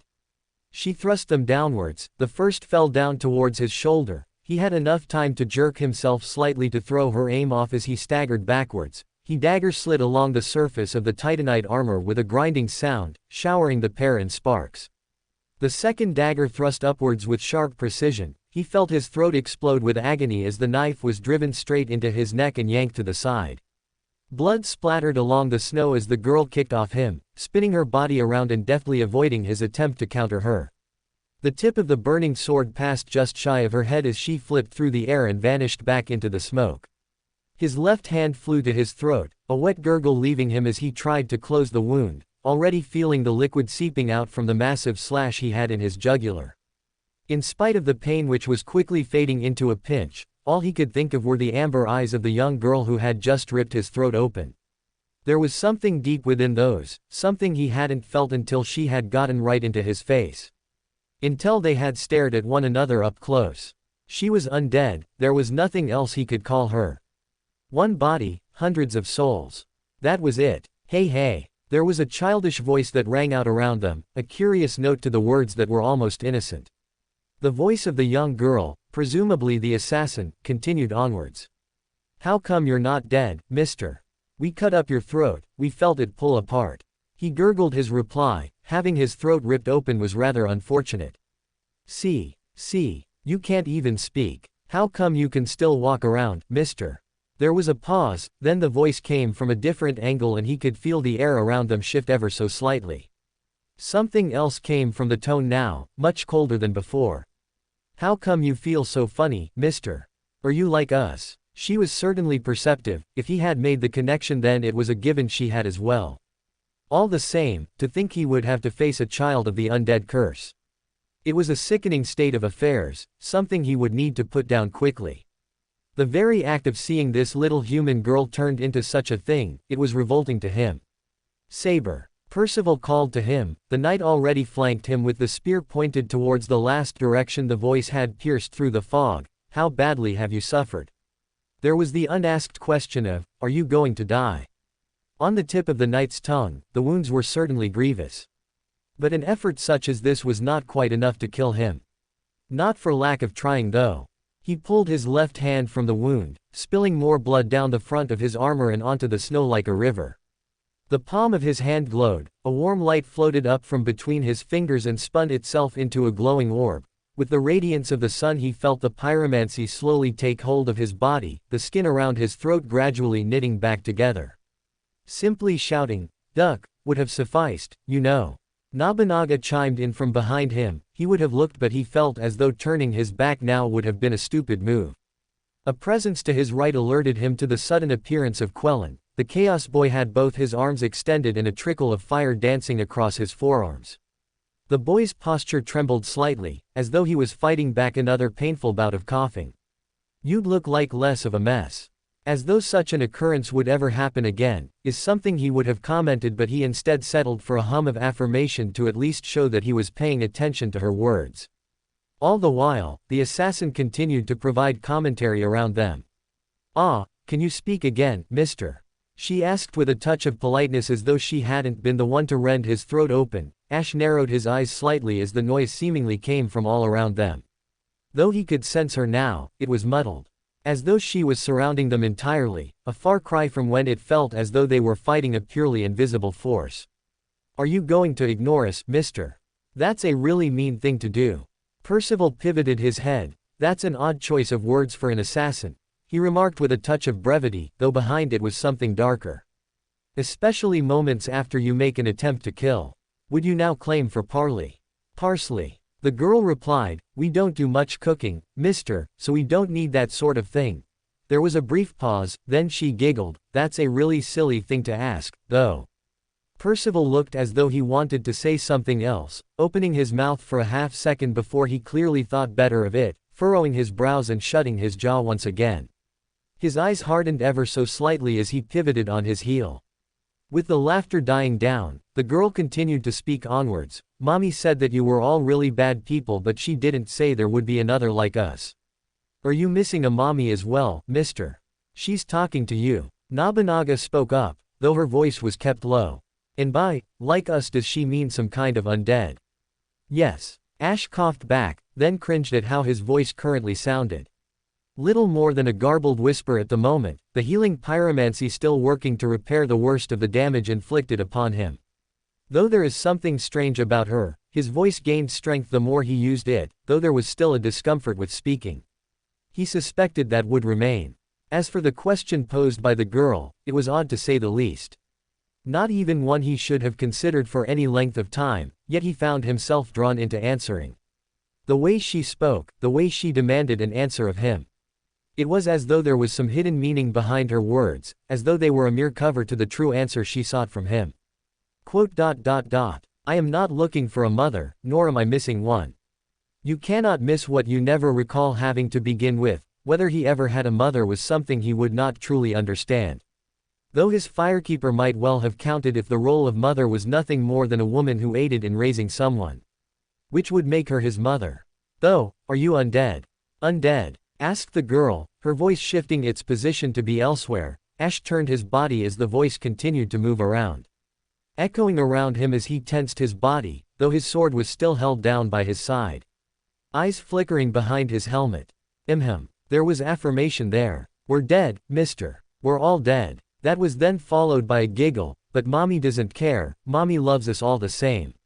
She's wonderful. She loves us when no one else does. She says we're never in the way. Is that what you're looking for, mister? No. That's very sad, mister, but okay, I guess that's fine. Yeah, that's fine. His movements turned stiff, he registered a presence behind him and he felt something light land atop his shoulders, a voice so close to him that had he not been wearing a helmet, the breath would have tickled his meager senses. It means you're not here to steal mommy. He jerked forwards, something whizzed past the back of his head. He turned and swung upwards, his sword passed through empty space as the girl launched herself into the sky, barely catching a glimpse of her dark ragged cloak as she vanished once more into the fog. He snapped his head down, staring at the spear of Percival that had been thrust just behind him in a clear attempt to catch the assassin. The man pulled the spear backwards, her size certainly denotes her speed, she was faster than I anticipated, or perhaps I am slower than before. A mixture of the two, he muttered to himself, then twirled the spear in his hands and slammed it downwards. Regardless, we cannot remain here and wait until we are picked off one by one. He glanced Ash's way, had that been any other, we would be down one already. Ash knew that well enough, humans were not quite as durable at sustaining fatal injuries as he was. It had very nearly been Nobunaga who had been caught by surprise from the girl, yet there was still something about her that troubled his mind. Looking at her brought strange feelings bubbling to the surface, he didn't want to let her go just yet. Not until he spoke with her, there was something he needed to know. Turning on his heel, he called out into the fog, "What is your name, child?" He wasn't expecting an answer and judging by the noises of surprise from behind him, he might have appeared quite the fool for asking something such as that. Though the question remained, he needed information and it could be provided to him. Do you truly believe she will answer? You're asking for our name, mister. That's really weird. The girl cut off Quellen before he could finish speaking, but you're with a child as well. Hey, were you wanted as well? Did people leave you alone? There was a pause, Quellen sucked in a breath and coughed. That's a bad cough you have. Is that why you're here? Were you sick? Quellen exhaled. Ash turned and watched the boy glance around for the assassin. Hey, do you want to play with us? I regret. Another wet cough came from him, accompanied by a hissing noise as the burning liquid fell from his throat. Steaming as it struck the ground and all but screamed as the heat fought against the cold, Quellen gripped at his chest, just underneath his heart and let out another wheezing cough, this one sounding much more raw. Spittle of burning charcoal flew from his throat as his skin rippled and glowed, veins lit up like candles, glowing marks spreading across his skin. That's really bad. The voice of the assassin called out in shock. Are you gonna help him, mister? Percival cursed under his breath, then moved forwards and gripped Quellen around his forearm, pulling him forwards while bringing the spear above the pair of them. There was a flash of light, the spear shined like the sun and felt just as radiant. Ash stared at the weapon, enraptured by it. A light like he had never seen before. It was calming, a gentle welcoming like the shrine, and yet.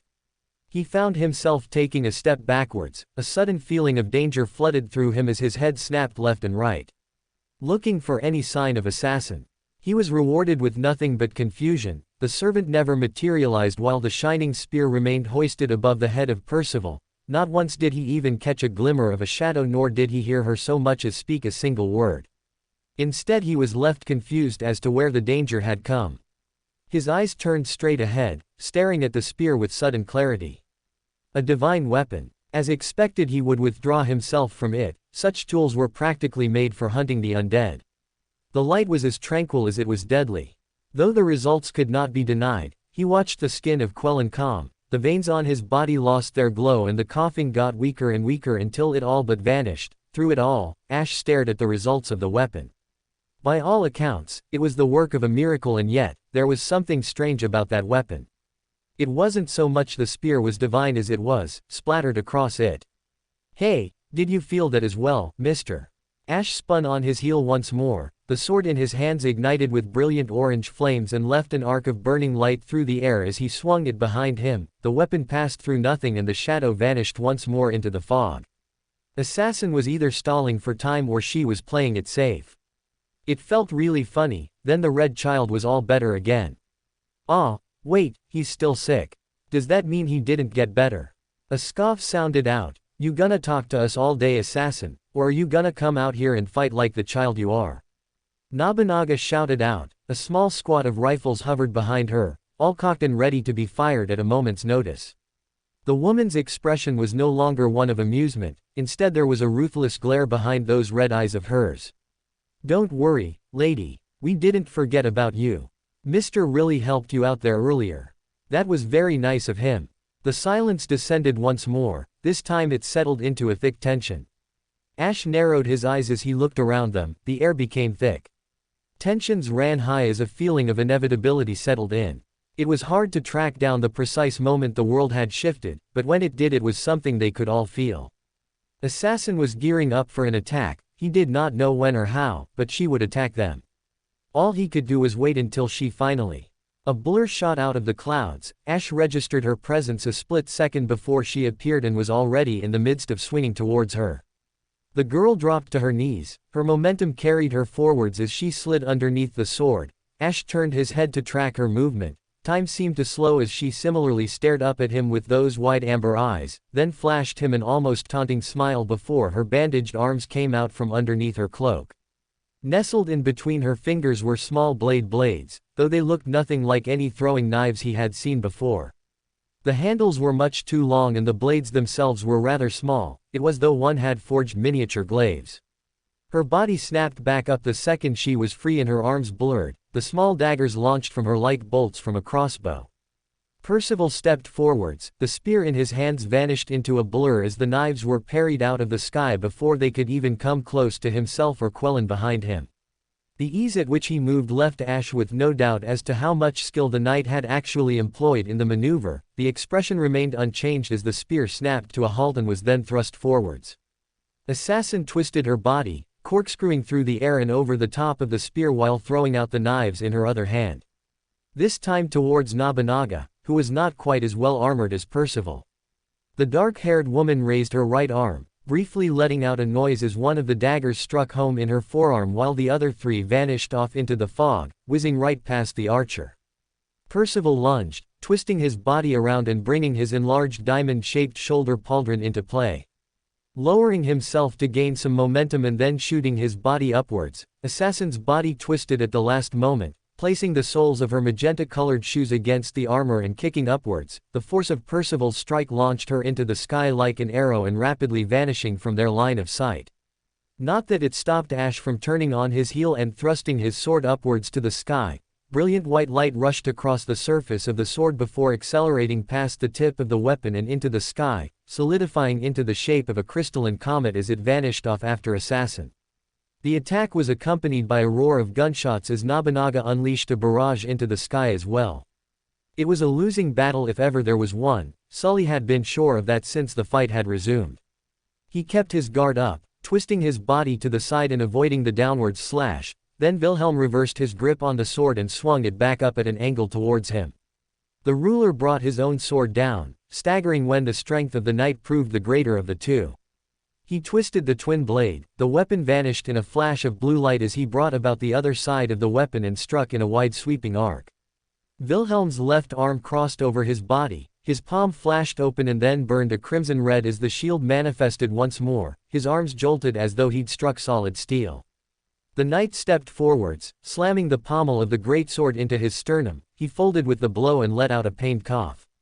The shield vanished, Wilhelm's open hand clenched shut into a tight fist and swung forwards, striking his cheek and snapping his head to the side. A grunt of pain flew from his lips, accompanied by a spray of blood and something solid being knocked from his jaw. Probably a tooth if the small blur disappearing into the snow was any indication. though even as he stumbled, he reorientated himself quickly. Using the force of the punch to propel him, Sully slammed his foot down and turned, spinning his body around and sweeping the twin blade upwards.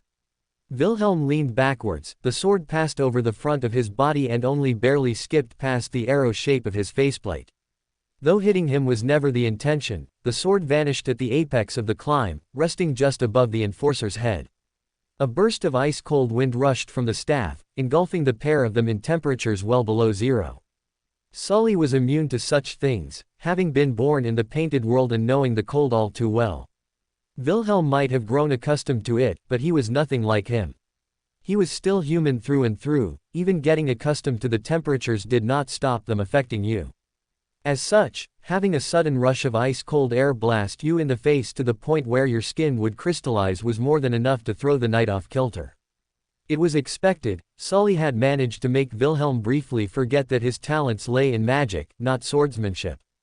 Though the numerous bruises and cuts lining his body spoke well enough of that little nugget of information. Wilhelm released a gasp, his body jerked backwards on reflex. He saw the chance, he brought his right leg around and slammed it into the back of Wilhelm's knee, where the armor didn't cover. As expected, the knight twisted and dropped down from the impact. With a twirl of his staff, Sully brought it back and gripped it with both hands. Ice rapidly formed around the tip of the weapon. He poured all he could into strengthening it so that it wouldn't break when he did this. As the cloud vanished, the single thing that consumed the vision of Wilhelm was the solid mass of ice on the end of Sully's branch catalyst racing towards his head. Barely a moment later it connected with a sound of shattering glass. Wilhelm's head snapped backwards and he was very nearly floored with the move. The ice broke apart into mist, scattering fragments of it all around, though it was fine. His intention had never been to make a permanent weapon. Twirling the staff once more, he reignited the blades on either end and brought the weapon back from the other side in a slash.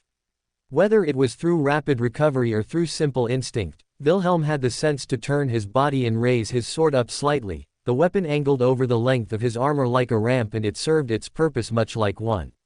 Sully's strike hit the flat end of the blade and then found itself skating upwards due to the momentum, carrying itself over the body of the knight entirely. Wilhelm moved, making to try and hit him with the guard of the weapon. Sully took a half step backwards. The attack had been clumsy at best and desperate at worst. Easily avoidable and seemingly throwing the knight into further exposure, his body dropped forward with the clumsy punch, his left hand moved to support himself and buried around an inch into the snow. His eyes narrowed as he dashed forwards, gripping the twin blades with both hands and making to strike at the servant. A sound like thunder filled his ears. The obsidian sword glowed like a black sun as flames jetted down the length of the blade with fury unseen until now. He had half a second to throw himself backwards before the weapon erupted in an explosion of abyssal flames. The intensity of the blast launched him off his feet, twisting through the air and already noticing the small embers of burning material on his clothes. Twisting himself, he turned to land and struck the snow on his shoulder. Grunting as he fell into a roll rather than a faceplant, forcing his body to complete the movement and moving onto his hands and knees. He wasted no effort in spinning around. He landed with his back to Wilhelm, and brandishing his twin blade once more. The knight was charging him now, the greatsword ignited in black fire that consumed all traces of the steel skeleton beneath the inferno. The heat radiating off the weapon was something fierce. His nature as a woodland spirit made it his natural enemy, and clear Wilhelm had known it as well. Whether it had been a plan to lure him in or just a heat of the moment, so to speak, did not matter one bit. He brought his weapon forwards, watching as Wilhelm pulled the sword back with his right hand and angled it downwards, dragging the weapon through the snow as he went for an easily telegraphed underarm slash with the weapon. His eyes darted to the left hand which was clenched tight into a fist, then back to the sword as time seemingly slowed for him. Wilhelm would never have gone for such an obvious attack, which meant this was clearly a feint. But then it was highly likely that the knight knew that Sully would see things that way, in which case the threat of a quick jab was a ruse designed to lure his attention away and the heavy blow was genuine in nature. With the reach of the sword and the speed of the knight, he would not be able to back away quickly enough to come away unscathed if the slash was genuine. But if it wasn't, then he would leave himself open to the much more dangerous attack of a punch to the face, which would open him up to a follow-through. The sword inched ever closer as his mind raced like lightning. he would have to make a decision soon, or else the choice would be taken from his hands and he would find himself either nursing a broken cheek or more open to the world around him. The sword closed in. His eyes rapidly darted between the two of them as he turned on his foot and made to step backwards, Wilhelm still closing in on him and matching him step for step. Truth of the fact was, Sully had no way of knowing if it was a feint or not. His older self might have, but he most certainly didn't. The sword was now coming dangerously close, and if he didn't do anything, he would most certainly pay for it. All the while, the fist remained by the knight's side. He made his choice. The twin blade spun like a rotor, the gleaming blue projections moved at such speed that it was as though a circle had come into existence right before the ruler. The burning sword slammed into the midst of the spin, locking the blades in place and holding them there, ending the spin. Though it also found itself unable to progress further. As expected, Wilhelm then launched his left hand forwards in a quick jab. He twisted the catalyst, the glowing blade accelerated past and skimmed off the front of the obsidian sword. Sully stepped backwards and forced the knight to overextend himself, taking a step too far forwards and putting too much of himself into the blow. At that point, it was no longer a jab and became something more of a lunge. The back end of the catalyst was coming up, poised to leave the knight bereft of his left arm at the joint. Wilhelm turned his entire body on his heel, blurring as he moved in a complete circle as the twin blade moved past his body and cut through naught but hollow air. Sully's eyes tracked the movement, widening as he saw the knight come back around just as quickly, the pommel of the greatsword held up and aimed directly towards the side of his head. He stepped back to avoid it. A touch too slow, the sharp point of the pommel struck the side of his nose and sent a blinding flash of pain through his body, tears instantly welled in his eyes. Sully staggered backwards, remembering at the last moment the rest of the sword was continuing the attack and ducking down to avoid the blow that would have separated his head from his shoulders, only to find himself violently launched into the air when Wilhelm rocketed forwards. The armored knee of the knight hammered into his already broken nose and virtually obliterated it. Such was the pain that all he could feel was a slight pinch and then nothing. He wasn't even granted the chance to step away to cover when the knight threw his left hand forwards and clenched around his cloak and dragged him back. The sharpened ridge of his helmet slammed into his face like a hammer. Sully's vision whited out, his head went from blinding agony to a feeling of nothing. It was only as the blur returned that he was greeted with the sight of Wilhelm pulling his helmet back, a trail of blood thick like mucus connecting the front of his helm to his forehead. Wilhelm shoved him backwards, Sully slipped beneath him and struck the ground with a dull thud, having barely a chance to raise his staff and fire off a single spell. As expected, the knight twisted his body to the side, so quickly that it was as though he reacted before the spell had even materialized. He surged forwards, slapping the staff from his hands and sending it spinning through the air and into the distance. He tracked it as it vanished into the snow, then fell backwards with a faint crunch reaching his ears. His amber eyes barely seeing the form of the knight as he now loomed over him, greatsword held aloft his head with the tip pointed downwards. Perhaps he should have been more angry in this situation, once again he had failed. Except he hadn't, he knew that Jean and the others would have escaped, so that was all right by him. He was oddly at peace with that. Wilhelm staggered backwards, Sully found himself gaping upwards at the sight of the armored point of the standard slamming into his right shoulder. The Black Knight grunted as his hand moved to clasp at the polearm. He made it all of an inch before Jean was before him, grabbing hold of the flag and yanking it forwards with her right arm.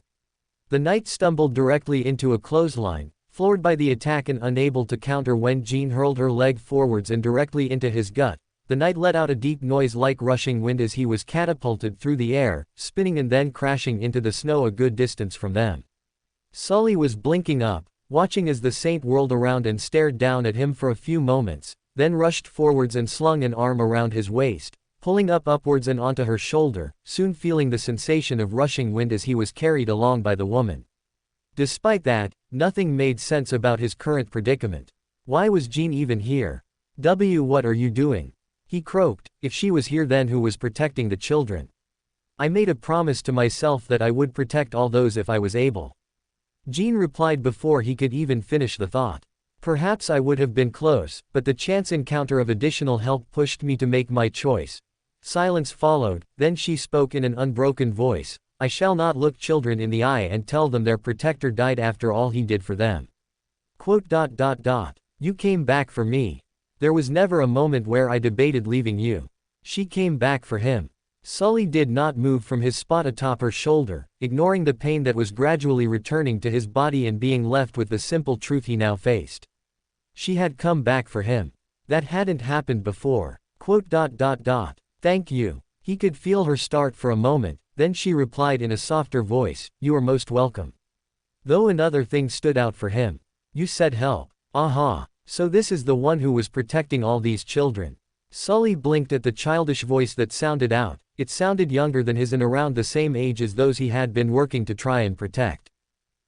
Well, not being from here is certainly something my older self might take a little issue with, but considering that he did take a big risk in doing all this, I think I can forgive this slight case of trespass. Trespass? That is rather generous of you. Jean replied with absolute sincerity at the words. Sully wished he could be turned to face the person who had, apparently, come to their rescue, if it was a little later than he would have expected. You mentioned a location where we could be safe. Of course, I did mention something like that, didn't I? The voice was almost whimsical, as though he had forgotten he'd even made that promise in the first place. In any other tone, it might have been somewhat insulting, but perhaps it was the voice that carried with it an almost innocent nature to it. Though, first thing is first, I know you're out there, mongrel.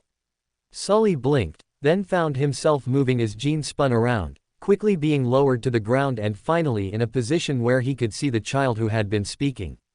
He raised an eyebrow at them, his vision cleared enough to see the face of a blonde-haired youth, crimson-red eyes stared back at. A young man no older than those he protected, just as he predicted, with a light gray jumper of sorts and a blue shirt, some manner of short trousers that were dyed to match the colors of the forests. The boy blinked at him, then tilted his head ever so slightly as the eyes narrowed. Sully found the gaze rather piercing, as though it was seeing right through him. The fact it focused solely on his face was rather off-putting, though he imagined his injuries didn't make him a pretty sight. Huh. The blond boy made a curious noise, leaning forward slightly and cupping his chin. Looking down at Sully as though he had spotted a mildly intriguing rock on the side of the road. That's certainly a rather curious face you have there, it isn't yours. The face is fake but inside is genuine. The boy twitched his lip upwards, you're certainly a very amusing person. Wah. Though that can be saved for later. The boy slid his hands into his pockets, his expression hardened and the eyes narrowed dangerously. He turned and strode past both him and Jean, coming to a halt and staring out at the expanse of snow in silence. He was greeted by only the wind. ... Are you truly intending to make me ask twice? The boy asked, a slight edge bleeding into his tone though it remained cordial all the same. I was being really generous the first time I asked.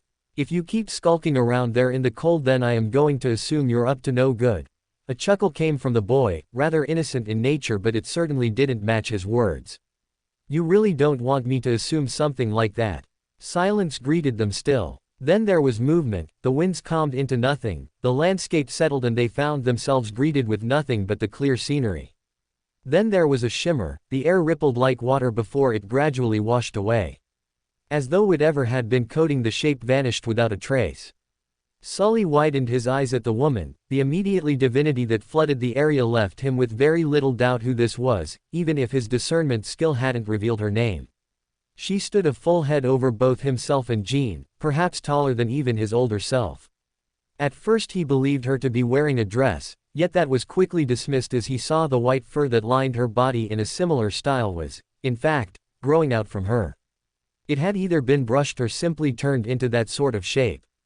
Though that held nothing on the sweeping bushy tail that moved along the ground behind her, darting just into view and then back out once more. Along her forehead were small ridges, curling out in minuscule horns like that of her kindred, yet, the one thing that seemingly separated her from looking like any human or lordkin that existed. Aside from the tail, that was. Platinum-colored hair swept down from her, reaching past her shoulders and over her front. The woman tilted her head ever so slightly. Green eyes that matched the young boys in their sharpness stared right back at them all, sweeping over each and every person in the camp for a moment before settling on the blond boy. In her right hand was the largest scythe Sully had ever seen, and it could not have looked more different from Frida's if it had tried. Hers had been streamlined, forged with steel and made to look like a work of art. This weapon was impossibly heavy, built along the back to provide just as much crushing power as cutting power, to say nothing of the material. Looking instead like a slab of carved stone or similar material. Though it was nothing like some common sharpened implement, this had been done with clear precision. The point of the weapon was to within a hair's width. "Ah, so you do have the courage to come out." The boy looked utterly unperturbed by the woman's appearance, though Sully put that down to him not understanding quite who stood before him and what she had been capable of, or perhaps reportedly capable of. "I was getting rather worried that I might have to come out and find you, you know." The boy shrugged his shoulders, "Though, you being here is fine now. It means I finally get to have a chat with the foreign invader who thought it was acceptable to start messing with my garden." He paused for a moment before another laugh came free of him. "I'm not usually this angry, most of the time, but I'm a little bit annoyed at the moment." He even pinched his fingers together as if to punctuate his feelings. The woman's expression remained indifferent, still staring at the young boy without a trace of emotion to be seen on her face. Soon returning to an upright position and keeping the unblinking gaze on him. "You know, some might consider it a touch rude if you don't speak to them when they're engaging in a conversation." The boy dryly remarked, "If you didn't show yourself to speak, then you showed yourself to do battle." He paused, letting the words hang in the air, "But we both know what happened last time you tried that with me, don't you?" Sully whirled on the back of the boy's head, widening his eyes as he stared at the youth. "He did battle with this woman and came out the victor. Or at least, posed enough of a threat to keep her at bay." He looked even younger than he did. Through it all, the pale-haired woman merely regarded the boy with that cold expression all the while. Her shoulders lost their tension and the scythe in her hands thudded as it was implanted in the ground, an obvious sign that she was not going to attempt anything at the moment. For a few seconds longer, she was still, then slowly turned her head over her shoulder and spoke up. "Thy mistress is in grave peril." She spoke in a soft tone, yet the power of her words could be felt all around him. It was a second later that Sully realized she was probably speaking with Wilhelm, if the shadow shooting to their feet behind her was any indication. "Thy role is ended here, I shall deal with this burden myself." Her head turned back towards the group, still regarding them with a stoic expression. Wilhelm offered not a word of argument, not that Sully expected he would if Fried was in danger, as he turned on his heel and bolted through the snow and vanished off into the distance, his thunderous footsteps retreating into the tundra before they vanished altogether. "Oh, sending away the distractions, are you?" the boy asked in a perfectly innocent tone of voice, now pacing back and forth almost casually, his head tilted. "So, do you intend to speak with me or shall we?" "Thy bluster is not necessary, child of the lords." She cut him off before he could finish, her voice almost sounding amused. Though the boy stilled for a moment.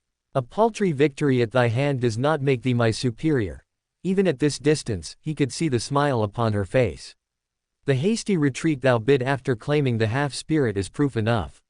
I dismissed the good Sir Wilhelm as a courtesy to thy pride, something I see burning brightly within you." After a few seconds of silence, the boy made a small noise. "That's strangely considerate of you. If that's how you choose to interpret my departure, then there is little I can do to help that. People like to see what they want, after all. Shall I assume this act finalizes the end of the neutrality I extended to the Great Father? Considering he's also off to rescue someone, I would say so." The boy replied with a wry smile, bringing his right hand and waving it in a dismissive manner. "Though if you feel like fighting us all directly," he trailed off, then slowly looked over his shoulder towards him. No, it was towards the children situated behind him. Something twinkled in those crimson eyes of his before he turned back around. "But you won't do that, will you? Is it a trait of yours to ask which you already know the answer to?" "I'm doing this more for your benefit," he responded in a droll tone of voice. "I could very well have just shown up and started fighting you. For me I change nothing but the time at which our battle begins. Or does not, in this case." A chuckle, "But that would be rather boring. Having a conversation with someone is much more interesting when you experience it in real time rather than being aware of it beforehand." Another chuckle from the woman. "So it seems. Though you speak truly, I shall not instigate a quarrel with you while you travel with those I seek to save." She stepped backwards, "Though we are both aware you cannot remain by their side forever. The moment in which you stand alone will come soon, and my eyes can see your end." "I know." There were deathly serious words from the boy, those are some nasty eyes you have there, you know that, miss. Something I have known all my life. Take this victory of yours, child of lords. I shall offer it to you freely in this instance.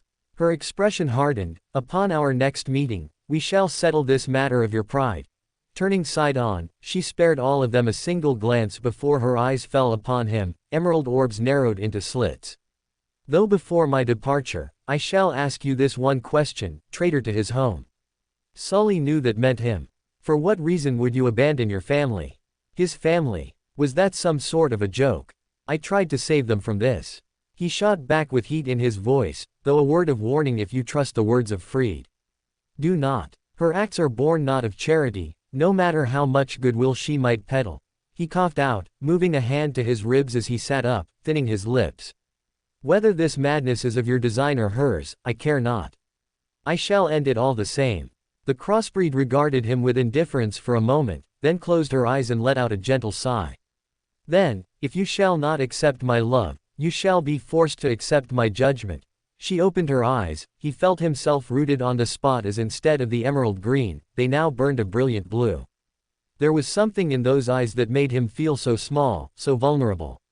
Like he was made of a thin stack of twigs and the slightest nudge would send him tumbling to the ground in pieces. I can see thy death, Sullivan of Aurora. He froze at the mention of that name. The lines that keep thee in the lands of the world need but a single cut to break. Should thee cross my sight again, I shall break them swiftly. Without a single word more, she turned on her heel and was consumed by the cold, her body flashing into nothing. Sully found himself gulping at the threat. There was a silence that consumed the group, then the blond boy turned around and clapped his hands together, flashing them all a brilliant smile that almost seemed to glow. Thoroughly unconcerned with the fact they had just been threatened with death by a goddess who could very easily achieve it. That was suitably scary, wasn't it everyone? The blond boy remarked with a carefree smile, then looked over all the faces presented in front of him as though he was expecting something from them. Whatever it was, he didn't get it judging by the way his expression fell into something along the lines of confusion. Though it only lasted until he spoke once more. I was sort of expecting a round of applause. Isn't that normally what you do when someone goes out of their way to save you? He paused for a moment, then shrugged. I'm not making a demand or anything, it was just something that I was expecting to happen without a prompt. Failing that, at least a couple words of, thank you, would have been appreciated. A sigh left the boy, as though he was amused by their lack of speaking. Though it is understandable that you would all be too shocked to speak. Ah well, such is the burden I bear. The smile returned. Now then, I'm sure we can all give our thanks after you have been returned to safety. There was a pause, then the blonde turned his crimson eyes onto Sully. Mirth visibly shining inside them. Besides, there are a couple of people I am rather excited for you to meet, it should be suitably entertaining whichever way it goes.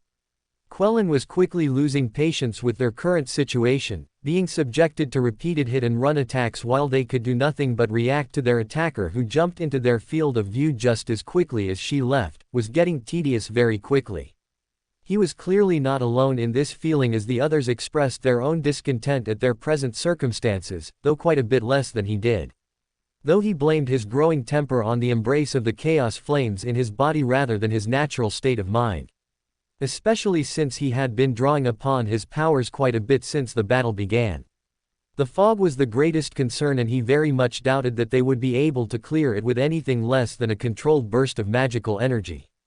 Something he could certainly achieve, but it would leave him quite a bit winded in the immediate aftermath of the attack. If the enemy assassin had been observant, she might have noticed him steadily growing hotter and hotter. Though she, like the others, had been more occupied with attacking rather than observing whatever he was doing, it was just a matter of waiting until the right time to strike. How much longer do you need? He almost jumped at the voice right behind him, very nearly whirling around only for them to hiss at him in a very commanding tone. Don't react to me, fool. Just give me an indication of what you're. The woman, Nobunaga, briefly paused and Quellen had to avoid covering his ears as another roar of that contraption of hers went off, followed by half a dozen more as the snow was shredded into a fine mist from the barrage.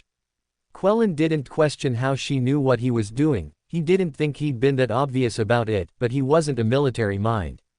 He wasn't much of anything, all things considered. His mind returned to the presented question. I shall need only a few more seconds. He managed to reply, ignoring the way in which his throat felt as though it had melted with each word spoken. Whatever Percival had used to soothe his body was wiped away the second he started drawing upon the power of his soul. The chaos ravaged him from the inside out. The call to be consumed and activate his noble phantasm was difficult to resist, but he couldn't do that here. Especially not now. The damage he would do would be without end. All right then. Don't die. Nobunaga replied curtly. Then he heard another thunderous roar of guns followed by a childish laughter. A noise like grinding steel reached his ears and was soon followed by a growl of annoyance from the helmeted undead. The girl is rather quick. The saber remarked in a slightly irritated tone of voice. I am quickly seeing the need to remove this fog from the equation if we are to. Another giggle, then a clang of steel striking steel. That was very close. The girl praised, not that Quellen could see her as he clenched his eyes shut. Focusing his mind entirely on grasping the power in his body. His arms started to vibrate, his nerves boiled and his skin sizzled. The snow hissed as it came in contact with his skin, steam rising away from him as his body temperature rapidly spiked. To say nothing of what he was feeling inside. A pain the likes of which couldn't be described. He bit down hard on his lip to stop himself from screaming and only succeeded in managing in a muffled cry. It was probably enough to get the attention of those closest to him, especially since he felt the focus shift onto his back. More so when he hunched forwards, bending his knees and drawing his arms close to his body.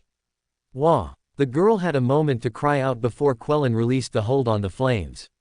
His body flashed with burning fire, the chaos leapt away from him in a wall of orange and rushed out.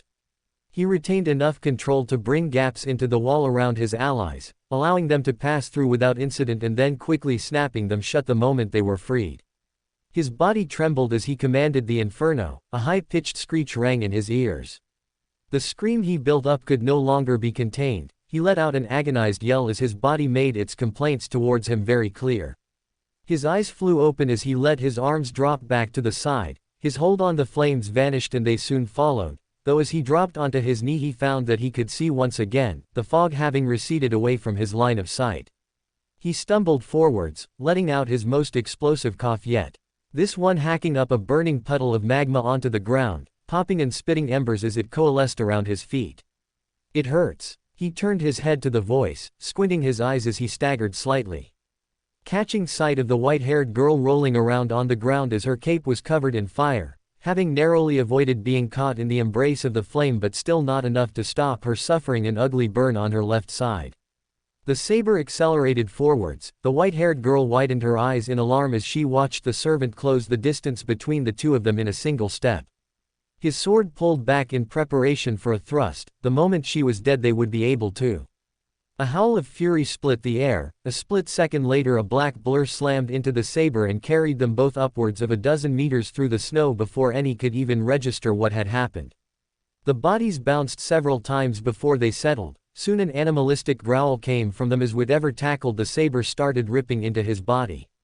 What the? Percival cried out in alarm, making to charge but then paused and swung back around. The spear brought up and parried an enlarged steel greatsword to the side. The knight of warped steel armor floated there, visor burning a brilliant crimson as it glared at the knight of the lance, then threw their shield arm forwards and into Percival's shoulder, the knight having turned to tank the blow, though only succeeding in getting the pauldron lodged in the groove of the aegis. Quellen could only gape before a shadow passed above his head. Nobunaga let out a curse and then fired before a giant bird fell upon her, tackling the woman to the ground and attempting to peck at her. With a growl, he tried to move only to pause when he registered a presence to his left, turning his head slowly and finding himself staring into the angry greenish-yellow eyes of the white-haired girl, her expression set in a scowl as she brought up her burned arm, staring at it for a moment then towards him. Though they might have been of the same height, Quellen found it as though she stood taller than him in this one moment. "You hurt us," she growled out, then took a step forwards as he took a step backwards, coughing out once more and hunching slightly. The assassin briefly paused as she stared at him for a moment. "You're sick," was the remark she made, not a question but a statement. With a tilt of her head, the girl spoke again. "We never answered his question. Our name is Jack." She nodded once, then flashed him a sharp smile. "Jack the Ripper." As if to prove her point, she flashed out two weapons in either hand, both of which had serrated edges about them perfectly suited for cutting flesh. Mommy doesn't like it when we hurt people too badly. The girl said, then the smile widened, but you hurt us first, so Mommy will understand. Quellen blinked, then ignored the pain in his body as he unleashed a torrent of fire in the direction of the girl. For more thrilling fanfiction stories like this, check out my channel Fanfic Audiobook. Dive into epic adventures, mysterious realms, and legendary journeys brought to life through immersive storytelling. Don't forget to like, share, and subscribe for more amazing audiobooks.